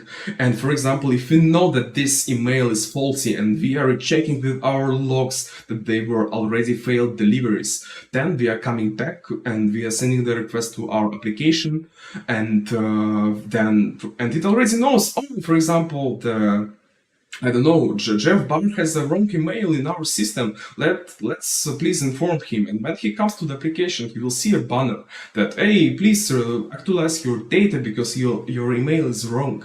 And this is nice because, and that application just comes back to us through the app sync, like a normal JSON of GraalVM saying, okay, the status has changed. And we are updating it, we are refreshing the suppression list, and we are keeping the deliverability on the desired level. And customer team just can come and see what are the statistics which are processed, unprocessed, and keep in touch. But it's not a huge effort, but it, I don't know, it's a deal breaker, and it really helped, and we sorted out lots of the customers that were suffering just because they didn't know their email is not valid. And it's really cool. And the fourth case, even recently at our AWS Community Day Hungary, we have had a presentation where somebody said, oh, you should not use the spot instances because they are, I don't know, they disappear. But wait, we were developing the application that, first of all, it runs on the pools. We have already the one on-demand instance, always on the pool for the capacity. We ensure that we are live. But what is more important, why it's here, that Amazon gives you a notice that you have to like the spot instance will be gone, and you can read it. And one of our targets for one of our applications, which is pretty scalable because it handles different waves of the customers during the day, but we are launching, and then we are checking, oh, are we on the spot or on the application? And for example, database migrations, they would not run on the spot instance. And when the spot instance is here, it can receive the notice from the event bridge. We are processing this request, we are saving the state, and it's here. And it's one more example when human is not here, but tech communicate with the tech just to deliver better experience for us, for humans. And let's close it out in conclusion. When you are coming to the things, don't expect that you will have everything at advance. You are having the building blocks, and it's your work to bring it all together. And please use the opportunities given by them. And for example, if you will have the tools, but if you will have no desire to use them, then you will have no output, then your organization will lose the time, and you will be not agile, and probably your customer will be taken out over by somebody else. Do you want it? Definitely not. And technical limitations, if you don't see this in AWS documentation, then probably it's more wide than you see it. And you have just to think about what is your limit of technical vision. Maybe you can just implement it and do the small research and then come to your manager and make him happy. So, and as far as I can see from my examples, that we are using the same things, the same services, whatever, but we are working with the data. We are working with the fact that something happened, and baseline is the same. And please don't be scared. Architect, take the path. You will fail, you will succeed, but it's most important that you take the responsibility and you bring the things to your business value. So I hope it was interesting. If you have any questions, please feel free to contact me. Please add me on LinkedIn. Please join our AWS community Slack. We have lots of amazing people. You can ask, we can think about the cloud together, and please check out any of available user groups around of you. I'm definitely sure that there are lots of amazing people, and I hope you really like the presentation, and maybe it will bring some inspiration to you, or maybe you can come tomorrow to office and hey, I have seen the solution. So please free to talk, please feel free to connect. I hope you really like the community day, and we will see us in the clouds. Thank you. Cool. Thanks, Dimitro. That was a great speech. Yeah, I know you're flying, I think, as we speak. So yeah, can't join live to answer any questions, but I don't see any questions in the chat. So thanks, Dimitro, again. That's a great talk. Let's roll on to Sushit, our next speaker. He's also our data serverless hero. So thanks, Sushit. Stage is yours.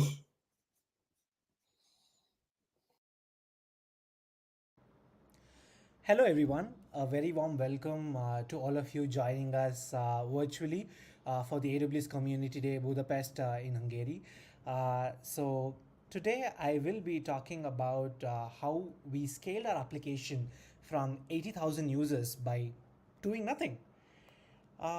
So, I mean, it is an interesting topic. So I'll walk you through what we did, or rather what we did not do. So first of all, a little bit of introduction about me. I am Srushit Repakula. I'm the head of engineering at Confab. I'm also an AWS Serverless hero, and I run a user group here in India called the AWS User Group Tirupati. I'm also a co-organizer of the Serverless group and an organizer of the Serverless Days Bangalore, an event which we actually did just 1 month back. So without further ado, let me get started. What am I going to cover today? The first thing is the what, the how, best practices, and the lessons learned as a part of building this application. First of all, what is this application, right? So as we are attending this event, whenever events happen in person at a location or at a venue, generally what happens is there's a check-in process that happens. So at the start of the event, before the start of the event, in fact, participants come with their ticket, and the organizing team verifies whether the participant has a valid ticket, and then cross-verifies their details and then checks them in. So we at Confab had built a simple web app for the same, which basically the moment you scan the QR code on the ticket, it'll flash the participant details, and then you can verify and you can just check them in. So this is a simple application. So it is basically a check-in application. Now, a few features that we wanted are it should work both offline and online, because as we know, especially in in-person events at hotels or at convention centers, the internet connectivity is not that great. So we wanted to make sure that the process is not hindered whenever there is less bandwidth or in fact no internet connection as well. At the same time, we wanted to make sure that real-time updates happen, and when there are multiple counters at the venue, the data is synced across all the counters without having to manually refresh or sync it. So essentially real-time data across the devices that are being used for the check-in. And the most important thing was scaling it for an event, which we did for approximately 80,000 attendees.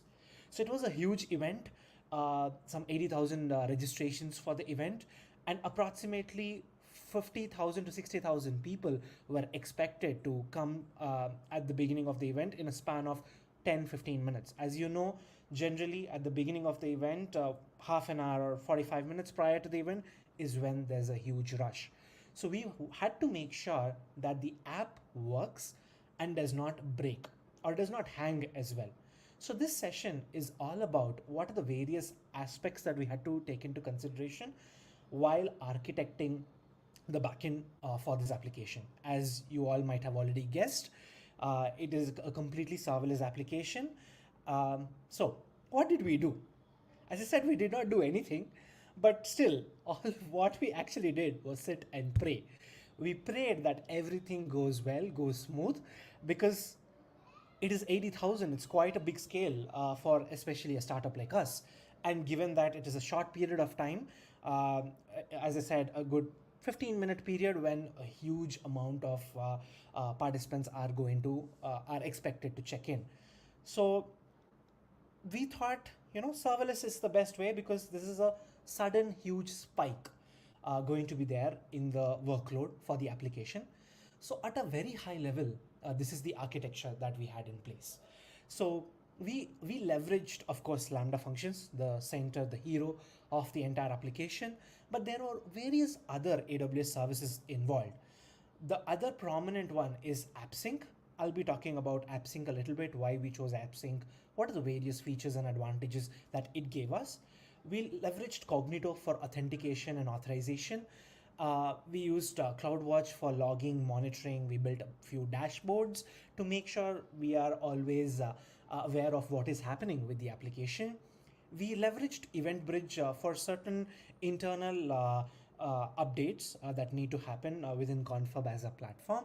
From a data layer perspective, we had Amazon Aurora, Serverless.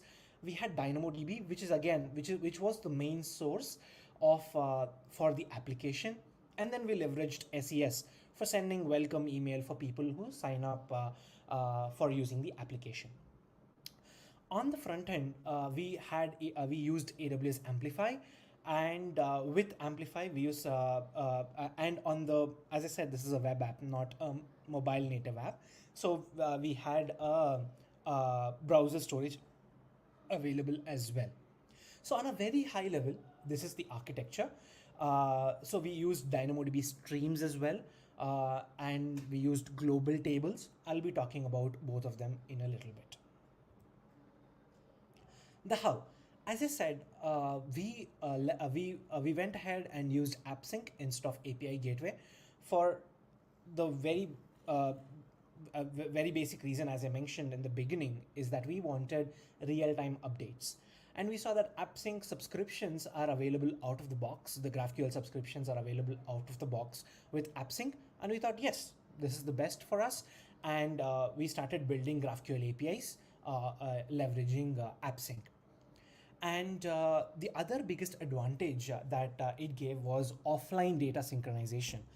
As I had mentioned, we wanted to make sure that the application works both offline and online.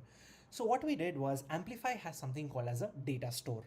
So Amplify data store sits or talks to the browser index DB, and automatically whenever the device comes online, pushes the updates back to AWS in this case.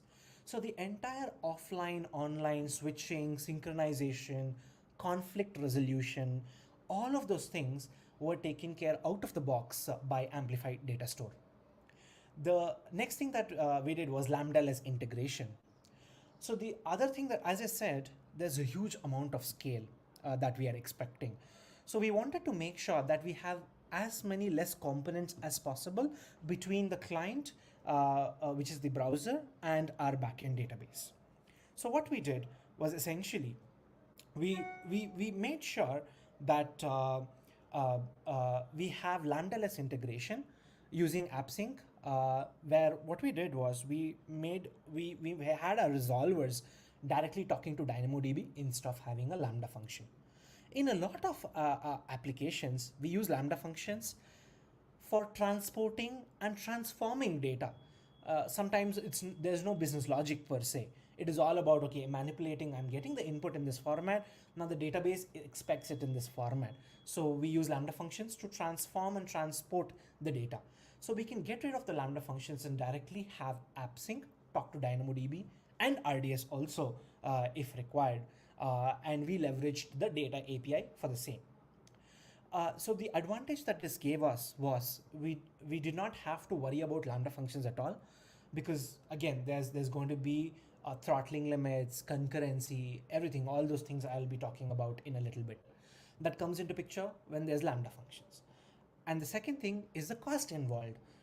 So if we are able to get rid of one single Lambda function when there's especially at scale, you can see cost difference as well. And of course, the third one, the cold starts.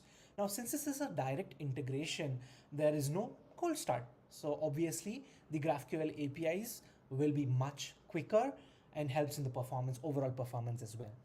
The other thing with AppSync was that we, of course, really looked forward was the fine-grained access control, which AppSync provides out of the box.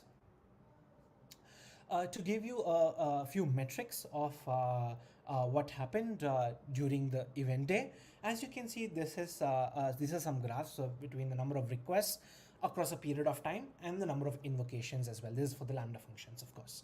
So as you can see, there is a sudden spike in the morning as the event started. The event was supposed to start at around 10:30. So as you can see, 10:30. As you can see, there's a sudden spike at just before the event as expected, because there were a huge amount of requests that is coming in. And then as and when the event started, of course, a lot of people checked in. So the number of requests went down. And there were a few check-ins throughout the day. That is why you see a few towers of requests here. This is the perfect use case and example for a serverless application, because you can see there's a sudden spike and then it comes down. And then there are a few jumps here and there. As I said, we did nothing because everything that we have as a part of the architecture was serverless.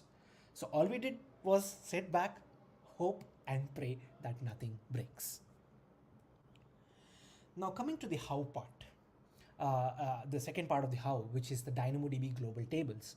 As I have mentioned, we have multiple data sources available, and one of it is DynamoDB. As I said, it is the main data source for the entire application. So we wanted to make sure that it has, of course, DynamoDB is highly available, but apart from that, we wanted to make sure that if at all anything happens, I have replication in a different region altogether, and the data can still, the app can still work. So we leveraged the DynamoDB global tables to replicate data across regions, and we did not have to do any application layer changes, no code changes. AWS automatically takes care of updating the data from one region to another. Isn't that amazing? You are basically getting a replicated data without doing anything, and your application can talk to whichever region it wants. And this not only helps in the performance, but it also helps in disaster recovery and provides a backup option. As I said, in a rare instance where a region goes down, you always have another one available for it to switch over. Consistency and conflict resolution is again taken care by AWS itself. So there are a few aspects that you will have to take care of it. It's better you can check the documentation for the same. So the next part is the Lambda functions, right? So how did it scale? What are the various things that we had to take care of and consider? So before I get into what we did, what are the various things we did, let me talk about what happens behind the scenes. As most of you might have already known, there are two parts to a Lambda functions execution. One is the init duration, which is what we called as the cold start, and then the actual invocation as well. So whenever a Lambda function is invoked, AWS takes a few milliseconds for it to provision the instance for us, and that period of time is called as the init duration. And once the instance is available to receive requests, it actually becomes eligible for invoking the function itself, which is execution of the business logic or the code. So this together is basically the whole time it takes for the Lambda function to respond to a request. So what happens when there are two requests coming one after another? As I said, what happens is the moment there's an invocation that happens, AWS provides the instance or allots the instance for the Lambda function, and it has an init duration, and then the Lambda function is invoked. Once the Lambda function is done with its whatever it has to do, then it goes down. When I say it goes down, the request is over, but the instance is still made available for some more time, anticipating for further requests. Now let's say there's another request that comes afterwards, after this execution is over, then the same environment is used instead of, as you can see, that is why there is no init section or portion here, because AWS has already provisioned the instance for us. So it just reuses the same one if a request comes and there is a instance available.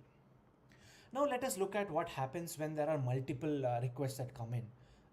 So as you can see here, as time progresses, you can see in the first, second, third rows, there are 3 requests that are coming in almost parallelly, and therefore AWS provisions 3 different instances. Now once those, and while the third one is still in progress, as you can see, there's a fourth also that comes in. Again, there's no environment that is available, so one more is created, one more is created here. Now once this is over, as you can see at this time period, when the 6th request came in, 6, 7 and 8 for that matter, there are 3 instances that were provisioned for the request of 1, 2, 3. So therefore for 6, 7, 8, the same environment of 1, 2, 3 is reused. Therefore no init duration. The same goes for request 10. But now when you see when request 9 is coming, there are no environments that is available. So therefore there is a new one that is created. Now, if I freeze the times, you can see that at T1, at this point, there are 3 instances of the Lambda function. At T2, there are 5, 1, 2, 3, 4, and 5. At T3, there are 4, and so on. Now, what is concurrency? And how do we calculate concurrency of your Lambda functions? It's a simple formula. So concurrency is basically nothing but the number of requests that we get per second, average, into multiply by the number of the average request duration in seconds. To give you an example, let's say we get 100 requests per second, and each request takes 1 second to complete the Lambda execution, then the concurrency of the application is 100. Another example, well, let's say for example, we have 5,000 requests per second, but it only takes 0.2 seconds per request, then the concurrency is 1,000. So now that we're talking about concurrency, there are 2 important things to know when it comes to Lambda functions. 2 configurations. There's something called as reserved concurrency, and then we have provisioned concurrency as well. So these are 2 configurations, features that one can leverage depending on their application. I'll quickly touch upon both of them at a very high level. What is a reserved concurrency?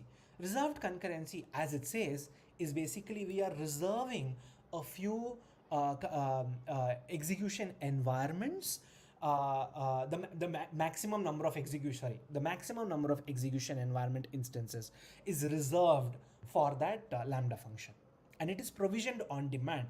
That means there is no difference versus what is earlier versus what is this, meaning whether reserved is there or reserved is not there. And here cold starts exist because, as I said, there is no pre-warmed environment. That is what is provisioned concurrency. In reserved concurrency, it is as good as normal use case. And the next thing about reserved concurrency is throttled when the reserved concurrency limit is reached, and there are no extra charges for this configuration. So let me give you context or a little example of what this means and when one would use this. Excuse me. Reserved concurrency is used when you want to make sure that a specific Lambda function, especially the one that is expected to be invoked quite a lot, right? You want to make sure that that Lambda function has enough capacity available. As you so one thing with respect to Lambda function is there is a default limit of 1,000 concurrent requests across your Lambda function. That means that whenever so by default, what happens is that 1,000 is shared across the Lambda functions. But if you want to make sure that whatever is your high frequency Lambda function, you want to make sure that I want to reserve a few concurrency for it, we can use this reserved concurrency. So what happens is, let's say Lambda function A is a high frequency Lambda function. It gets requests quite a lot. You want to make sure that it has enough capacity available at the time, and other Lambda functions are not consuming this Lambda function's concurrency, then you go with reserved concurrency. What is the other option? The other option is provisioned concurrency. So in provisioned concurrency, as it says, what happens is you decide the number of pre-provisioned execution environments. Let's say I keep 200 execution environments for my Lambda function A.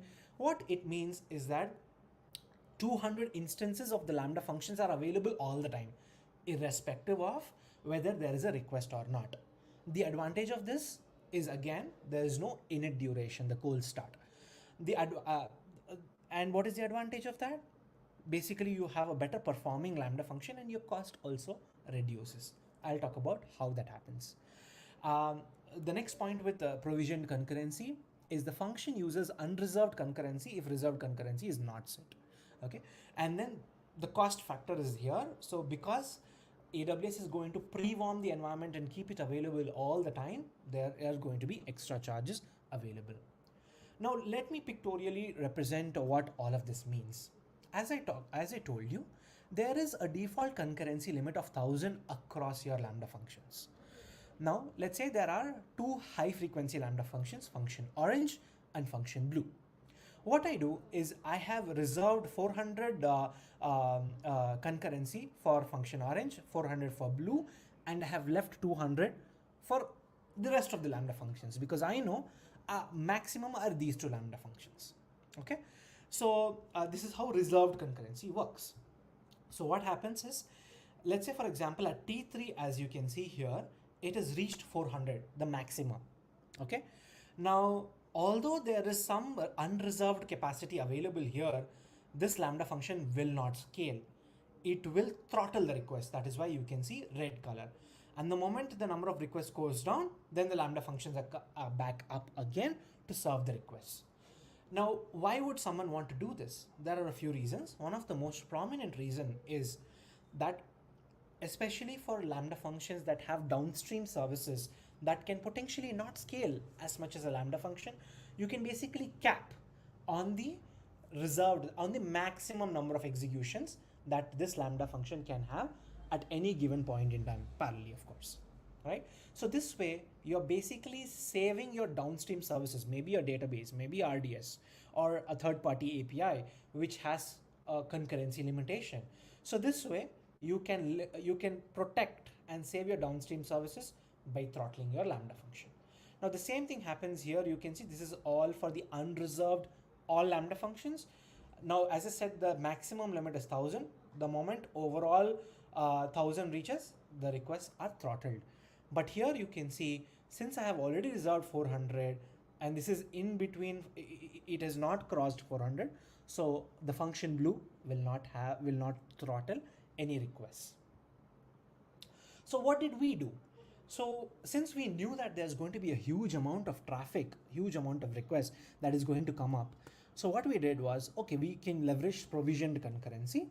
So this helps in, as I already talked about, improve performance as well as reduced costs as well. You can see here the cost per millisecond for execution is approximately 60% cheaper. As I have been reiterating, what we have to do is you have to choose provision concurrency only for high frequency Lambda functions, and when you know that there is going to be a huge number of requests bombarded to your application. Now, why is that? That is because we are going to pay extra cost. As I told you in the previous slide, provisioned concurrency comes with extra cost because the environments are pre-warmed, right? So now I also told you this helps in saving cost. How is that? As you can see in this chart on the right hand side, this is the percentage of provision concurrency consumed and the price. Okay, the moment you cross a certain 60% barrier with the number of provision concurrency, let's say you consume more than 60% of your provision concurrency, then provisioned concurrency is cheaper than your on-demand Lambda functions. So go back to your applications and see which Lambda function is so frequently called, and do a little bit of math and see if provision concurrency, although you pay a little extra, but eventually helps you saving more in comparison to on-demand instances. The other thing that we did was right sizing the Lambda functions. You might have seen this in other presentations as well earlier. So here what happens is you have to make sure, as you know, for a Lambda function, there are a few attributes that is configurable. One is the maximum timeout, and the other one is the memory configuration, right? And your cost depends on the amount of memory that is allotted and the amount of time it takes for the execution, right? As you can see here, so this is basically the Lambda power, so 128, 256, 512, etc. And this is the amount of time it takes for the Lambda function to execute, and the right hand side is the cost. So I have seen a lot of developers and a lot of applications where they have a predefined memory configured, 1 GB, that is the default, I'll leave it at 1 GB. Or if you're creating it from the console, 128 MB is the default if I'm not wrong, so I leave it there. Don't leave it there. Go back to your application, tune, and see if which configuration, the memory configuration helps. It depends on your application logic, the business logic, what you're doing in it. So go to it and try to play around with different configurations and see which gives you the lowest cost, and or if cost is the most important thing, see which one gives you the lowest cost and which one gives the fastest execution time. So depending on your use case, you can tweak your Lambda functions memory configuration. So there is an open source tool available, Lambda power tuning. You can quickly Google search that as well. So the other thing that you can look at from a configuration perspective is the Lambda, the instruction set architecture. Again, depending on the business logic, what you're trying to do, see if ARM64 or x86 works best in terms of both performance and cost. So finally, what are the various best practices and lessons learned that from building this application and using it? Leverage caching whenever possible, wherever possible, because when there's a huge burst, it's always suggested you have caching wherever possible. Keep an eye on the code initialization, that is the init duration, which tells you, let's say you have some heavy dependencies, then your init duration obviously increases. So if there is something unused or unnecessary, or if you can find a smaller alternative, you can do that. So this helps in both performance and cost. Optimize function configuration to reduce cost and performance. This is the one that we just talked about. Identify components of your architecture that might not scale, like as I said, the non-serverless components like a database or a third-party API, and understand what are their limitations, throttling limits, concurrency limits, and everything. Load test and be prepared for things to fail. So make sure that you load test your application. As I said, in the world of serverless applications, there are a lot of moving components. You basically stitch a lot of services, right? So therefore, there are multiple points of failure, and there are multiple places, service limitations, service limits that you have to take care of. That is what is the last part, which is for look out for throttling and service limits. So I would like to conclude my session by this famous statement from Werner Vogels, which is everything fails all the time. It is just that we have to be prepared, we have to anticipate and build our application around it. Thank you so much. This is Sushit Repakala, AWS Serverless Hero. I'll be more than happy to answer any of your questions. And if you want, you can connect with me on Twitter and LinkedIn. You can just simply search my name, Sushit Repakala, and I will be more than happy to help or chat about serverless. Thank you so much for having me here. It was a great pleasure. See you next year. Thanks, Sushit. That was a great talk. He won't be joining live here, but he's on the chat on YouTube. So, Chinmay, he will answer your question there. So let's move on to the next talk. Charles, stage is yours.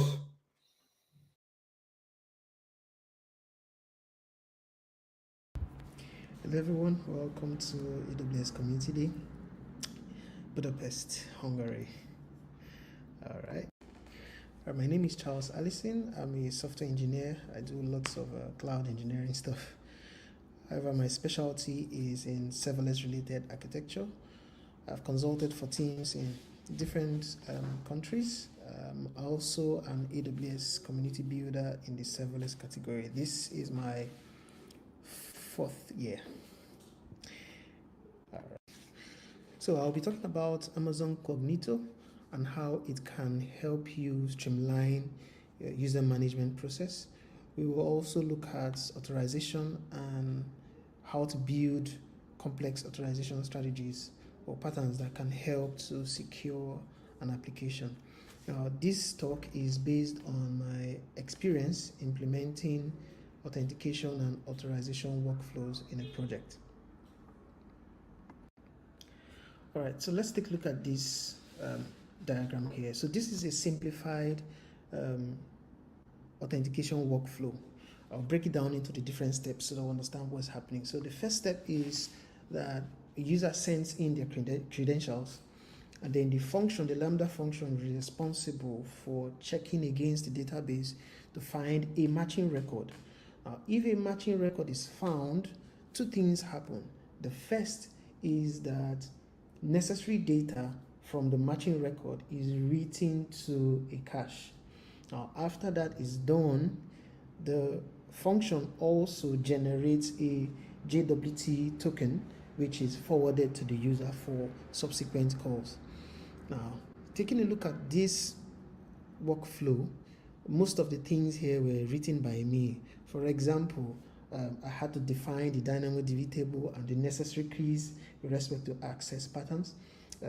I also had to write data to the cache whenever a matching record was found. I also had to generate the JWT token that was forwarded back to the user. Now, in defining the models or the model that was written, the user model that was written to the table, I had to also define a field named roles, right? A role that the user probably had. So a user could be a teacher or a student or an admin or a super admin. So there had to be a role that was defined for that, for capturing that. And the system was such that a user could have multiple roles, right? So that way it meant that the role was defined using some kind of array or some kind of set structure. All right. Now, all of this was done when I didn't have a good knowledge of Amazon Cognito. In fact, what I'd heard of Cognito mostly was that it could help you integrate external identity providers. So whenever I wanted to work with very simplified username and password kind of requirement, I never thought about AWS Cognito, right? So I never thought about it. So I just handled everything myself. However, when I started understanding, when I came to the knowledge of what Cognito really does, I was like, whoa, why would anyone else want to go a different way? So let's take a look at what Amazon Cognito is. All right, so Amazon Cognito, from the Amazon website, it says Cognito is an identity platform for web and mobile apps. Now, what this means is whatever you need with respect to identification of a user, Cognito offers that. Cognito can give you that, which means it can handle authentication, it can handle authorization, right? It can handle many other things that has to do with an identity platform, right? In fact, it has two components, namely the user pool and then the identity pool. The user pool is like, just take it like is a collection of several users or a table where user data or user profile is stored. Everything about a user, right, can be stored in a user pool. A user pool is also synonymous with a user directory, right? Now, the other is the identity pool. An identity pool is how to interact with the user pool, right? So if you wanted to find a user that had a particular email, you had to, of course, interact with the user pool using the identity pool. Now, when defining your identity pool, you have to specify which provider, right? Which provider you want to use as, you want to include, right? You could have Cognito, you could also have external identity providers. So your identity pool enables you interact with your user pool. Now, there are features as well that Cognito provides. Now, Auth-N refers to authentication, Auth-Z refers to authorization. So Cognito can provide these features. It provides authentication, it also provides authorization. Of course, we are going to see this as we go down this presentation. It also provides groups, it provides custom attributes, triggers, and federated identity. For groups, you remember when I talked about the roles, when I implemented the roles system in my custom implementation, where I had a field named role, and the role contained the roles that the user belonged to, so to speak. Yeah. Now, in implementing that or in providing such capacity, such feature, Cognito has them as groups. Now, both of them help you segregate or categorize users into different categories, right? Now, the good thing is that a user in my custom implementation can belong to, can have several roles. In Cognito, a user can belong to several groups. So it is the same system that we have there. Now, custom attributes are user-defined attributes.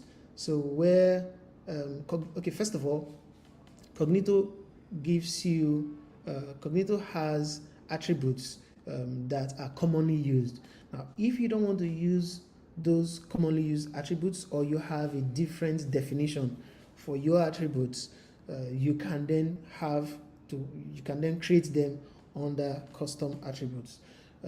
Triggers are like you being able to take part of a process that is happening. It's more like an event handler situation. So, for example, if during a signing process, you have the pre-signing event or trigger, and then you have the post-sign-up trigger. So what happens is, if you have a trigger is a Lambda function, basically, that is executed before the user signs in and after the user signs in. That's depending on the trigger. We're going to see that in action. So triggers are like my favorite for Cognito because it enables you, like I said, partake in the entire process. So Cognito is not just a black box that does whatever it does, but you can partake in a process and be able to make something out of it. The next is federated identities. Federated identities is the feature that enables you integrate external identity providers like Amazon, Apple, Facebook, Google. You can integrate them into your application such that a user can log in using their Facebook ID account or Google or whatever you have. All right, now given that Cognito has these features, and this is almost everything we had talked about in my custom implementation, I thought of, okay, how can I replace what I had done with Amazon Cognito? And this is what I came up with. All right, so taking a look at this, Cognito replaces much of the custom system or process that was built. To the left, you have the custom system. I had it on here because of easy comparison. Now, the user still has to send in the credentials, but this time around, you'll be using an SDK, using Cognito SDK. And then with that, Cognito performs authentication. It checks against the user pool to see if there is a user that matches whatever you send in. And then if it finds a matching record, it generates a JWT just as what we had in the custom system I built. So you see, Cognito replaces it. And this time around, you notice you have just one component. You don't have several components, right? You have just one component that helps you with authentication. Now, taking a look at, there's this introduction of a dotted line. There was no dotted line here in the previous one, but there is a dotted line. Now, dotted lines in architecture is most times used to represent async processes or events. Now, here we have a post-authentication trigger. What this means, this refers to triggers. Remember when I talked about features of Cognito? Now, this is an example of a trigger. Now, this trigger is the post-authentication trigger. What this means is after a user has authenticated, this event is fired. The trigger is invoked, so to speak. Now, when that trigger is invoked, whatever data that comes in as the event object is useful, and in this case, it is being written to cache. So this also exemplifies or also has the similar pattern of what we have here. In this case, the previous diagram, after there's a matching record found, then the necessary data is written to cache. Now, this is the same thing that happens here. After authentication, that's called post-authentication. After authentication, then a Lambda function is responsible for writing the necessary data to a cache, right? Cognito also has a group feature, like I mentioned. Now, this is used to handle roles. Now, one big deal about using Cognito here is that Cognito scales effortlessly, right? Cognito scales effortlessly. So you can use Cognito to handle several requests. Now, looking at the previous architecture, it's not really scalable in that sense. Maybe we'll talk about this later, but it's not really scalable. Having Cognito is a very good option. Now, Cognito returns a JWT. Like I said, it could help in authorization. So let's take a look at the next, which is authorization. All right, so let's take a look at authorization. Authorization is a process of giving someone the ability to access a resource. Now, the usual workflow is when you make a request via API Gateway. API Gateway forwards the JWT token and the the resource, the ARN of the resource you intend to access, it forwards it to the authorizer. Now the authorizer validates the JOT and then verifies if that user is has that access or is authorized to access that resource. Now, in the case of API gateway, there are types of authorizers that can be used. Now we'll be considering 3 types in this talk, but there are more than 3. Now the first is Cognito user pool, which of course we'll talk about it. The other 2 are token and request. Now the best way to explain this is to see a diagram. So now this is Cognito user pool being used as an authorizer. Now what happens here is when a user sends a request, a user wants to view a particular resource. Now that request goes through API gateway. Now when configuring API gateway, you have to specify your authorizer.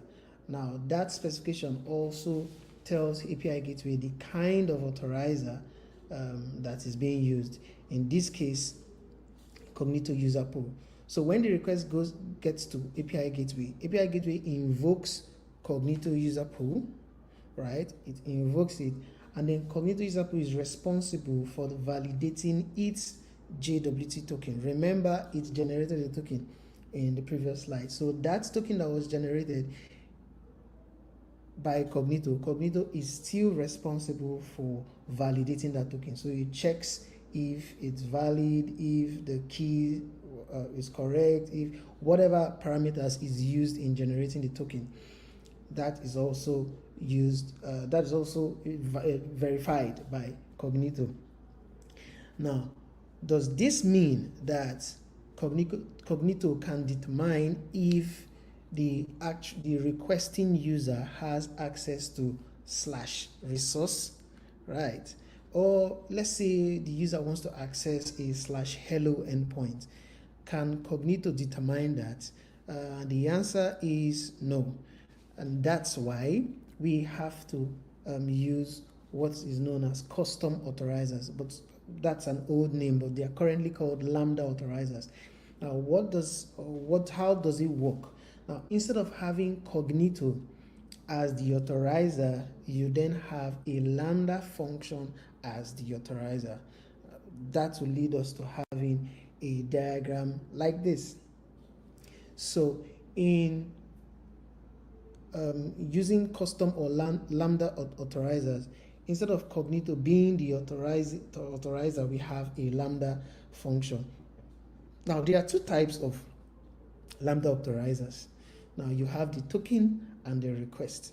Both of them actually send the JOT token and the request header to a Lambda function. However, the difference between them is in the event object that is sent.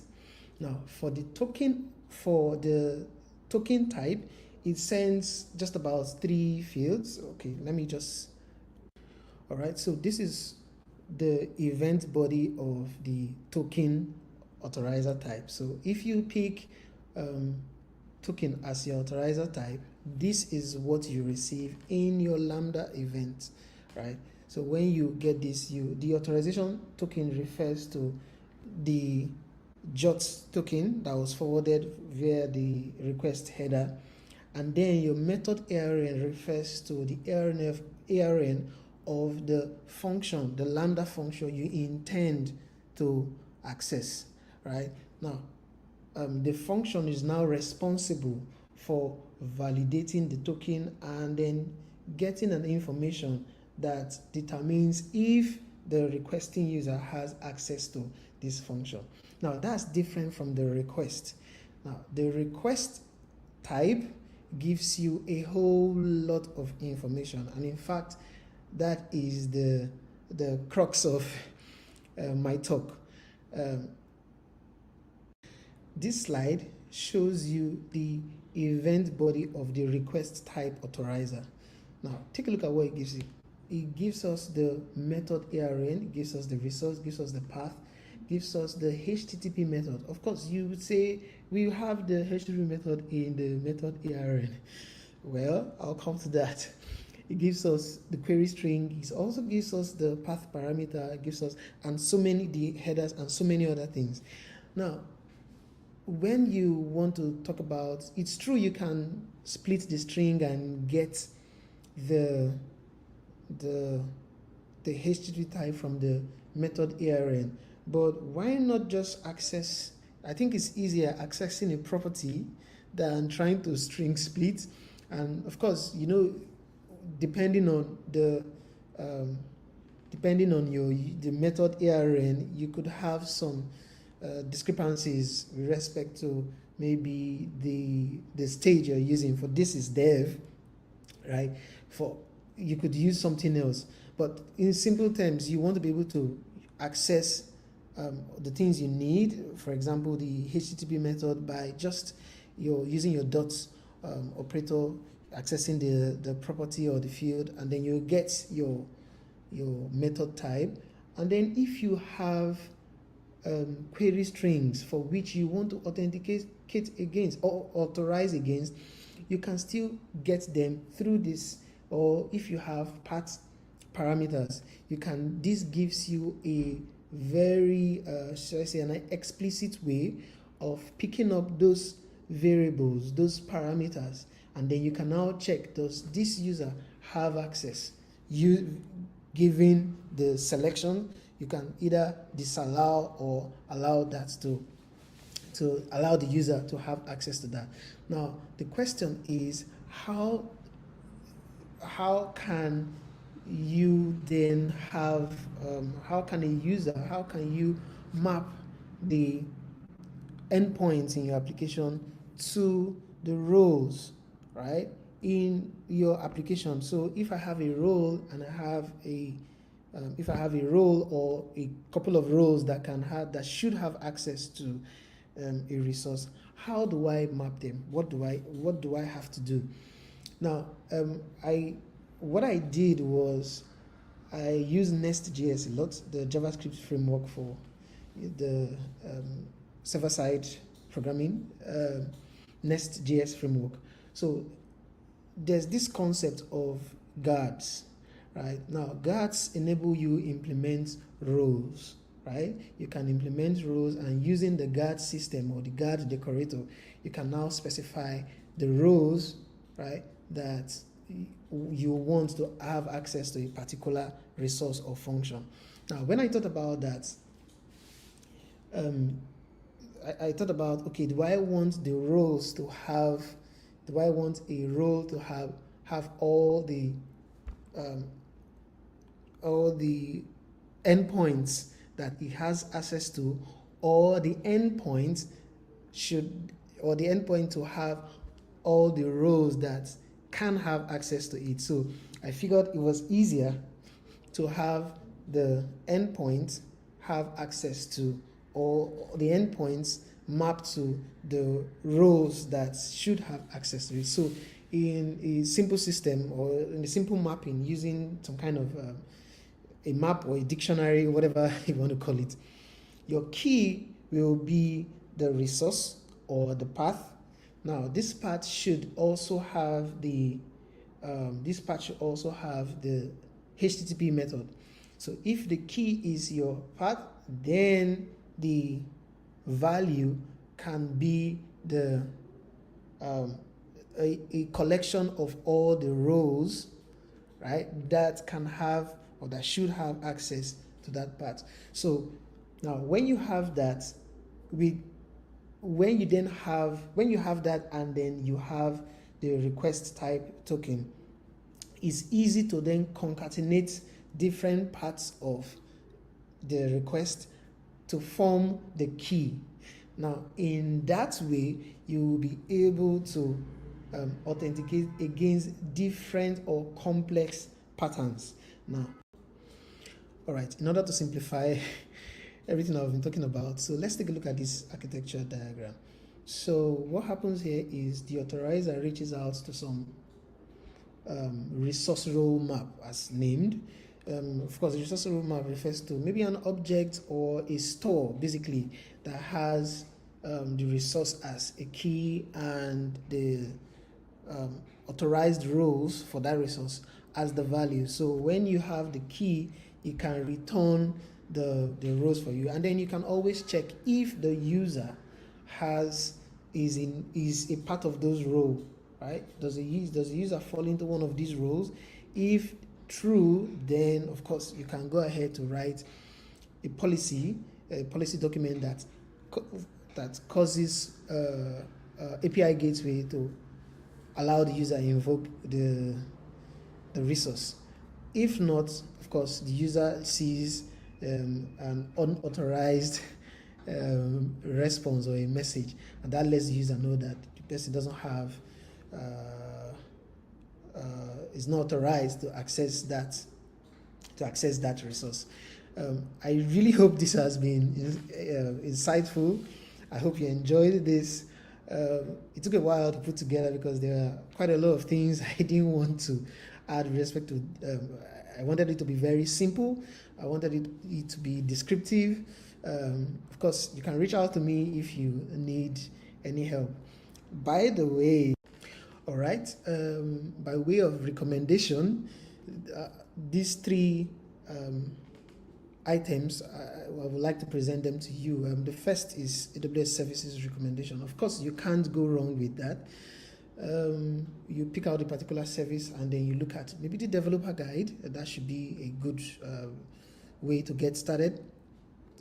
Now, Yan 3 is an AWS hero. Why I put his link here is simply because last month, in September or late August, he started a series of articles that had to do with fine-grained access control with Cognito, something like that. And of course, he goes into a lot more that is not talked about here. However, given so far, it's slightly different from what is being presented. So I recommend you take a look at it, take a look at the articles, and then given your use case, you'll now be able to pick which one is suitable for you. And then EduCloud Academy is also owned by an AWS hero. Now you have lots of free tier hands-on projects that you can work with, and at the end of those projects you have at least some reasonable skill. You understand how a service works, you understand its integration with other services or with an API client. And then eventually I want to say thank you for joining in. I really hope it was insightful. I'm open for questions. Thank you very much. Thanks, Charles. Thank you. And yeah, if you have any questions, guys, keep it on the chat. So Charles can respond back to you guys. He won't be joining live, but yeah, he'll monitor any questions. So thanks, Charles, again. That's a wonderful, wonderful talk. Next in the line, it's Udara all the way from Sri Lanka. Thanks, Udara. Stage is yours.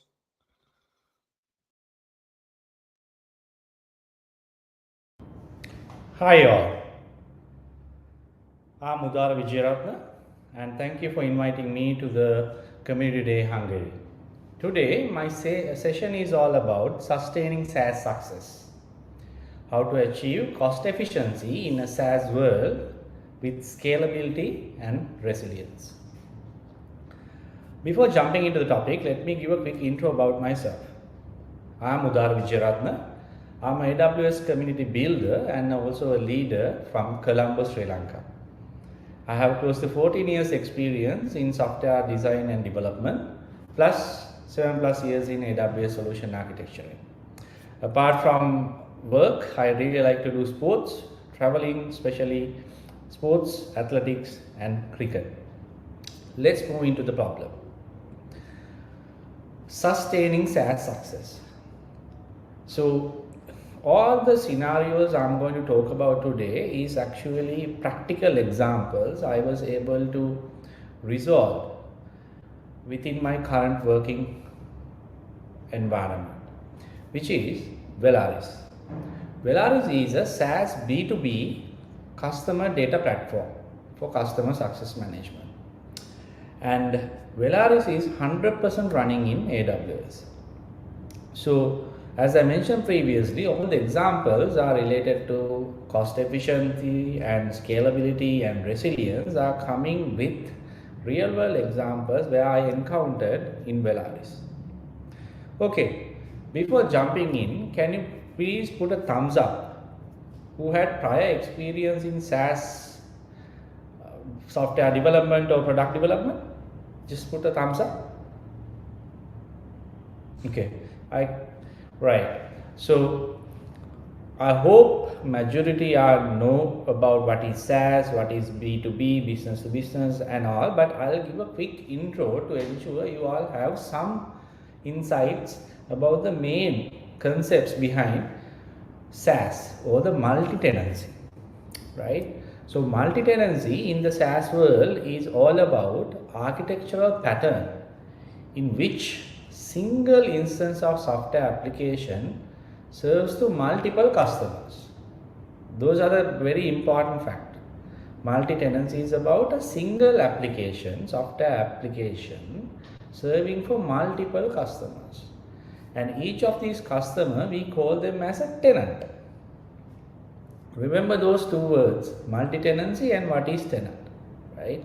In the 90s era, if you can remember, if you have worked on those things and developed software, where I did actually, we were actually building individual, let's say a customer requesting a software, we are building that custom made software to that particular customer, and that software is only dedicated to that customer, running in its own infrastructure, that's it. But now totally opposite on the SaaS world. We have a single software application and which is serving for multiple customers. B2B, B2C, the same way, right? Velaris is a B2B. So we have Velaris application and we are providing Velaris application, a single instance of Velaris application to 20, 40 plus customers. That's the beauty of it. Clear? So SaaS multi-tenancy is coming with this, okay, how we can deploy, right? What are the different ways of deploying multi-tenancy applications? Next one is next slide is all about that. So there are three common ways, especially in the AWS well architecture framework, they are explaining about three different ways to deploy the multi-tenancy applications. Look at the left hand side, the silo model. Right, the silo model is mainly about the one I mentioned previously, which is what we had in 90s, where we are dedicating the application, database and all the infrastructure along with the application to each and individual customer or a tenant. Think Velaris had 40 or 100 plus customers, right, running right now. Then we will have 100 dedicated software instances alongside infrastructure running for these customers. Clear? That is silo. Then we have the total opposite of silo, which is the pool model. Pool model is all about, you can see in the diagram, the right hand side diagram, which is you are sharing all your infrastructure and resources among all your customers or the tenants. Application, database, everything is shared across. That is pool. Look at the operational cost related to silo versus pool. You have to only maintain a single app, single CI/CD pipelines, right? Very easy.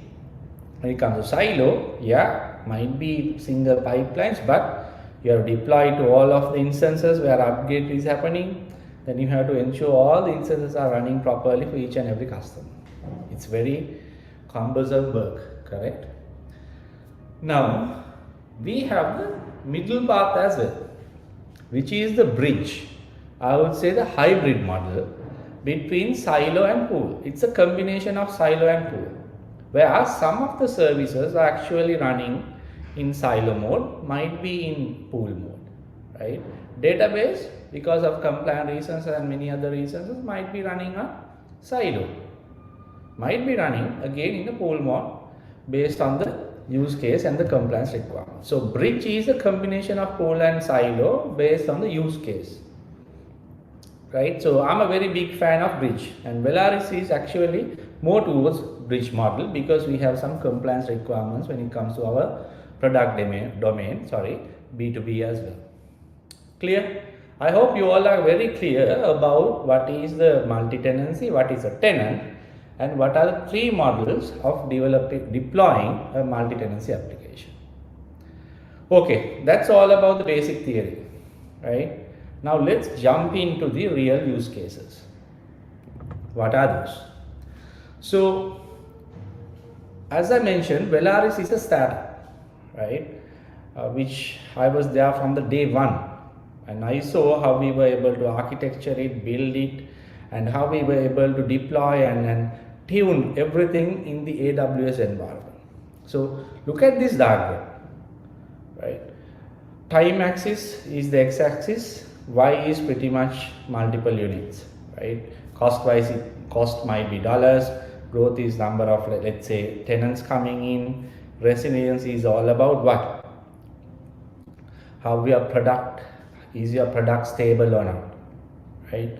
So as you can see at the very beginning, definitely in a startup, your cost will go high because you are developing fast, development is happening, and you are deploying applications or services in AWS, but you are not still bringing in more and more customers in, right? So the growth is low at the very beginning and the cost is high because your speed is more towards time to market, right? You are focusing on time to market, developing faster, ensuring a product is there where you can bring in customers, right?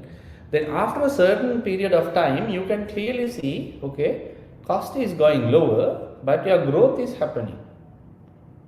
That is, I would say, the key point you have to think on in the SaaS world, where your infrastructure, operation, all the costs are lower and your growth is higher. So which means you are actually profiting out of it. And a certain time of period, I'm just focusing, let's say only focus about infrastructure cost. So your cost is in a very stable stage, or you are tuning it up and it's going down, but the growth is still happening. That's the ideal stage as a, let's say, a CTO or a VP of engineering should target on, right? Growth is going up, cost is going down, best stage. Yeah. When it comes to resilience, look at the green color line, right? It's a line that should improve throughout. Yeah. Why? Because you need to ensure this is a SaaS product, single application serving multiple customers. The application should be stable and perfect. Because if application goes down, all your customers will be impacted, which means your business will be impacted as well. Clear? Resilience should improve throughout your SaaS journey. Cost should go down, growth should go up. Clear? Brilliant. So how Velaris was able to accomplish these targets, right? Scalability, which is the business growth, right? As I mentioned, we need to bring in more and more tenants. Bringing in more tenants means what? Increase in your application usage.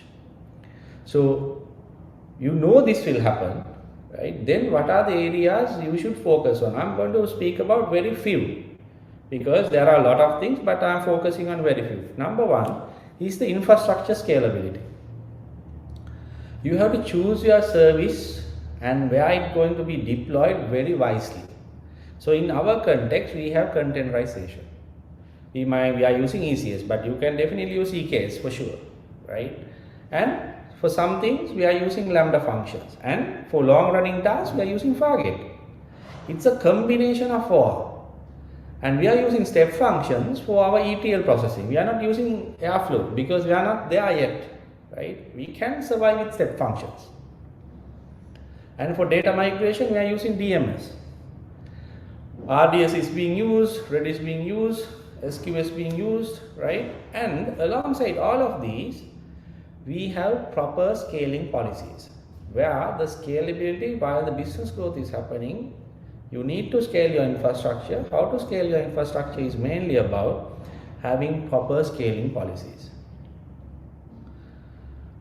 Right? So those are very important aspects. Choosing the correct service at the very beginning for your, let's say, microservices or any other architecture, right? Think about the cost aspect, think about the scalability aspect, and choose them wisely.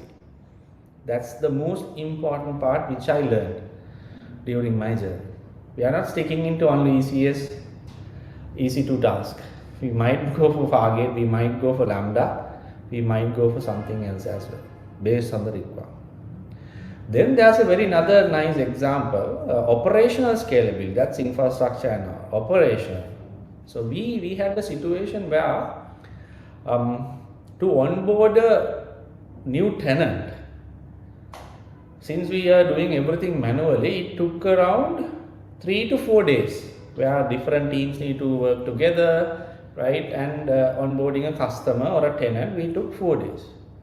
And we saw after a certain period of time, it's going to be pretty difficult if we bring in 4 or 5 customers at once. Then the onboarding time will be very high, correct? So to ensure the operational scalability aspect, we thought of, okay, let's automate this. And our DevOps engineer took that challenge actually, and we came across the design and we were able to automate it. Now, what do you think? How long, like right now, to onboard a new tenant or a new customer to Velaris, what do you think? How long it is taking? Any guesses? Yeah, it's only taking 30 minutes max. 3 to 4 days of manual work into 30 minutes. That's the beauty. So that's how we were able to ensure operational scalability. Look at the man hours we were able to reduce, and how we can ensure business growth is happening without any impact as well. So automating your onboarding process is really important. Remember that in a SaaS journey. The third piece when it comes to scalability is all about, so as I mentioned, we are running a microservices based architecture, our platform. And it's really important we figure out to know what are the services or what are the business use cases we should go for asynchronous processing. Why? Some of the services in your platform might not require real-time responses to the customer. You can do them in the background. So asynchronous processing is playing a crucial role, which we are really observing right now. When scalability is happening, especially the business growth is happening, you don't have to worry about seriously about your infrastructure scale. Why? Most of the critical or some of the use cases or some of the services are actually doing processing in asynchronous manner. So you can wait, it's happening on the background. Customer is getting the update saying, okay, it's processing, it's happening in the background. So huge level or vast level scaling is not required. How we are doing it? We are using SQS, we are using Kinesis streaming, right? And for these queues and streaming, we are using hybrid listeners as well. And we have again the dynamic scalability enabled, how we are scaling those listeners. So those three are really important, and we were observing real benefits of scalability aspect, where basically when business growth is happening, how our overall infrastructure, operational and other cost related efficiency is happening through these three key items. There are many more as I mentioned, but I'm just focusing on those three. Clear? Brilliant. Then the most important one, right? The second most important one I would say is resilience. You need to ensure, as I mentioned, you need to ensure your application is running 100% perfectly, because if there's impact to your SaaS product, which means all of your customers will be impacted. So how we were able to achieve this, ensuring resilience as much as possible, right? So up until last year, I would say, we were pretty much having the basic monitoring in place, right? We had alarms and blah blah blah, nothing fancy. Yeah, but after a certain time, let's say after 10 customers coming into the platform, we thought, okay, we need to ensure we have proper way of monitoring this, our entire platform. Why? We as a team need to detect things before things go wrong. Pointless after customer complaining and coming and complaining, saying, okay, this is not working. Pointless going and troubleshooting and providing solutions on those. Rather than coming from the customer, we should identify them soon as possible and provide the solutions. Then customer won't observe anything at all. So this is where we introduce this internal service availability dashboards. A very common thing, service availability. Service availability is, as I mentioned, microservices architecture. What is availability means? Okay, number of requests came in, how many 500 errors came out or 400 errors came out. Do a small math, that's your service availability. Yeah, so we introduced these CloudWatch dashboards for service availability, and that is pretty much in our big screen at office where everyone can see what's happening. If something like going beyond 99.99, yeah, guys will quickly notice it, or the team will quickly notice it. They will quickly check what's happening there. Yeah, that will cover all the critical microservices plus databases, caching environments, everything. So this brought us actually a real good observability to our product, which ensures the resilience is moving towards that, okay, keep improving throughout our journey. Yeah, so really important, if you want to know how these things are getting built or how to do this, feel free to reach out to me through LinkedIn or somewhere. I'll give you some simple examples that will ensure you can configure your product for service availability dashboards. Very simple. Apart from that, as I mentioned, we had the alarms, and we ensured for we are having so many asynchronous led processing, correct? So for those, is the processing happening within the SLAs? If it is not, trigger alarm. So if there's a message came in asynchronous, you can't like take 2 days to do that processing for a single message, correct? So it should happen within, let's say, 2 minutes. Within the 2 minutes window, that message should process. If it is not happening, alarms will trigger. And if the CPU is going high, those like, let's say, infrastructure level things goes in a bad state, as usual, the alarms will be there. Then apart from that, all the application or the services are having multi-tenancy, multi-AZ deployed. If single AZ goes down, the other AZ will be providing the access. We don't have multi-regional. Right now we are running only in London region. And ensure noisy neighbors, where some of the tenants are putting crazy load than the other customers, then we have to bring in throttling or rate limits for the noisy neighbors who are providing so much requests through our product. So that's another critical aspect which I saw is really required in a certain period of time in your SaaS journey. So API throttling plays a major role alongside asynchronous processing, alarms, and multi-AZ. So those are the very basic things that we covered to ensure we continue our resilience in our platform. Clear? Now we covered scalability or the growth aspect, we covered the resilience aspect. Now let's jump into the cost aspect. Yeah, how we were able to optimize the cost, economies of scale.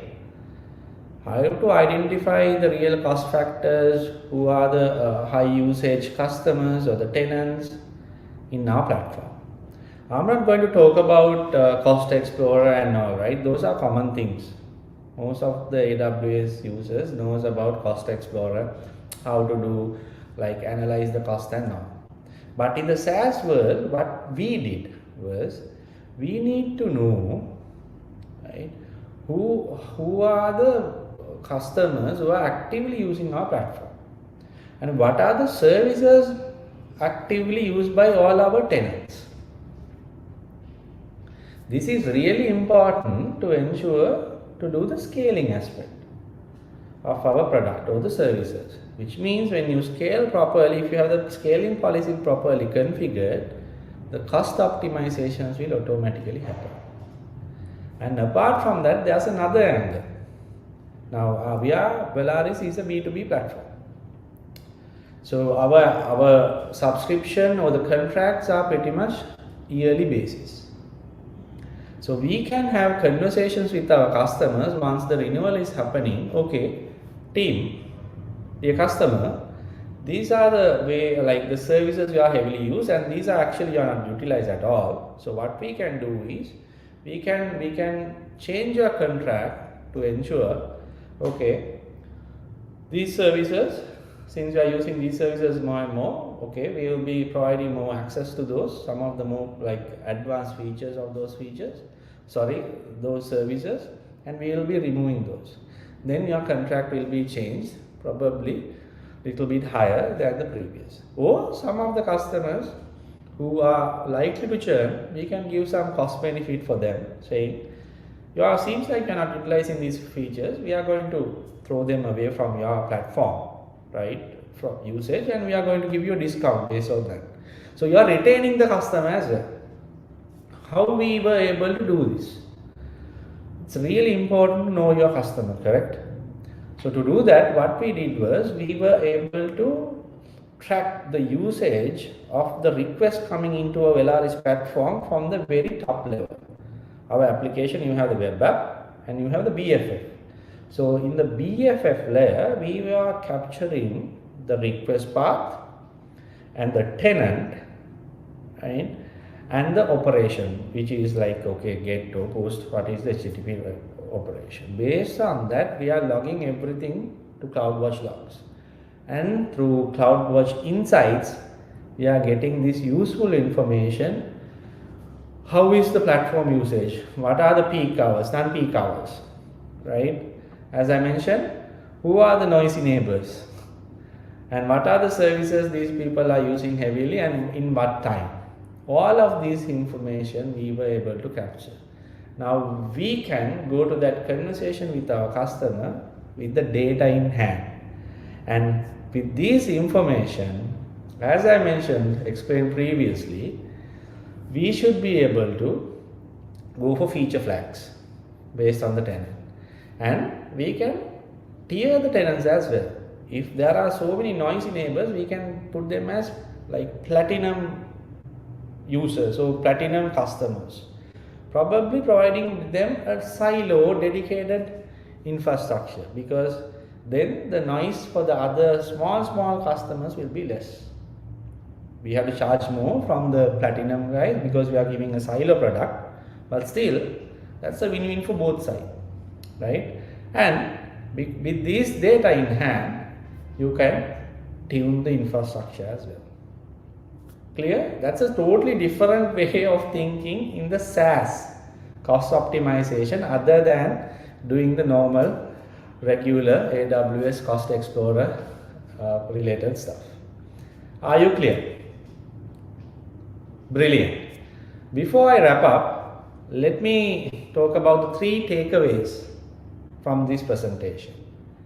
Number 1 is multi-tenancy will bring new dimensions to scale and resilience. We can't think about as a traditional application, right? A multi-tenancy SaaS product, you can't think about as a traditional one. You have to think on different dimension, as I explained during the last 3 or 4 slides. Scaling and mainly comes to resilience plus cost optimization as well. Number 2 would be scalability, resilience and cost efficiency is actually working together. This is nothing like you always don't think about this is only applicable for the second point, only applicable for SaaS. No, it's applicable for every application, right? You have to think on all the areas when you are going to bring in a change. Always think these 3 plus the well architectured frameworks, 5 pillars, right? Go on depth on that. That will ensure you are bringing a proper solution to your platform. And the final takeaway is about growth is a mix of business and technical goals. Why I'm saying that? Always the product will come and say, okay, I need this, I need these features and all. But alongside that, you need to think about the technical goals as well, combine them together, then you will achieve success in your product or the SaaS platform. Thank you very much. Before I wrap up, this is a very common statement I'm always giving you, right? So there is nothing called, I would say, very difficult to achieve a perfect architecture in the software industry. Why? Technology is growing, there is always opportunity to improve your product in the architectural side. So evaluate your architecture regularly, at least 3 to 6 months. Then you will observe, okay, there are changes you can bring in to improve your architecture in all of the areas which I have mentioned previously. Yeah. Thank you very much. Feel free to connect with me through LinkedIn. Scan the QR code at the bottom, right? That's my LinkedIn profile. Feel free to reach out to me on that. And I did a similar session last year in the community day related to cost optimizations, a specific use case. That video is there in the Cloud Architects Notebook channel. Go and have a look on that as well. Once again, thank you very much for the opportunity, and I really value your feedback where I can improve myself as a speaker and about this topic as well. Please give your feedback if you have time, and I will share this slide deck I think next week, then you can go through it in depth as well. Thank you very much, and once again, thank you very much for the opportunity, and have a great day. Cool, thanks for that. That was a very great talk. I think you're online, Udara. You want to come up and say a few words? So I'm just checking any questions while you come up. So let me see. All right, there you go. Hi, Udara. How you doing? Hey, Madhu. How are you? Yeah, good, man, good. So I don't see any questions for you specific. So do you want to say a few words to the community? Yeah, of course. First of all, thank you very much for inviting me to this session as well. Right, last year I did a session, and this year as well. So it's really interesting. And for anyone, like let's say you might not have any questions right now, but feel free to ping me through LinkedIn and get some, let's say, ideas about how we were able to, Velaris were able to achieve these SaaS goals. Yeah. Plus, for the community, mainly it's all about knowledge sharing, right? It's very nice to see everyone is working together and sharing their knowledge with each other. So keep it up. So it will definitely help everyone. So I'm learning, and everyone else is learning throughout this. So thank you very much. Absolutely. Thanks, Udara. Thanks for your great Thank you. talk. Bye-bye. Bye-bye. Cool. So that's Udara. So our next lineup is Vlad. I will take the stage for you, Vlad. Go on. So welcome everybody. Welcome to AWS Community Day Hungary. Glad that you are here. Thank you to the organizers for accepting my speak. What can I say? Buckle up. It will be an interesting journey. So I'm Vlad Onețiu. I will speak about architecting resilience, a serverless approach to earthquake detection and notification. Basically a personal project on which I'm working for about 1.5 years. Yeah. Who am I? I'm working mostly in cloud development. cybersecurity. I have multiple projects in these domains, also in the data science, multiple security researches for Romanian banks. I'm also AWS Community Builder in Serverless, confirmed from this year. If you have questions, remarks, opinions about this project or anything else, you could contact me on mail or on LinkedIn. Feel free to ask anything. So the story behind the research project, I've put here some bullet points just to compress a bit the information. The first one starts more like with a question. So why the need for high performance earthquake notification system? I will start you by telling you, let's say, a short story about what we currently have in Romania in terms of notifications. We have this application called RoAlert, Romanian Alert, that's maintained and created by the Romanian government. It's a very interesting project from their side, just to inform the population for catastrophic things that are happening or they will happen, or bad weather situations, things like that. So I was just looking around to see what could be improved. Yeah, there are some, let's say, interesting things for me from a technical perspective in this application. So yeah, like I've said, I was just looking around to see how I could adapt something more, how I could, let's say, why not improve what we currently have, or just to create something that might be an alternative to what we have. This is why I started this project in the notifications, the earthquake notifications. I was just trying to see if I could bring to the table some new innovations, maybe to, let's say, open some doors with this project that will be beneficial for the end population, critical institutions, just bringing new ideas on the table. So I knew that there are some institutes, some government institutions which are just doing researches in this domain, in the seismic movement, earthquake movements in our country, and I was looking for what they did in the last years, and I found some interesting scientific researches on their side. There are some very knowledgeable people which develop this application, RoAlert, and also the government institution which is studying the movements.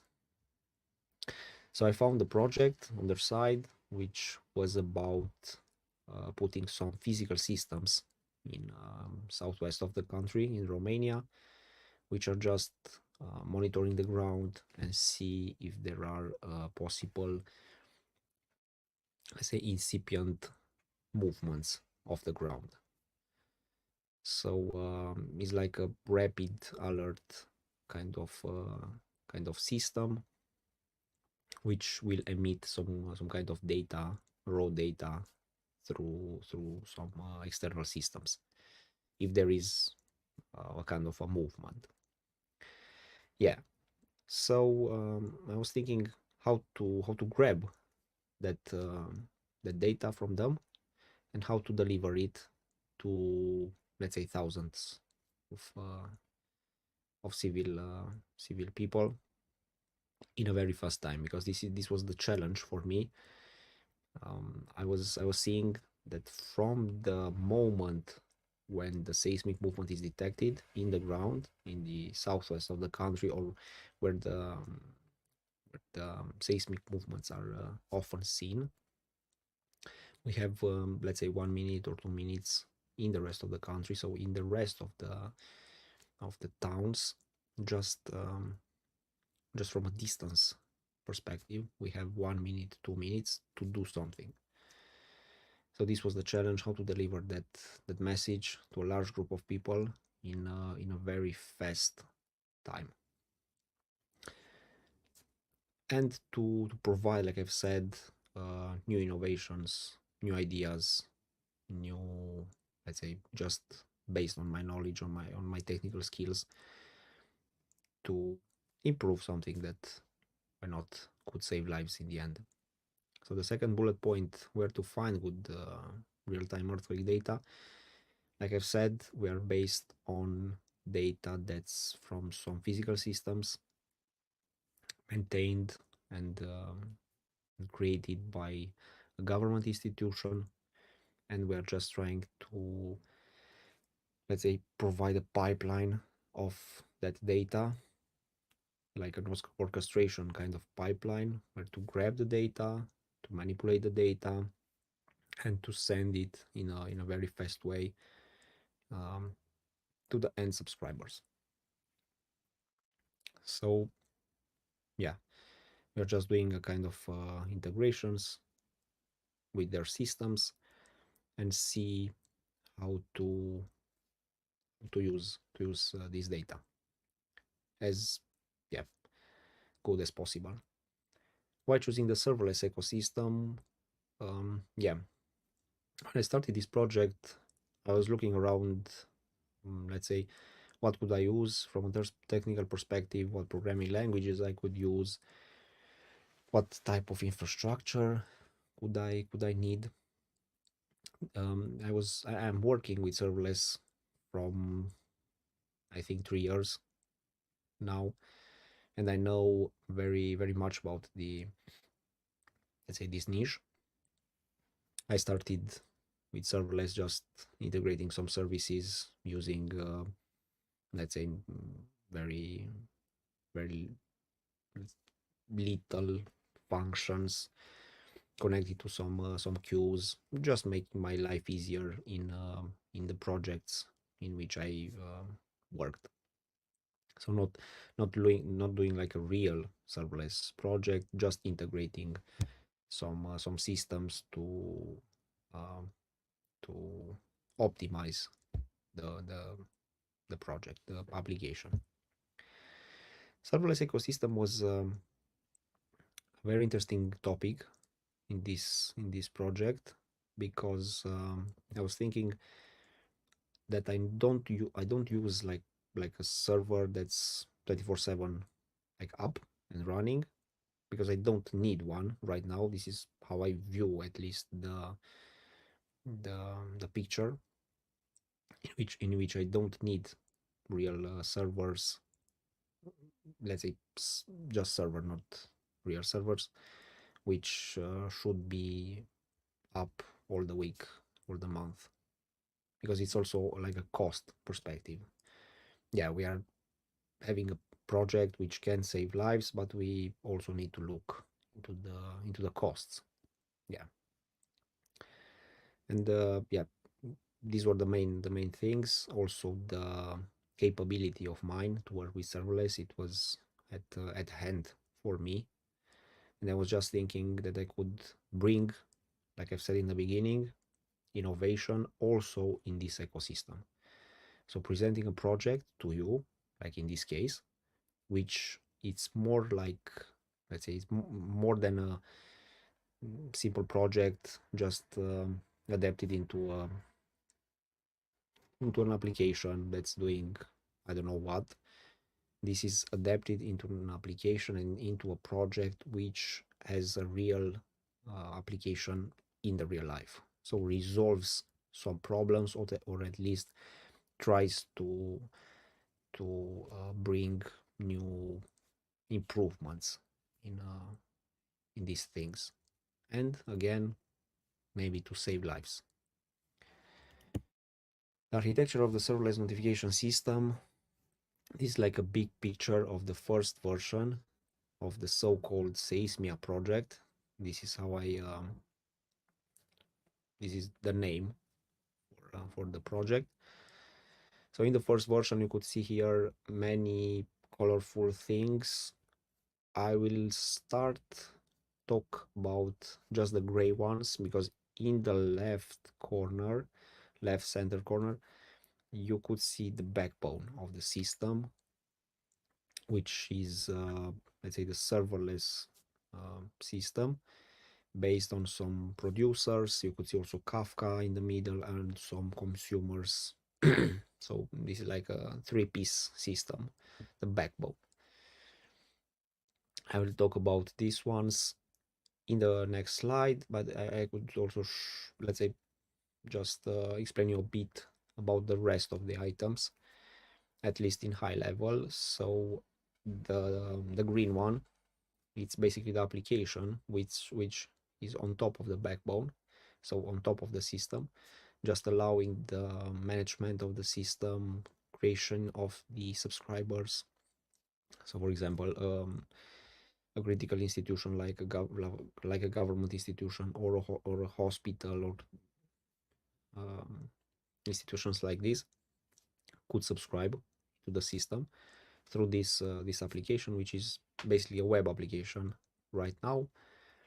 There is also an idea to make a mobile application. So the web application is also adapted for mobile, but maybe we could just have also mobile just based application. You could see there are some multiple lambdas, so it's mostly also serverless through their APIs. There is so-called API gateway and lambda integration, also some Kubernetes. So just bringing again some innovations in every kind of square in this architecture. There is also a CI/CD pipeline with Purple. You could see down below using some Terraform, some infrastructure as a code. Also in the yellow squares, we have some monitorings. So for example, when a notification fails to be sent, if there is an error like a network error, we are just trying to retry. If there is a critical error, we will put it into the queue. This is a process so-called SQS dead letter. So yeah, I will start just explaining you a bit the picture of the base solution of the project. So like I've said in the previous slide, we are just so we are grabbing the data from the government institution physical systems. If there is a, let's say, possible, so if the seismic movement is greater than 4 on the Richter scale, we are just, let's say, wake the system. So the Kafka producers will orchestrate the sending of the notification through, like you see here, multi-threading. So we are using multi-threading for opening the door of parallelism and concurrency in this project. These are the main keys, let's say, using parallel abstractizations in every possible way, because we need quick notifications. And this means if you are sending to a large group of people, we need to have parallelism and concurrency in every service or every corner we are using. You could see there also topic roulette, which is a custom logic for this project. This is an interesting name for what we are doing here. Basically to choose random topics and random partitions to put the messages on certain items in the Kafka architecture, which will trigger the Kafka consumers in a parallel way, having a concurrency of the Lambda consumers.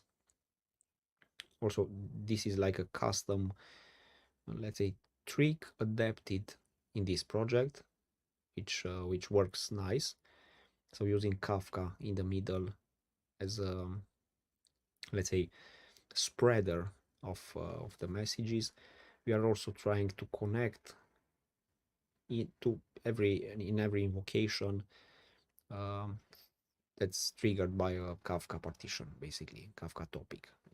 So we'll have multiple invocations in parallel, which will act inside the Kafka consumers on certain items from the database, which are basically subscribers. So and people which will receive the end message.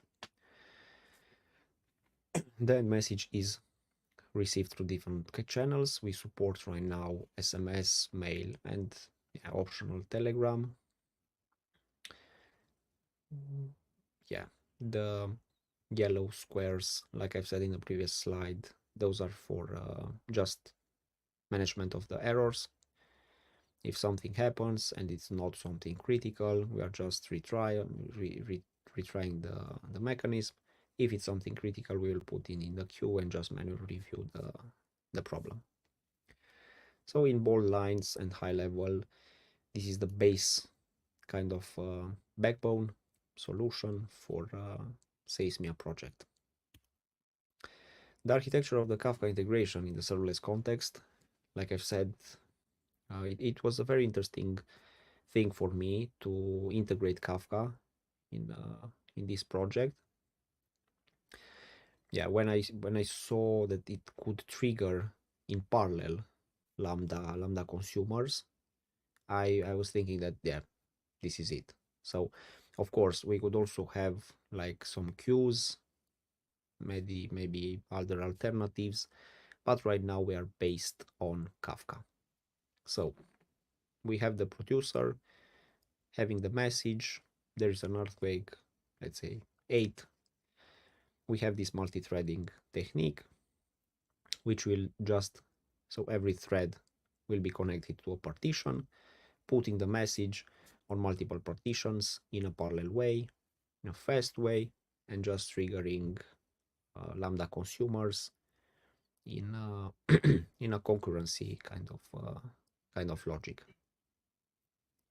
So yeah, I was in the need to have something in between, so not just having let's say some lambdas which are iterating through the list of subscribers, because of course it works for 5, 10 and subscribers, but for 1,000, 500,000 we need something more. We need something that could help the project in order to be a high performance kind of notification system.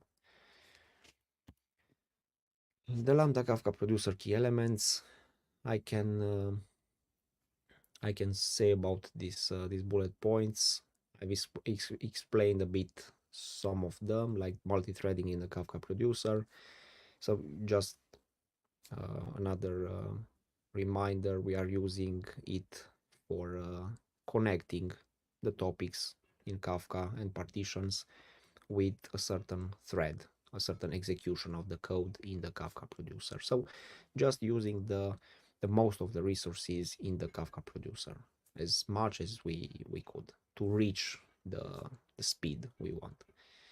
Using thread log to not write to the same topics from several threads. And also the third bullet point, we are just looking to not overwrite the same message, the same notification to the same, let's say, partition, because it's a conflict. We want to have a direct connection, so one-on-one connection, thread to partition. Using Lambda retry and SQS dead letter for errors, kind of best practice in this serverless ecosystem to manage the errors and to keep the track on them, and also to monitor the problems. The Lambda Kafka consumer key elements. Here are some interesting things. Custom timestamp block mechanism for parallel dynamo item update.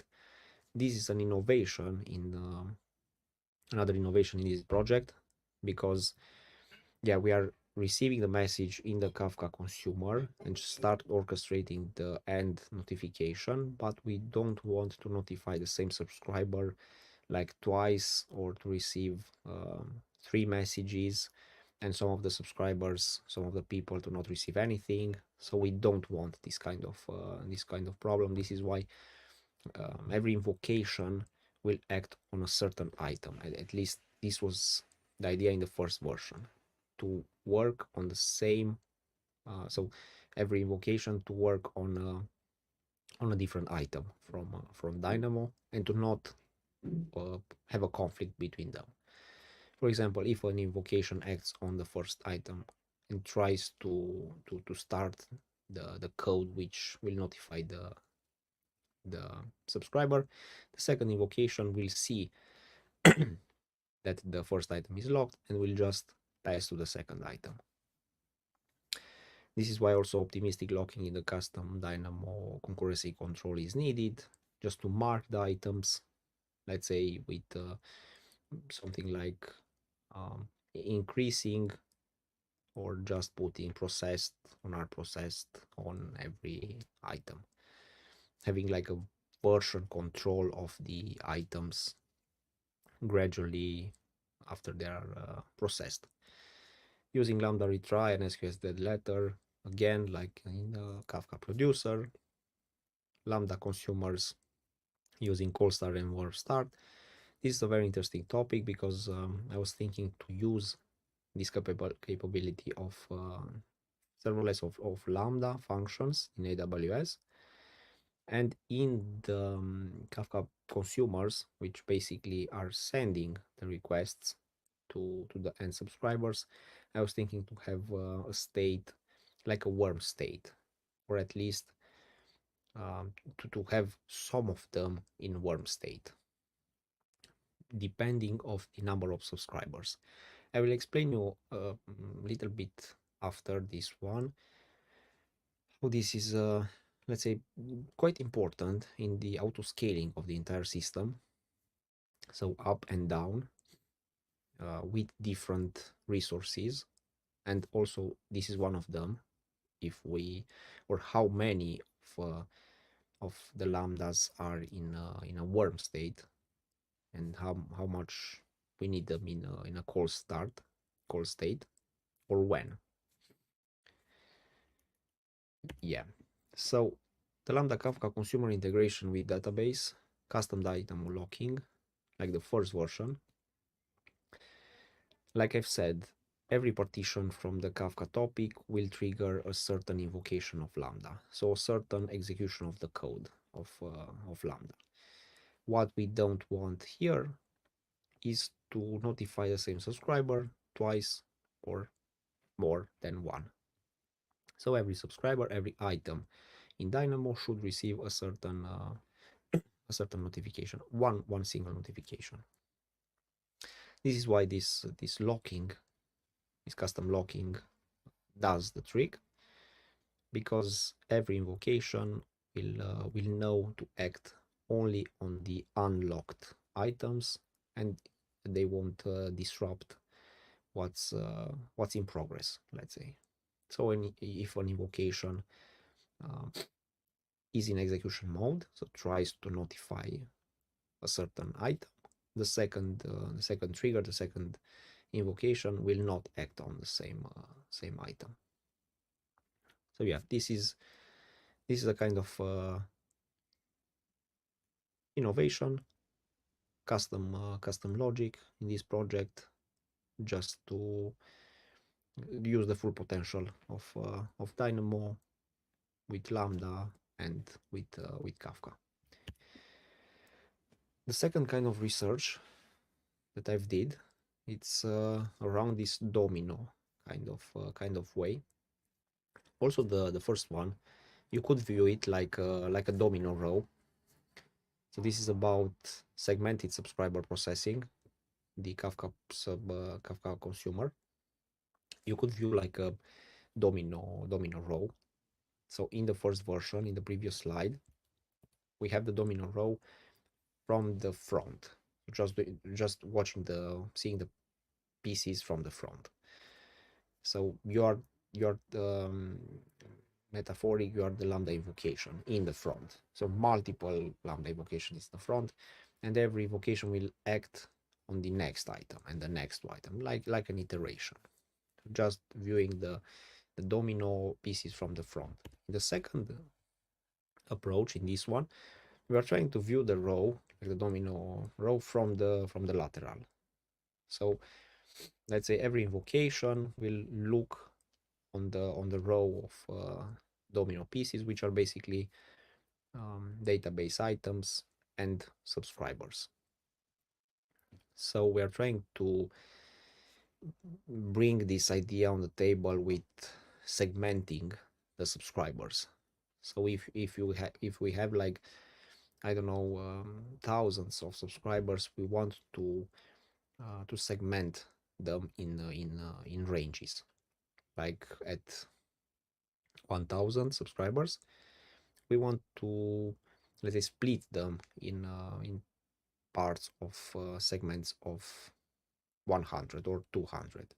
So every invocation of Lambda will act on a certain segment of items without disrupting the next segments. Or so just viewing the dynamo row, and every invocation will pick their own segment of items, and just focusing to run the code, so execute the code and to notify the items and the subscribers in that particular segment, and locking every segment that's in a progress state, let's say.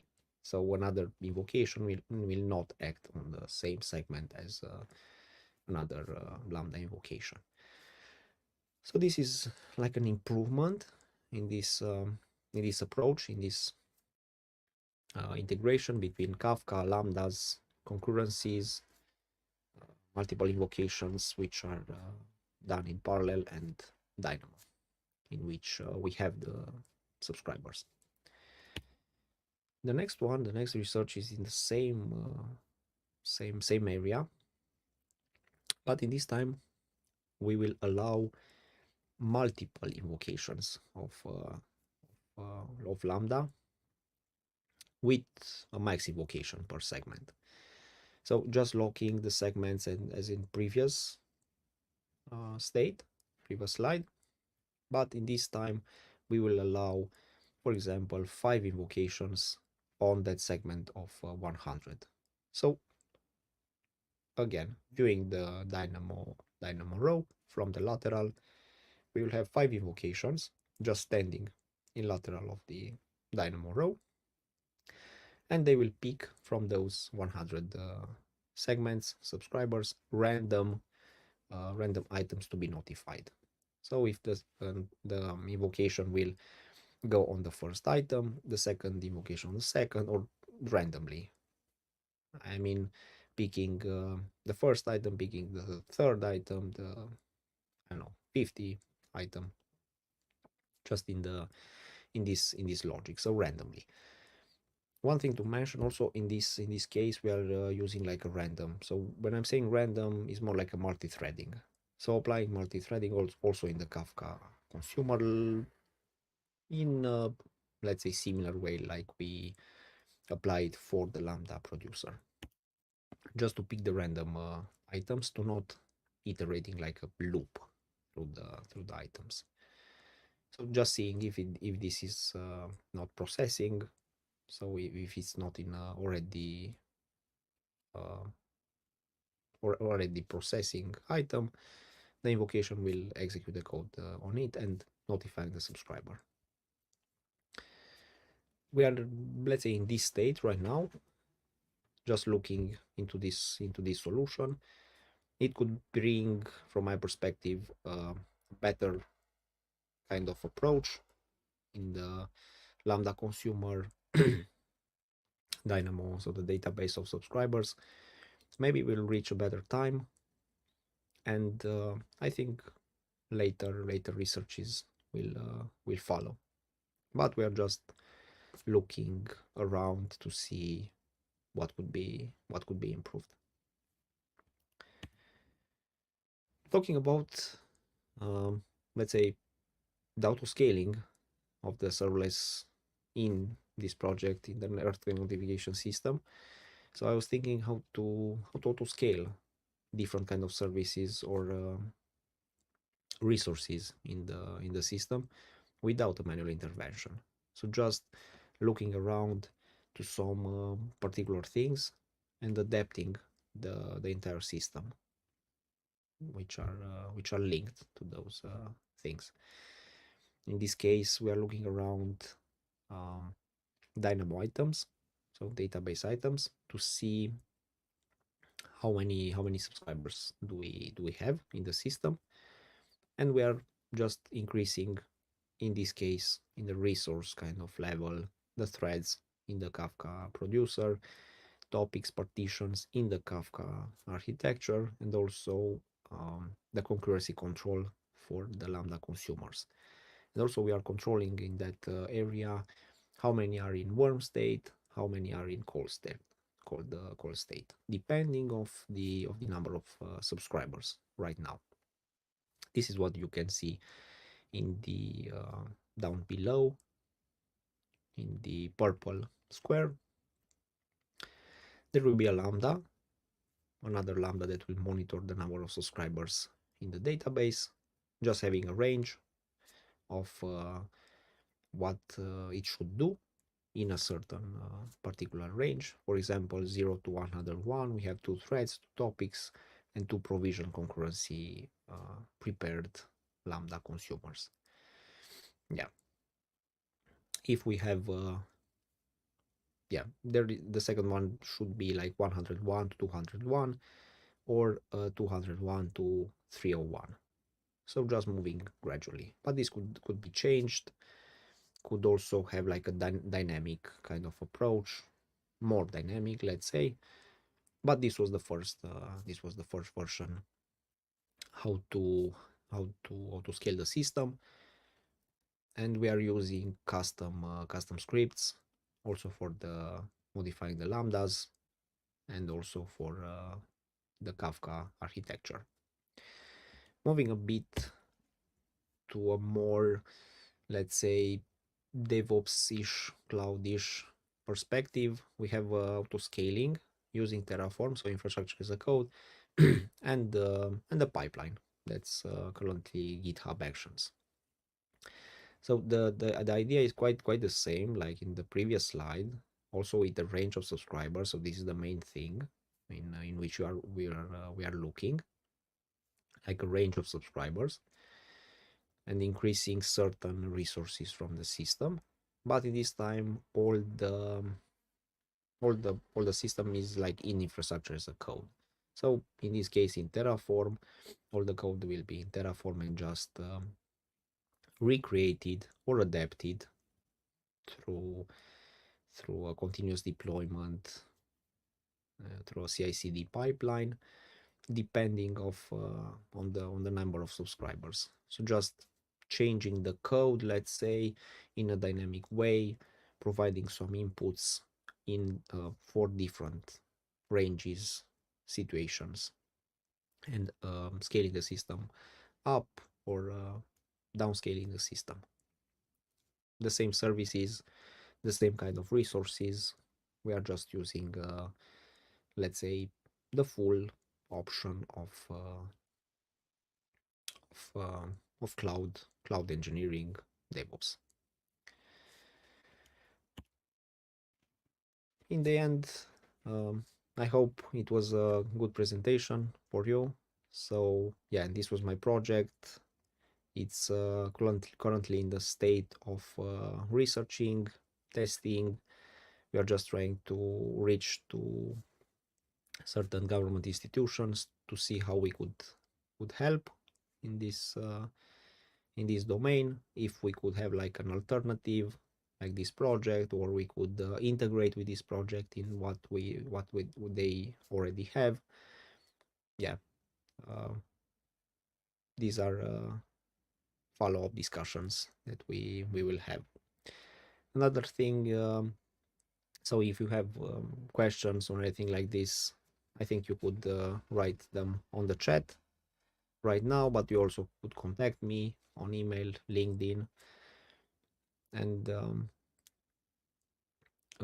I must say that this project, so if you are inspired by this project, or just you want to do something similar, please please contact me.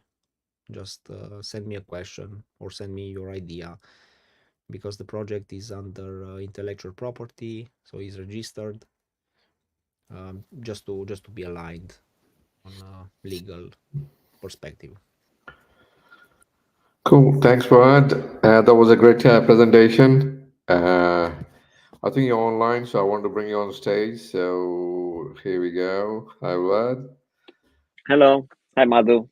I think you're my neighbor next to Hungary, Romania. Yeah. So Romania, yes, indeed. yes, Yeah. yes. Welcome, welcome.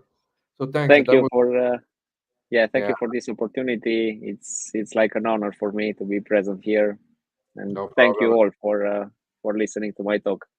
Any questions? Not yet. Okay. There's nothing yet, but yeah, Vlad, you want to share something to the community?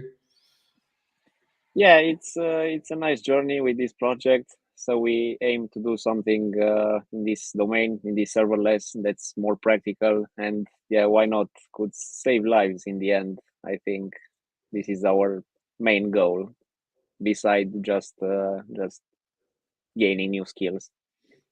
Cool. Cool. Thanks, Vlad, for joining, Thank and you. yeah, thanks again. Thank you again. Bye bye. Bye bye. Cool. With that, let's move on to our next talk. Thank you all, and yeah. Good Right. day.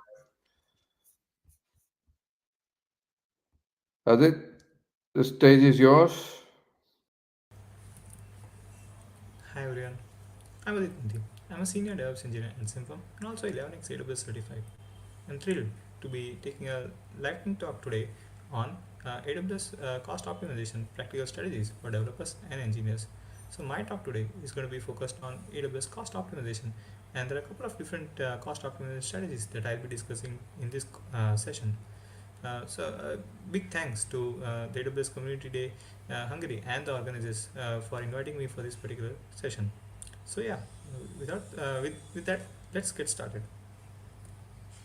How many of you have faced challenges with AWS cost management? A couple of you might have faced this challenge of how do you have or manage your AWS costs, which are increasing rapidly, right? How many of you are actively involved or have implemented cost optimization strategies? A couple of you might have already implemented a couple of cost optimization strategies, or a couple of you might not be aware what are the different cost optimization strategies and how you can implement those and save up a lot of dollars in your AWS bill, right? So today, I hope by the end of this session you are able to get value out of the session, as well as there are a couple of challenges that you might have with your AWS cost, and by the end of the session I hope that you learn about these cost optimization strategies, you implement these strategies and get value out of the session, right? So with that said, what's going to be the agenda for the session? The agenda is going to be an introduction to the cost optimization journey, cost optimization strategies. So I'll be discussing a couple of cost optimization strategies. There will be some practical tips and tricks that I'll also be discussing, and we'll also be doing a conclusion of the entire session, right? So yeah, with that said, let's get started. So cost is a non-functional requirement, right? So this is a statement given by Dr. Werner Vogels, who is a VP and CTO at Amazon. He talked about this in his reInvent talk, right? So I agree to the cost is not is a non-functional requirement, because any application, any software that you build, cost is a non-functional requirement. You have to take cost into consideration, right? So he also talked about it in his Frugal Architect book, right? So I highly encourage you to go check that out as well, right? It has a couple of other aspects to it, but cost is a big important aspect that he also talks about a lot in his talks and reInvent discussions. So yeah, you all might be already aware about this, right? These are all the memes that are going around with AWS builds, because AWS builds are really costly, right? If instances and proper management is not taken into account, you get a lot of large AWS builds, right? So we'll discuss more on how you can manage those things. So introduction to optimization journey, right? So So introduction to an optimization journey contains a couple of key aspects, right? So one of them is collaborative ownership, right? So there might be you might be working in an organization where there are multiple stakeholders, so you need to be collaborative and take ownership about different aspects of your teams, right? Cost optimization itself, cost optimization also is part of this optimization journey, right? That also takes a big part, right? Then the third aspect is visibility and transparency. So you need to have visibility to different teams and have also transparency among teams to understand and optimize different areas where you can reduce your cost, right? And then there is data driven decision making, right? So you need to take data driven decisions which help you in making or saving up in cost, right? So those are the key aspects in an optimization journey: collaborative ownership, cost optimization, visibility and transparency, and data driven decision making. So all of these four comprise a key optimization or maybe comprises of your optimization journey, and just give you an introduction to how you can optimize cost, right? So yeah, this is just an introduction, right? Now we discuss the cost optimization strategies. There are 5 different strategies that we're going to be discussing today: commitment, elasticity, efficiency, modernization, and cost aware culture. So all of these 5 strategies form the basics of cost optimization strategy, which are very relevant to AWS, and this will help you reduce AWS cost by a lot, right? So let's start. What's commitment, right? So commitments are of 2 types. One is reserved instances, another is a savings plan, right? So reserved instances or RIs are basically, let's take an example. I have a T3 micro or T3 medium which I'm being spinning in my AWS instance or AWS application, right? So now this T3 medium or T3 micro have been running for a long time, maybe 1 year, maybe 3 years, right? And now I'm able to say that this is a fixed thing that I'm going to be spinning or running for a long time, right? So I'm pretty confident it's going to stay as it is, right? So then I'll be using a reserved instances. Reserved instances is a concept where AWS gives you an option to reserve an instance of a particular type in a particular region for a particular duration. So I'll reserve the T3 medium in US East 1 region and for a duration of maybe 3 years, right? So this is going to give you a savings of up to 72% compared to your on-demand prices, right? So these reserved instances give you a lot in savings because you are reserving this instance and you're saying that okay, I'll be using this instance for 1 year or maybe 3 years, right? So that is why reserved instances are helpful. Compare it to a compute saving plan, right? So compute saving plans are, you're not fixing an instance types.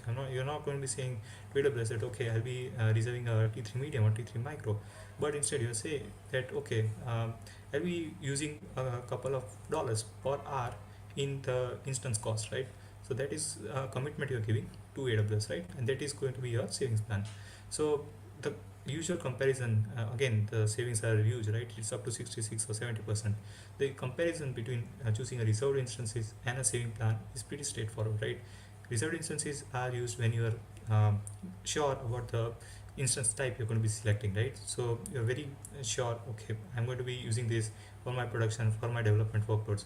Whereas a saving plan is very flexible. You are not sure, you have unpredictable workloads, not sure which instance type I might use now, which instance type I might use later on. So in that case, you might want to move to a savings plan, right? There are 2 different types of reserved instances. One is a standard reserved instance, another is a convertible reserved instance. Similarly, savings plans are of 2 types: compute and EC2 instance, right? So yeah, those is the commitment. I would generally go with the reserved instances or a saving plan depending upon your workloads or demand, right? Okay, so second type is elasticity. Elasticity, let's say elasticity is scheduling and auto-scaling groups, right? So think of a scenario when you have your EC2s which are going to be scaled up and scaled down based on the demand, right? So in that cases, you might do the usual thing, which is have a large instance type, and whenever the demand is low, you bear the cost of it, right? So using an auto-scaling group, you're maximizing. So using an auto-scaling group, first thing is you're removing that thing, right? Because you're going to be spinning up when there is increase in demand, you're going to be spinning down when there is a decrease in the demand, right? So auto-scaling group gives you the maximum resource utilization and reducing the cost, right? So that's the no-brainer. You should always try and use auto-scaling group for your EC2 instances, right? Then second is understanding the workload patterns and monitor usage, and you adjust scaling. So EC2 auto-scalings are also going to give you this, like they monitor your workload patterns and usage, and then according to that they scale up and scale down, right? So that's how this works. And elasticity is a cost optimization strategy, because when you use elasticity, so when you use an auto-scaling group, you're essentially saving up your cost, because you are monitoring the usage, and based on the usage you're going to increase or decrease your instance type or instances, right?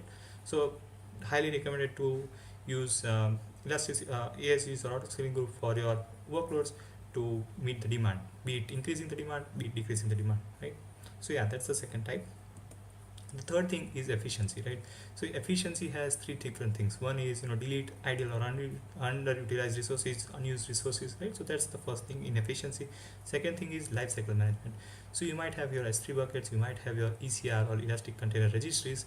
So S3 buckets generally you could use a data lifecycle policy.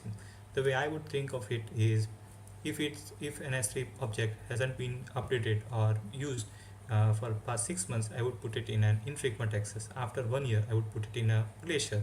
After 1 year or after 5 years of putting it in a glacier, I would remove it, right, or delete it. So this is how a lifecycle policy is made for an S3 bucket. Similarly, for an ECR or elastic container registry, you could make something like maybe I'll say I'll keep 10 images of any repository, right? And after that private repository of, like, let's say I will keep 10 images for a repository, and after 11th image is there, then that image gets or the oldest image gets removed or deleted, right? So that's how you think about it, right? So data lifecycle management for S3 and ECRs are pretty simple, right? S3, I talked about the policy you could use. ECR, again, I talked about a policy you could use. So that's how you would do it.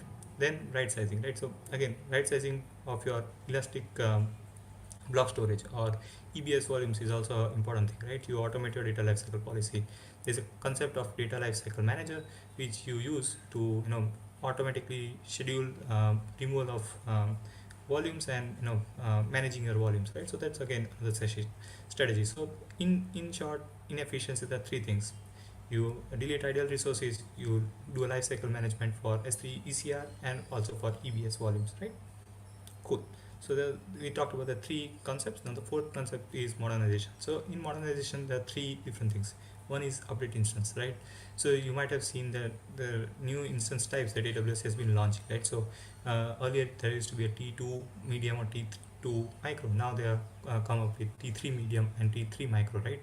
So it's always good to be updating instance type to newer versions, right? So from T2 to T3, right? So you should always try and upgrade them. Second is the EBS generation. So generally in EBS volumes, you have this GP2 and GP3s, right? So again, this is similar. You upgrade to the latest versions from GP2 to GP3, right? Similarly, Graviton, right? Now with Graviton, AWS Graviton, first of all, is conceptually it is, when you use Graviton instances, you are going to be not using the traditional x86 architecture, and you're going to be saving up in environmental cost, right? So it's better for the it's better for the environment, and it's going to be giving you a sustainable application, right? So now with that said, the cost aspects of using a Graviton versus a normal instance is way better. So generally, if your application supports it, you should try and go for Graviton instances. So modernization would be upgrading instances, upgrading the EBS volumes, and also making sure to use Graviton whenever necessary, right? So that's how I would look at it from a modernization perspective. So yeah, I think the fourth point is covered. Now the fifth point is cost aware culture, right? So here I've talked about two things, like spot instances are one of them. Serverless is another one, right? So generally, whenever you have an EC2 instances which you might want to use for development or staging workloads, you would try and use spot instances for those, right? Because spot instances, the idea is AWS gives you certain instances at a reduced rates for cost-effective workload processing, right?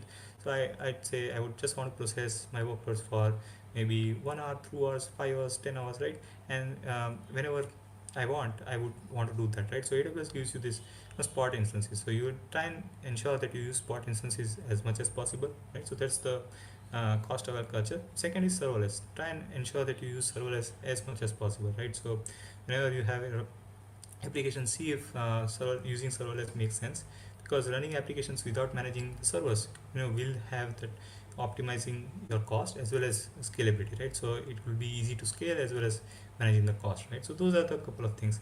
Apart from this, there is also tagging your resources and also right sizing. Those are all the good cost aware cultures for your cost optimization, right? Those are the 5 strategies that we discussed. So yep, again, just to summarize, we discussed cost optimization, we discussed modernization, then we also discussed just quickly go through. Yeah, so we discuss commitment, we discuss elasticity in terms of ASGs, scheduling, we discuss efficiency in terms of lifecycle, also removing the idle resources. Then we discuss modernization in terms of increasing the instance types, and also in terms of using Graviton. And then we finally discuss cost aware culture in terms of using spot instances, or also moving on to serverless, right? So those are the different cost optimization strategies that we discussed, right? And finally the practical tips and tricks, right? So there are a couple of quick wins when it comes to using AWS savings, right? So one of the first ones is schedule frequent cost audit. So I would generally recommend any organization that's looking to AWS cost should do a frequent audits, right? We do a 30-day audit. So every 30 days we monitor or have all of our AWS accounts, and we do an audit for that accounts, right? To just understand what are the frequent costs, how can we optimize this cost, right? Second thing is set up alerts for unexpected costs. So always have AWS budgets, always have anomaly detections for unexpected costs, so you are aware that okay, this is the unexpected cost for my applications or my workloads, and I need to be aware about it, right? And the third thing is implement spending limits and policies. Have policies in place so that your limit is not violated, and you are aware that okay, this particular service should only use a couple of dollars, not more than that, right? I know AI workloads are taking a lot of this budget, so keep a budget on how much you're spending with Bedrock and other things, right? So that's pretty much some of the practical tips. Have audits, have alerts, and have budgets, right? Okay, so the conclusion that I would leave everyone with is collaborate across teams, right? So there might be finance team, there might be engineering team, there might be non-tech teams, right? So collaborate across teams to ensure that cost is a big part of anything that you build, right? Second is right size your resources, right? So right sizing is pretty important. Development environments do not need to have a lot of the instances, or a larger instance types, because keep it as simple and as low as possible. Similarly for production workloads, also keep it right size, keep it as yep yeah, so keep it as right size it as possible, right? So your production workload need to be as high, or as efficient as possible, and similarly your development environment also need to be as efficient as possible. So keep it as low as possible for production workloads. Also try and right size it, right? The third thing is implement tagging and cost allocation. So you need to tag your resources, right? So you need to tag your development environment, your production environment, your staging environments, because these tags will ensure that you are aware which resources take what amount of cost, right? So that's also important. And the fourth thing is continuously optimize, right? Do audits, do reviews, right? So continuously optimize your cost, right? So those are the four key takeaways or conclusion that I would have from this session, right? Okay, so if you have any questions with related to AWS cost optimization, do drop them in the comments or chat section, and I'll try and answer those I can as soon as or whenever I can. With that said, thank you for this wonderful session. I really enjoyed speaking at AWS Community Day Hungary, and thank you to Madhu and the organizing team for inviting me for this session. I have my LinkedIn, I have my Twitter. Do reach out to me for any questions related to AWS cost optimization. I'll be happy to answer. And once again, thank you for your time. Loved interacting with everyone. Thank you. Thanks, Adit. That was a great talk. I like the reminder of your talk to remind you on the time. Sometimes when you get passionate about a topic, you go along and you forget about the time. So I like it. I do that sometimes as well. So yeah. Yeah, if you have any questions, please leave them in the chat. He's gonna respond back to you guys. So now, without any further ado, let's bring on stage and our my favorite person on containers. So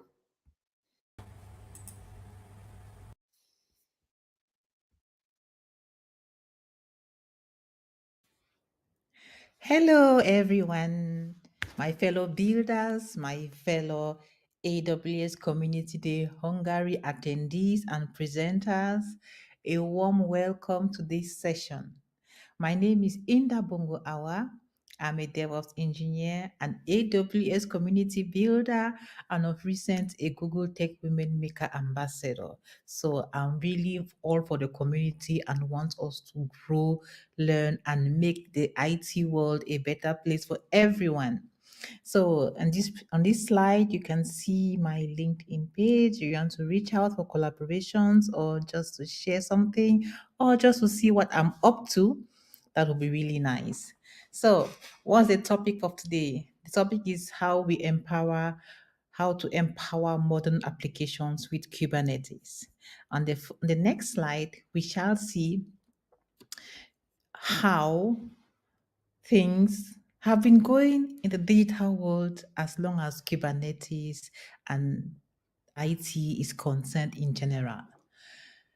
And as we all know, we are living in a fast-paced digital world where technology is evolving at an unpredictable rate. So it is really like going crazy. Now we have Gen AI, we have artificial intelligence, we really have everything at our fingertips.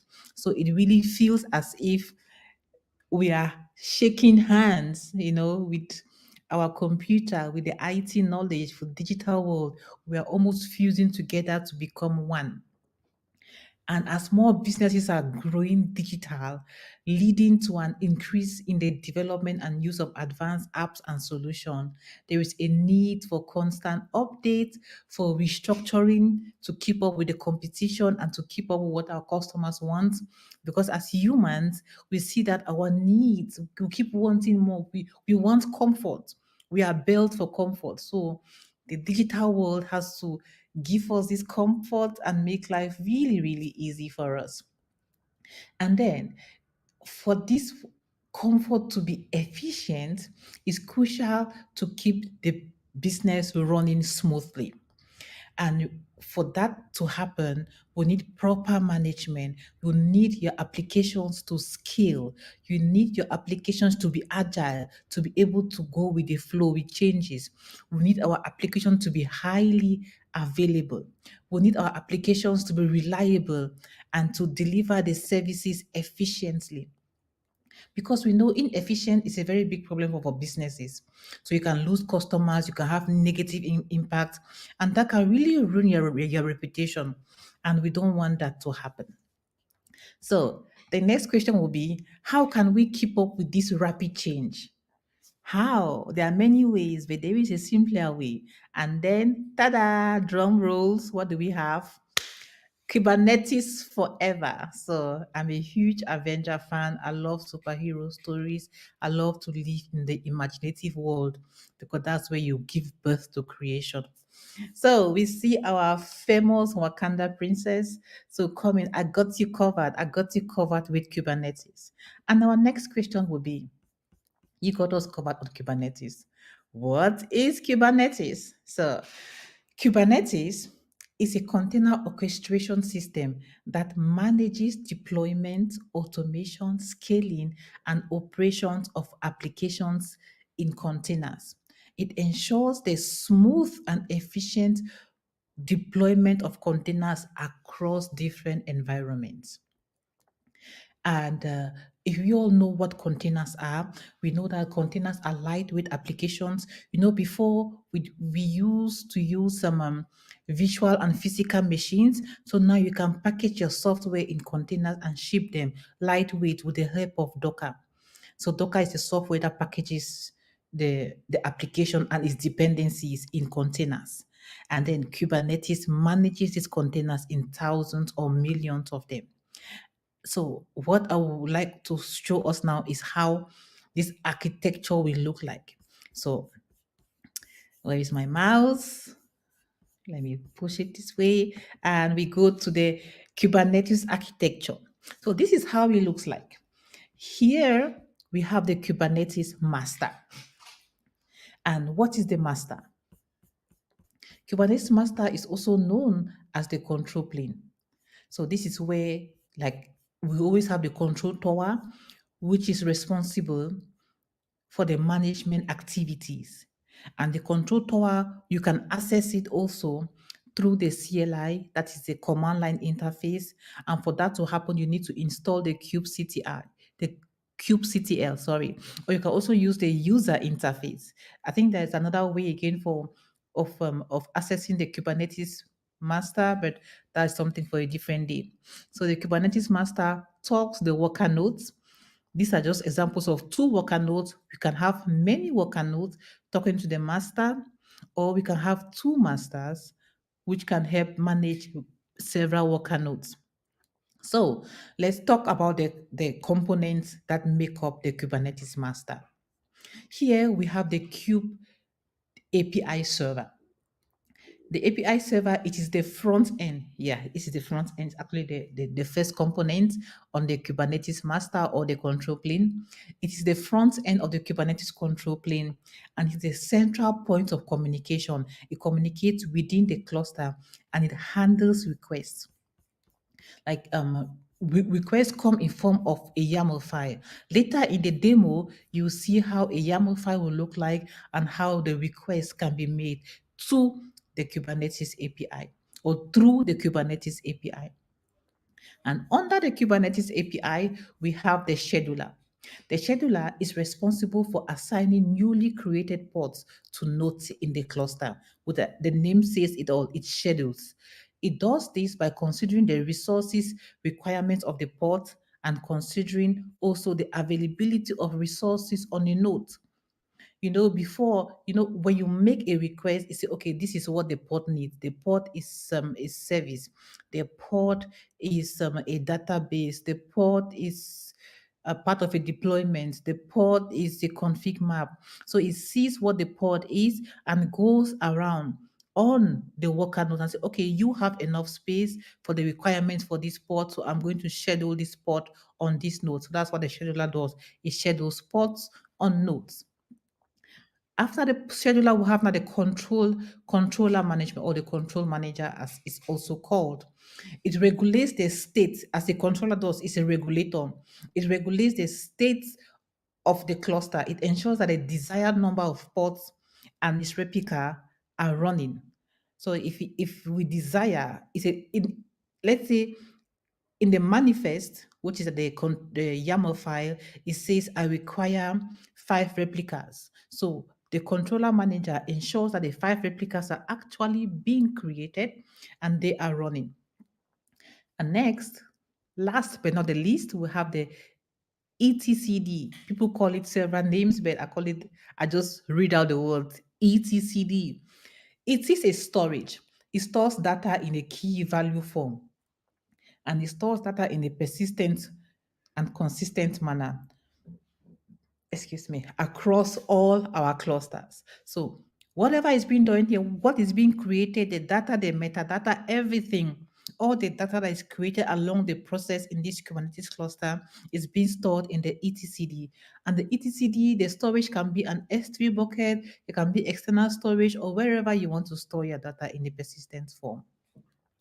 Now that we've gone over the Kubernetes master, let's take a look at the worker nodes. Here we have 2 worker nodes, worker node 1 and worker node 2. Where's my browse? Worker node 1 and worker node 2.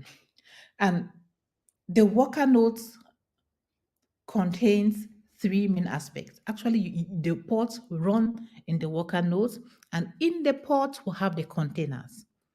And in the containers, we have the container runtime, which is built with Docker, with the help of Docker.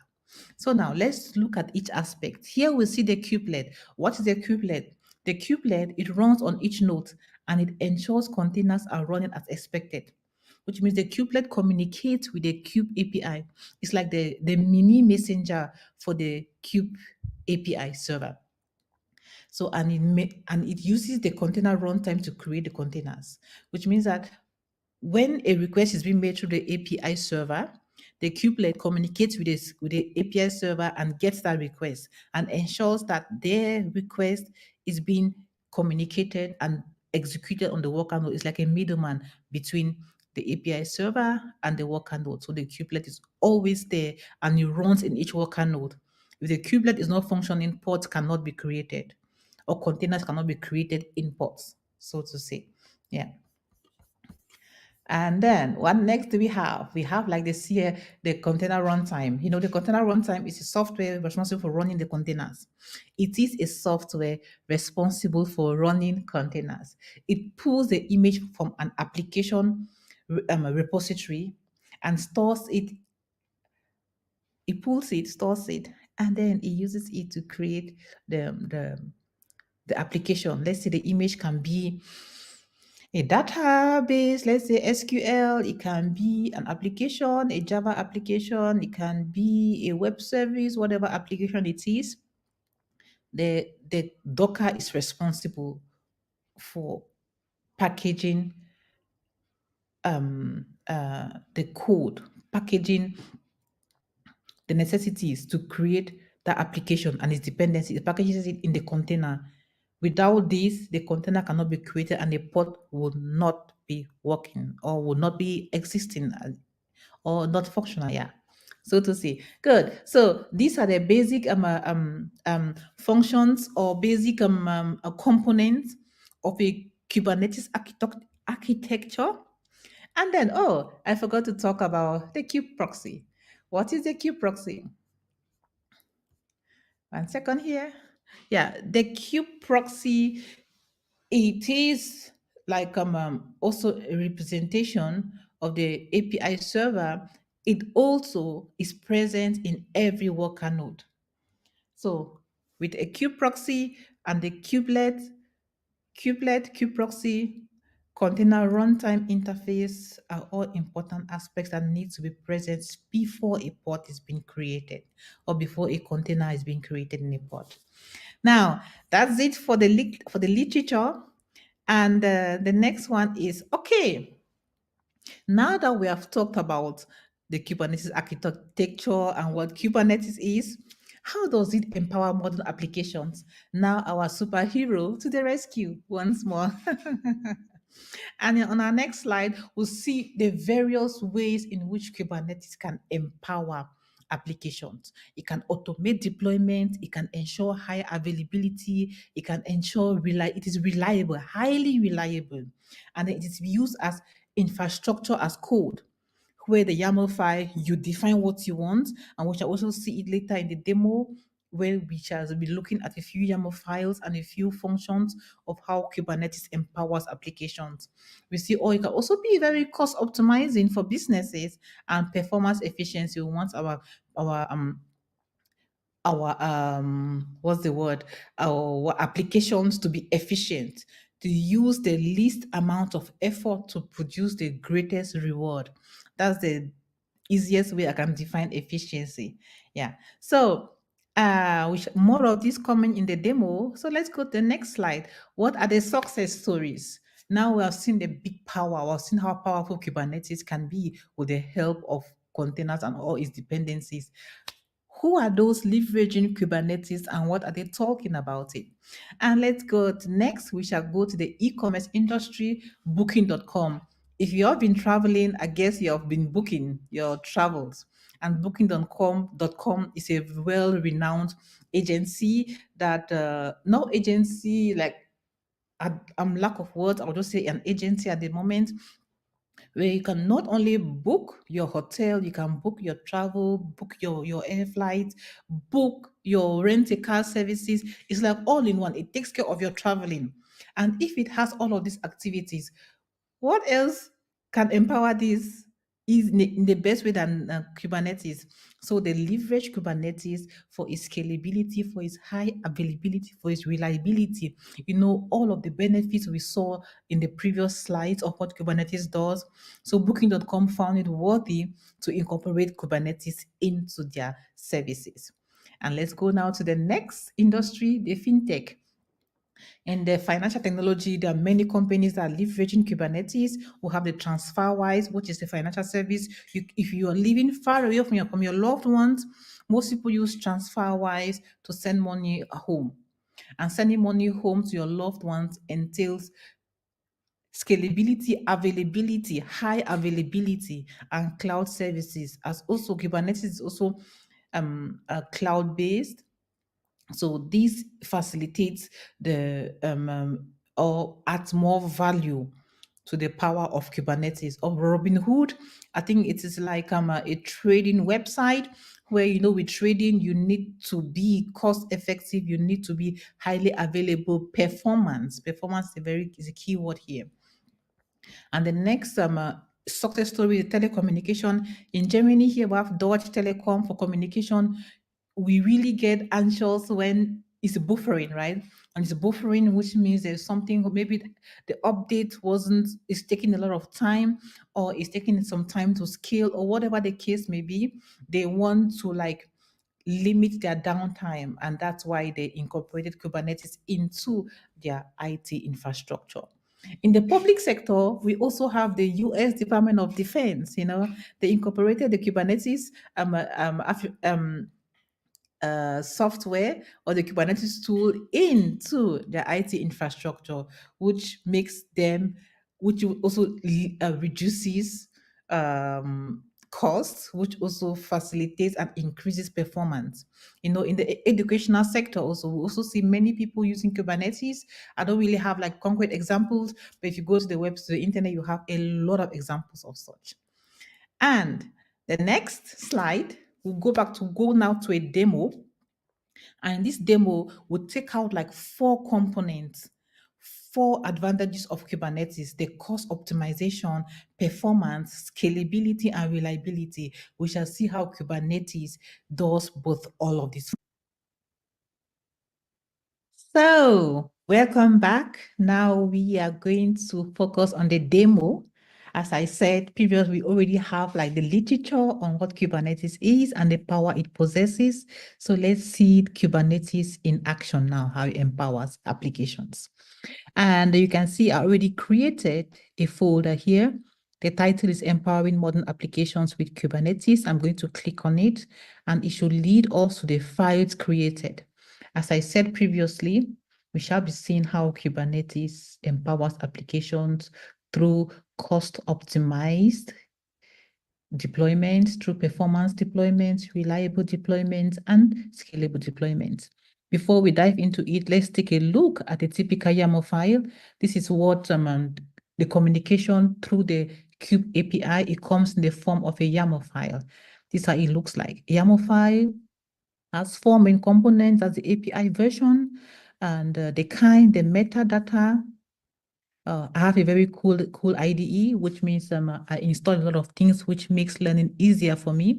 It defines it for you. So deployment, as it says here, deployment enables declarative updates for port and replica sets. It already makes it very easy. I love code. I love Visual VS Code, and I love all the interfaces and the enablers that I install to make life easy for me. As you can see now, the metadata, which says it must be unique. So all these names, so the metadata is it gives you more information about the object you want to create. The object here is a deployment. And now this is the name. We have how many of these objects do we need? This is part of the scalable action, the scalable power of Kubernetes. Here we'll need 2. It could be 10, it could be 50, it could be 1, but it cannot be 0. You need at least 1 of the replicas. So, and we have match labels and selectors, something different, which means that if you have similar of these files, of these YAML files, deployment somewhere, and it has the same name, cost optimized app, it will match them. It will go along and select them and attribute them to this. So yeah, then you have the container. You know, containers are in pods. This deployment will create a pod. This deployment will create 2 pods. And the pod will have containers, 2 containers. The name will be, this is the name of the container. You use this image, and these are the resources. Yeah, so this part of it is cost optimized, which means that we are optimizing cost. How do you optimize cost? Cost is being optimized by managing your resources better. And Kubernetes enables that here in your resources. It is requesting memory, CPU, it could be storage, it could be any means, any resource you want, but now Kubernetes uses both memory, CPU, and sometimes GPU, you know. So, and here we have memory and CPU. And the limits of the CPU is 128 ME and the CPU is 500. So which means that the request, you can request within this limit. Yeah, request should not be more than this. Yeah, memory request should not be more than 128, and CPU request should not be more than 500. So here you can use the managing cost. So you see that both here are, yeah, within the limits. What do we do now? Let's do an ls to see what we have in between. Yeah, these are the files. We have here the cost, the performance, the reliable, and the scalable. Let's do get deployments to see what deployments we already have here. I have a few deployments which have nothing to do with this example. So if we look at the deployments now, we have something different. We don't see any deployment called cost optimized, performance, reliable, and scalable. So let's go ahead and create the cost optimized deployment. So we do, the command is K. I already have like shortcut. I don't have to do kubectl. I just K create. It's going to create from the phi minus F cost. Yeah, it's already like pre-finishing for me. That is one advantage you can have. I'm going to like increase the space here so we should have a better view. You see deployment created. So let's go ahead and view our deployment. Let's let Kubernetes describe the deployment cost. Yeah, pre-finished. There should be a T at the end here. Yeah, so this is the deployment it created. We see that 2 desired, 2 updated, 2 total, 2 available, no unavailable. So which means that it is 100% efficient. And we can see the image. This is the image. These are the limits we created for the resource. CPU 500, memory 280. And for the request, as I said before, let me repeat myself. So we can go ahead and do top pots to see the consumption of the pots. And here, let's go to our cost, GBTC, alphabetical. Yeah, you see there's no memory, and from the 2 ports, 1 port is consuming more. So here you can view your resource consumption with this command and say, okay, it's consuming this, maybe it's consuming too much, let me delete the port and create another port. Or you can decide to just leave it the way it is and have a better overview over it. Now, let's clear the screen. And next, we create now a performance deployment. What do we entail to experience in the performance deployment? We want to see how we can create deployment and set an image and update the image of the deployment. So first of all, let's first create it, create -F. We were for the performance deployment as a YAML file. You see now deployment is created. We see key, describe the deployment, describe deployment, performance. Yeah, we get a deployment. We see the namespace, it's the cube namespace. That's the default namespace also. We have all of these. And if we go back to the YAML file, we see that it requested for 3 deployments. So we see 3 desired, 3 updated, 3 total, 3 available, 0 unavailable. That's perfect. Now we come down and we look at the image it's using. We see that these are the containers. It has 3 containers. So with the same name, and the name of the container is performance container, and the image is Nginx. So let's see. For performance, to enhance performance, it's always good to update your application. Sometimes updates take a longer time. So let's see how Kubernetes can easily update our deployments or update our system. So for that, there's a command for that. We do k set image. I already tried this out. So you see the k set image. Let me just complete it. K set image of deployment. This is the deployment and the container name, performance container. This performance container. It should set the image from Nginx to the Nginx latest. So this is a tag. The tag is latest. So let's see now.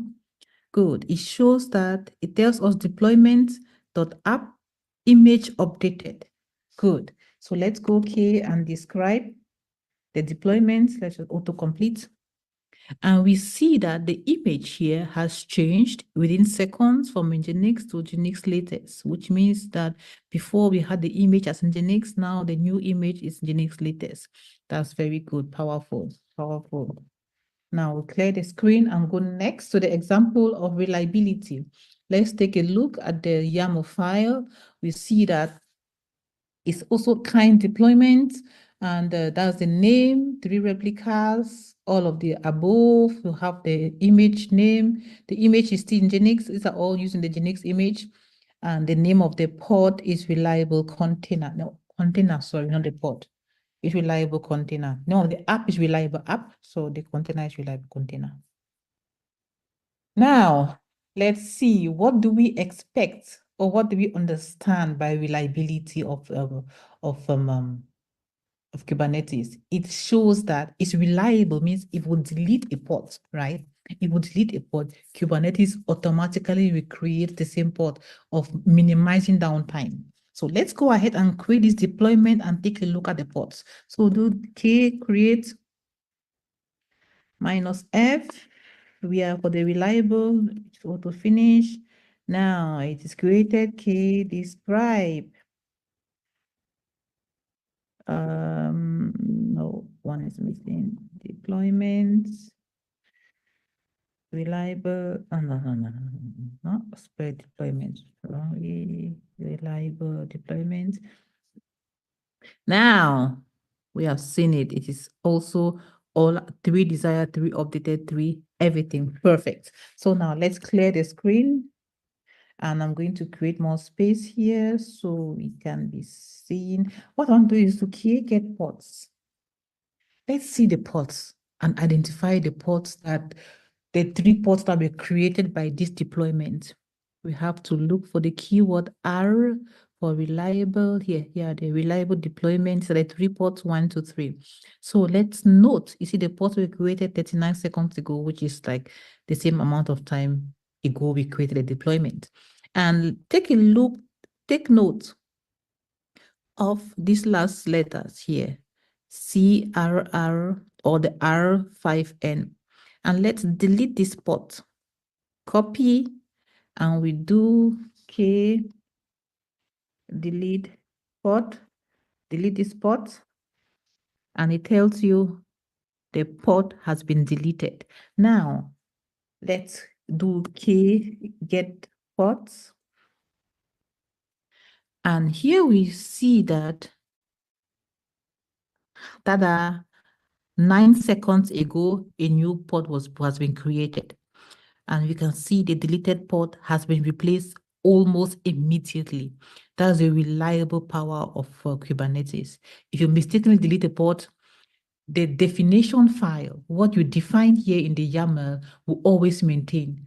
It will always have 3 deployments. So this is the 3 deployments, which means 3 pods. These are the 3 pods. If I delete all these 3 pods, the same moment I'm deleting them, 3 are being recreated again. So that is the power of Kubernetes reliability function. Now let's clear the screen once more. And let's see the power of the last function, the last object, which is the scalability, how it functions. Scalability, let's see now in the YAML file, is still a deployment. We have now 2 replicas. Let's see how it scales, right? Before then, let's first create a deployment. Here, create -f, scalable. This is it. Good. Okay, describe. Let's describe the deployments. Too fast sometimes. Now we see that, 2 desired, 2 updated, 2 total, 2 available. That is what we expected. Now let's go ahead and scale this deployment. How do we scale? There's a command for scaling, which is, let me shift this a little bit up to give some time. Let me just clear the screen once more. Clear. Now we do scale, or let me just do kubectl scale. If I scale this replica down to 1, So we'll do K, get deployment.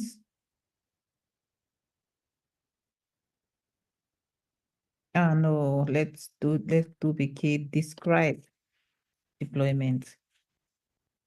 You see now, previously the YAML file said 2, we just scaled it down. The replicas is 1 desired, 1 updated, 1 total. So you see it has immediately scaled down. Let's say in the night when you don't have much traffic, you can decide to scale your deployments down, or you create an HPA, which is horizontal port auto scaling, which scales the deployment from numbers. So we can also do this, we can automate this deployment. So let's try to kubectl. Yeah, now let's scale it up. I want to scale it up to 5. If I scale it up to 5, then I'll go back and run the other command, describe the deployment. You see, now we have 5 replicas ready. So that's the power. So which says, you see, here, these are some descriptions. It tells you the normal scaling replica, it took 59 seconds ago. The deployment was scaled down to 1 from 2. And then another message again, it said normal message reason scaling replica set. What it took 5 seconds to go from this, and it scaled from 5 to 1. You see, so that is the power. That is the power of scaling in Kubernetes. So thank you all for watching this demo. I hope it was something fun for you. And there is a lot more to learn from Kubernetes. It's really great if you know what you're doing. It's very powerful. And I hope you learn to enjoy and harness the power of Kubernetes. Thank you so much, and see you. Bye. Thanks, and that was really great presentation there with the demo, especially. So thank you. Yeah, we will maybe organize more on Kubernetes and containers in a deep dive session as part of this meetup group, Containers in AI and ML. So yeah, and maybe a CK coach as well, how you practice Java. I'm thinking on it. So thanks for bringing it up. So probably we'll arrange or organize a follow on that. But I'll quickly bring Enda on the stage. I think she's online. So just say hi to the community. Hi, Enda. Hi, Madhu. Thanks for having me again. Cool. I just see some of the questions you already answered, but is there anything that you want to say to the community? Yes. Thank you for listening in.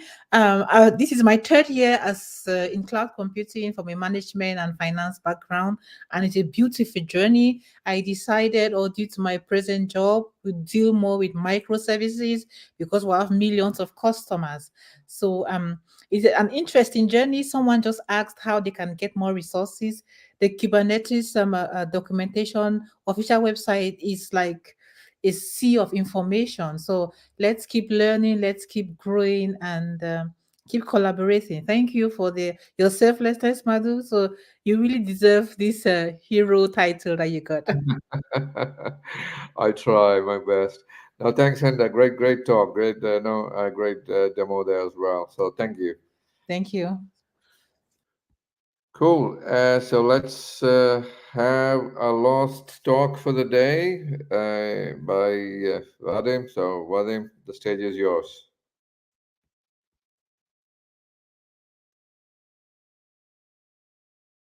Hi everyone, and welcome to my talk, High Performance Serverless Java on AWS, and thanks for the invite to speak once again at Community Day Budapest, Hungary. So my name is Vadim, and I have these 2 passions, Java, and I'm one of the co-organizers of Java user group Bonn, where I live, but also serverless, and I'm AWS community builder in this category since the beginning of this program. So let's come directly to the topic. If we are talking about Java popularity, and Java is for sure one of the most popular programming languages, depending on how the statistic is collected, number of job postings, GitHub repositories, Stack Overflow questions. Java will be among the first 3 programming languages. And it's very mature programming language. It's fast, in terms of the execution, warm time. The communities author very mature open source projects like Spring Boot that we all love.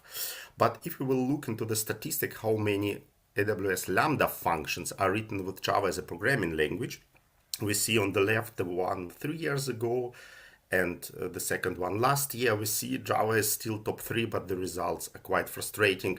Even if the adoption increased, it's now a bit more than 10%. So what are the reasons? Yeah, this cold starts, if you have the public-facing application and the overall latency matters, it's still a problem. And memory footprint of Java Lambda functions may be a bit high, and this is one of the dimensions of the costs, how Lambda pricing is calculated. So let's look into the cold starts. You know, everyone, what are the cold starts, because we are on AWS community.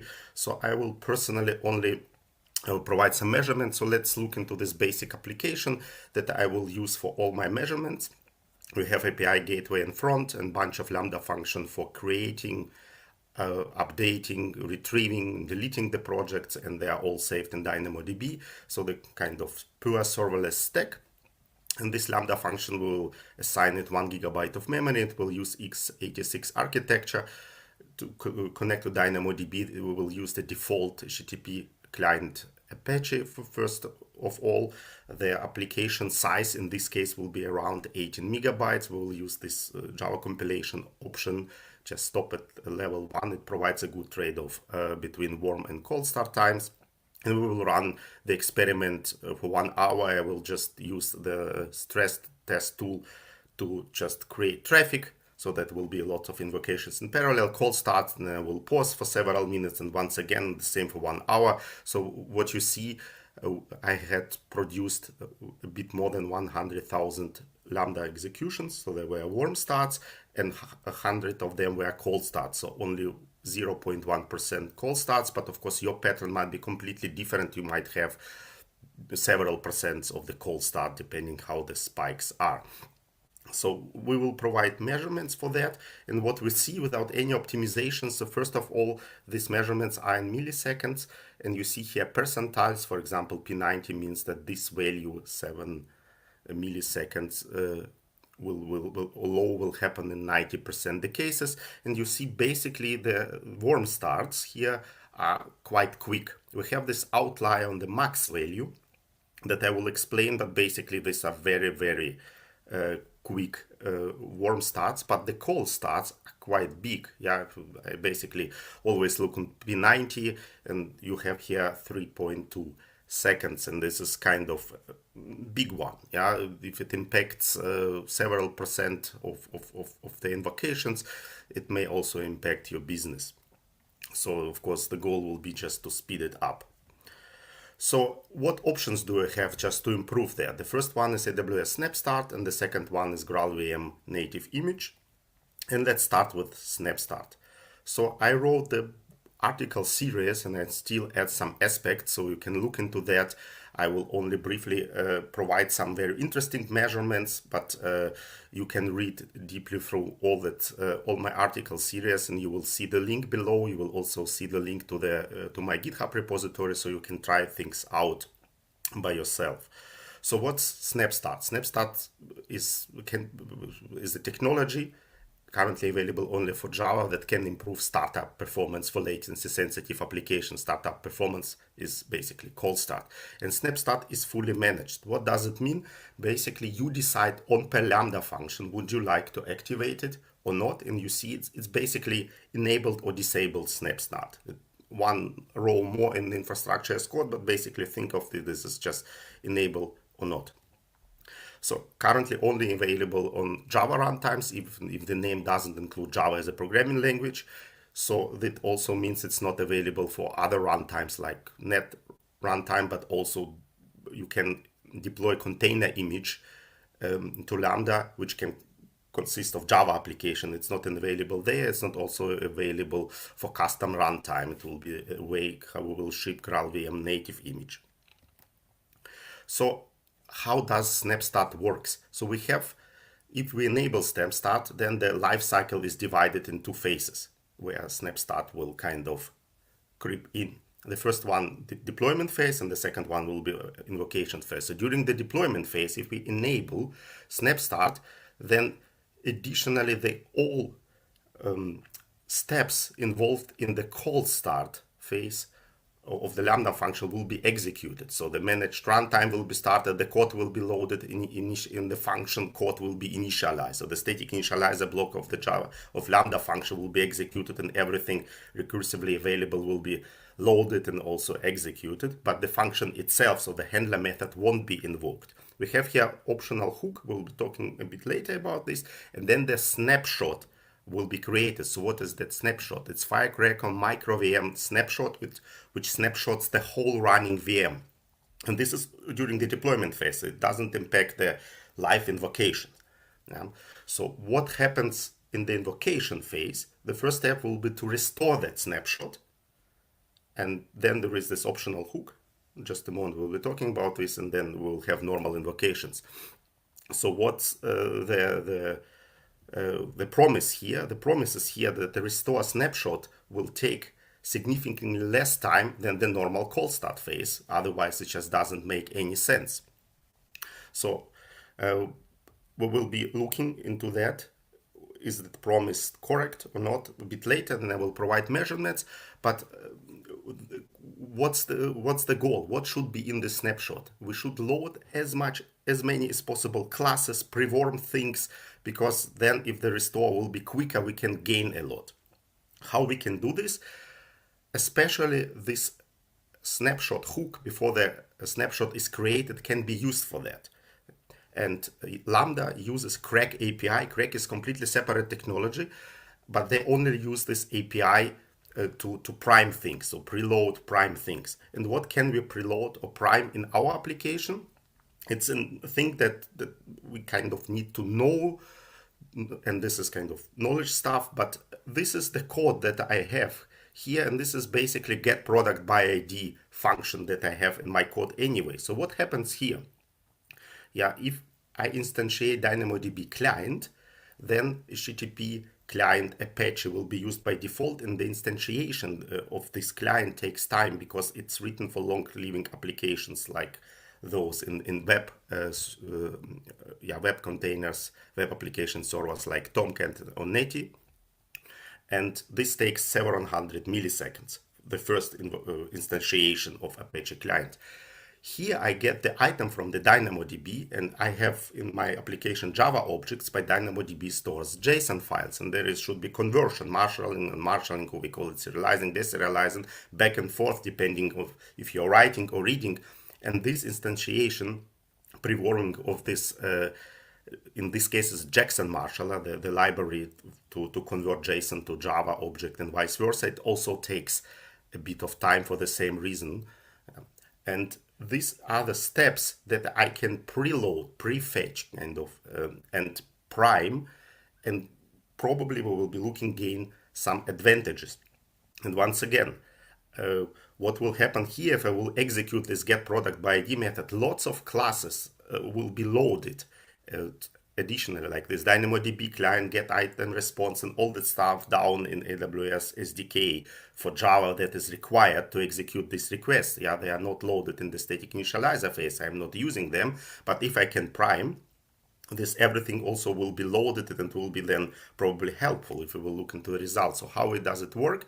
If I will use Crack API, I need to implement the resource interface from this org-crack dependency. I need to register this class as a Crack class, and I have basically this before checkpoint and after restore method. And in this before checkpoint, I simply use this method get product by ID and would like just to retrieve the product by ID 0. I'm not even interested in the result. I'm only interested in pre-warming HTTP client, Jackson marshaller, and preload lots of classes into the snapshot. And after before checkpoint is executed, the snapshot will be created. So now let's look into the measurements. Yeah, the first I have already shown you previously. It's without SnapStart. The second one is with SnapStart, but I'm not doing this priming. And you see, for example, for P90, I have the cold starts from 3.3 seconds down to a bit more than 2 seconds. But if I'm using prime all the things, then the cold start went significantly down to 1.1 second for P90. So this priming, in case you can prime something, and in many situations you can, for example, if you look in SQS for the message, you also use behind the scenes HTTP client. So in many applications you can think of priming something, and in that case it may lower the cold start significantly. Warm starts, one remark, SnapStart is not the technology to reduce warm starts, but the effect that we will be having here is this one.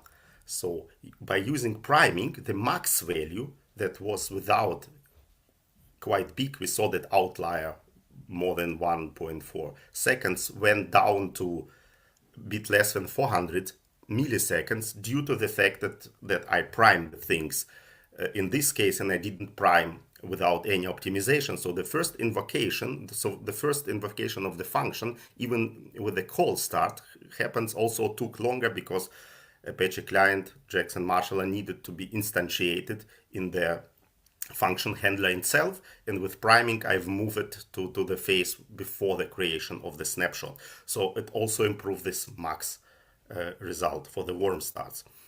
I would like to show you several other things that I measured. For example, will the application size matter if I have SnapStart and priming? And I have here written some small hello world application which nobody writes.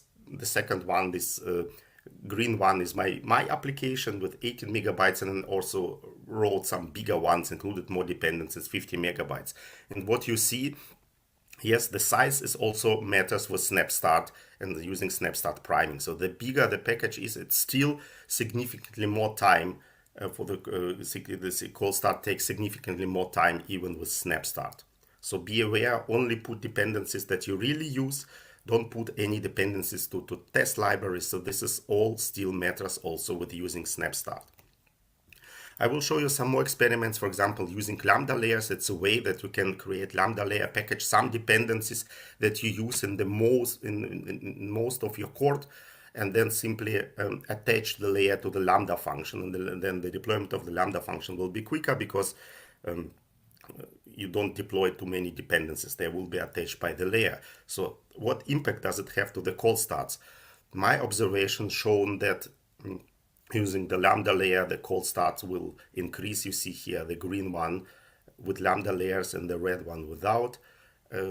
Even with SnapStart and priming, using Lambda layers increase the cold start. In case of priming, it's not significantly, but it still matters. So if you use Lambda layers, please measure it, whether it provides such advantage or maybe you don't need that.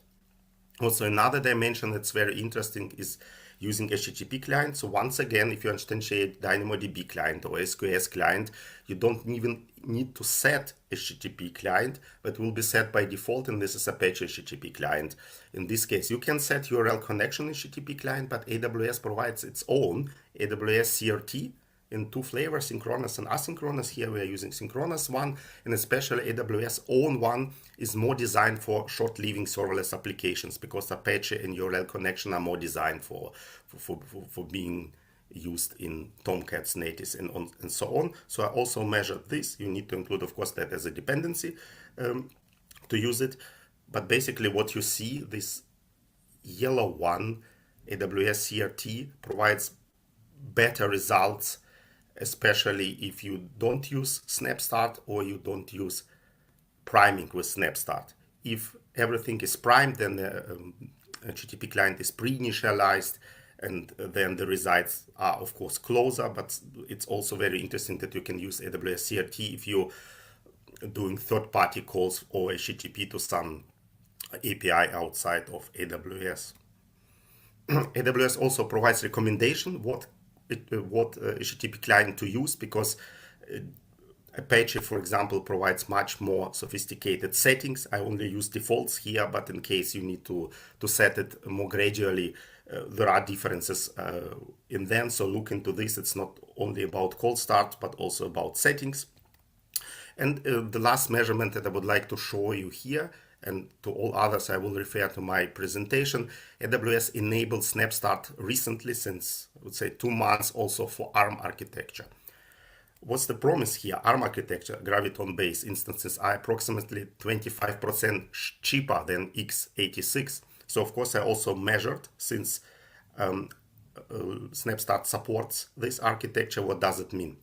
So for the cold starts, you see that in this case, for this type of application, ARM architecture produces between 9 and 25% bigger cold starts. But if I will look into the warm starts, they were kind of bigger, only 9-10%. So, but they are 25% cheaper, so that gives you kind of a trade-off. You can give Lambda more memory just to put this cold starts and warm starts a bit down. For example, 10% more memory, but it will be 25% cheaper. So in the end, it will be cheaper. So it provides kind of a good trade-off, and you can figure out if you can use ARM architecture with Lambda and SnapStart. So one more word, I measured this for the newly created Lambda function. Why is that important? Because there is this low-tiered cache where the SnapStart snapshot is stored and encrypted, and it has some interesting capability. If you measure the call starts, for the first call starts, they will be bigger, the second will be a bit better, but starting from the 15th invocation, something like this, they are constantly lower until a certain point in time. And this is due to the nature how this low-tiered cache works. It just becomes kind of warmer with more invocations until a certain point in time. And I measured also this slowest ones. If you will measure only the last ones, their call starts will be even lower. And I wrote the article about this, what I measured, but also I recommend you to watch the talk by Mike Danilov, AWS Lambda Under the Hood. He explains how SnapStart works and how this cache works. It's really amazing piece of technology, but don't be discouraged by first several invocations. They are really slower, but your Lambda function may live for years without any change. And it's important to understand that this cache prewarms itself and will produce better results. So there are some challenges with that SnapStart. So SnapStart deployments takes additionally 2.5 minutes. Yeah, because the snapshot needs to be taken, encrypted, and stored in multi-AZ fashion. And also SnapStart doesn't support provision concurrency, Amazon Elastic File Systems, but you can use S3. And snapshot is deleted if in cache if Lambda function is not invoked for 2 weeks. So it's not very suitable maybe for your test environments. Let's look briefly also into the GraalVM. It's not the talk about it in general, but what's important is this GraalVM compiler. We will be looking to that, and it provides you ahead of time compilation. So you compile everything then natively, and you need to put into this native image everything that is reachable, method fields and classes. And the promise is here, because it's native image, the execution should be much quicker, and of course it's natively precompiled, so memory footprint will be also lower.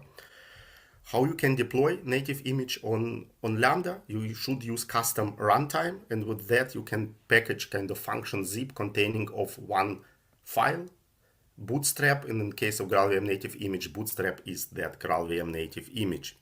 I wrote the article how you can build it, but basically I now provide the measurements for the same application, and you see GraalVM call starts are kind of half of the seconds here.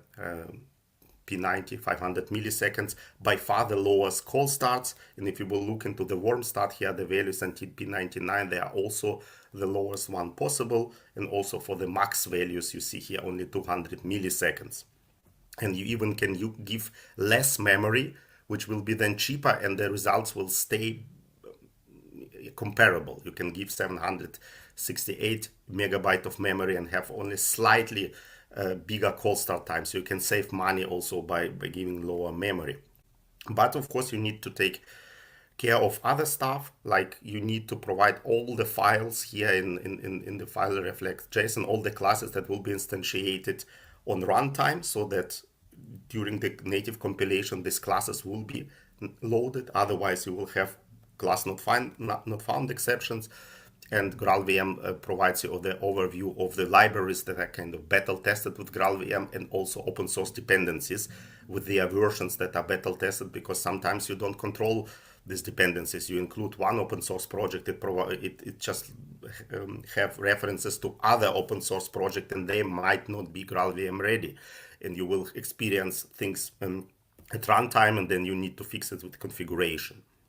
So be aware of this. But also GraalVM, really powerful, and it improves call starts and also memory footprint, but of course it has its own challenges. First of all, AWS Lambda custom runtime requires only Linux executable, even if GraalVM supports Windows and Mac as well.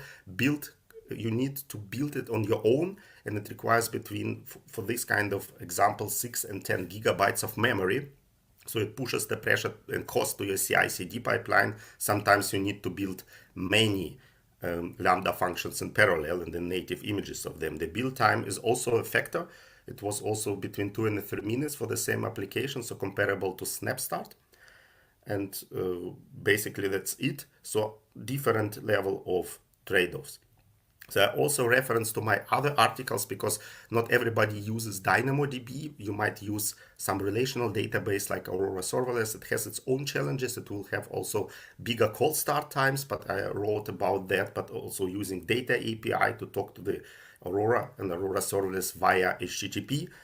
And using also their proxy, you can look into the measurements, and sometimes people would like to use Spring Boot framework on top of that. It brings its own challenges. So I'm also now writing the article series, how we can deal with that, what is the performance of that functions, and there are so many open source projects also where AWS contributes to that can help you. So look into this. So wrap up and personal suggestions. So both approaches, SnapStart and GraalVM, reduce cold start significantly. If you are willing to accept a bit higher cold and warm start times for your Lambda function, I would prefer and would suggest you to start with AWS SnapStart, and especially if you can prime. It's only configuration, it's fully managed, it's much more easier.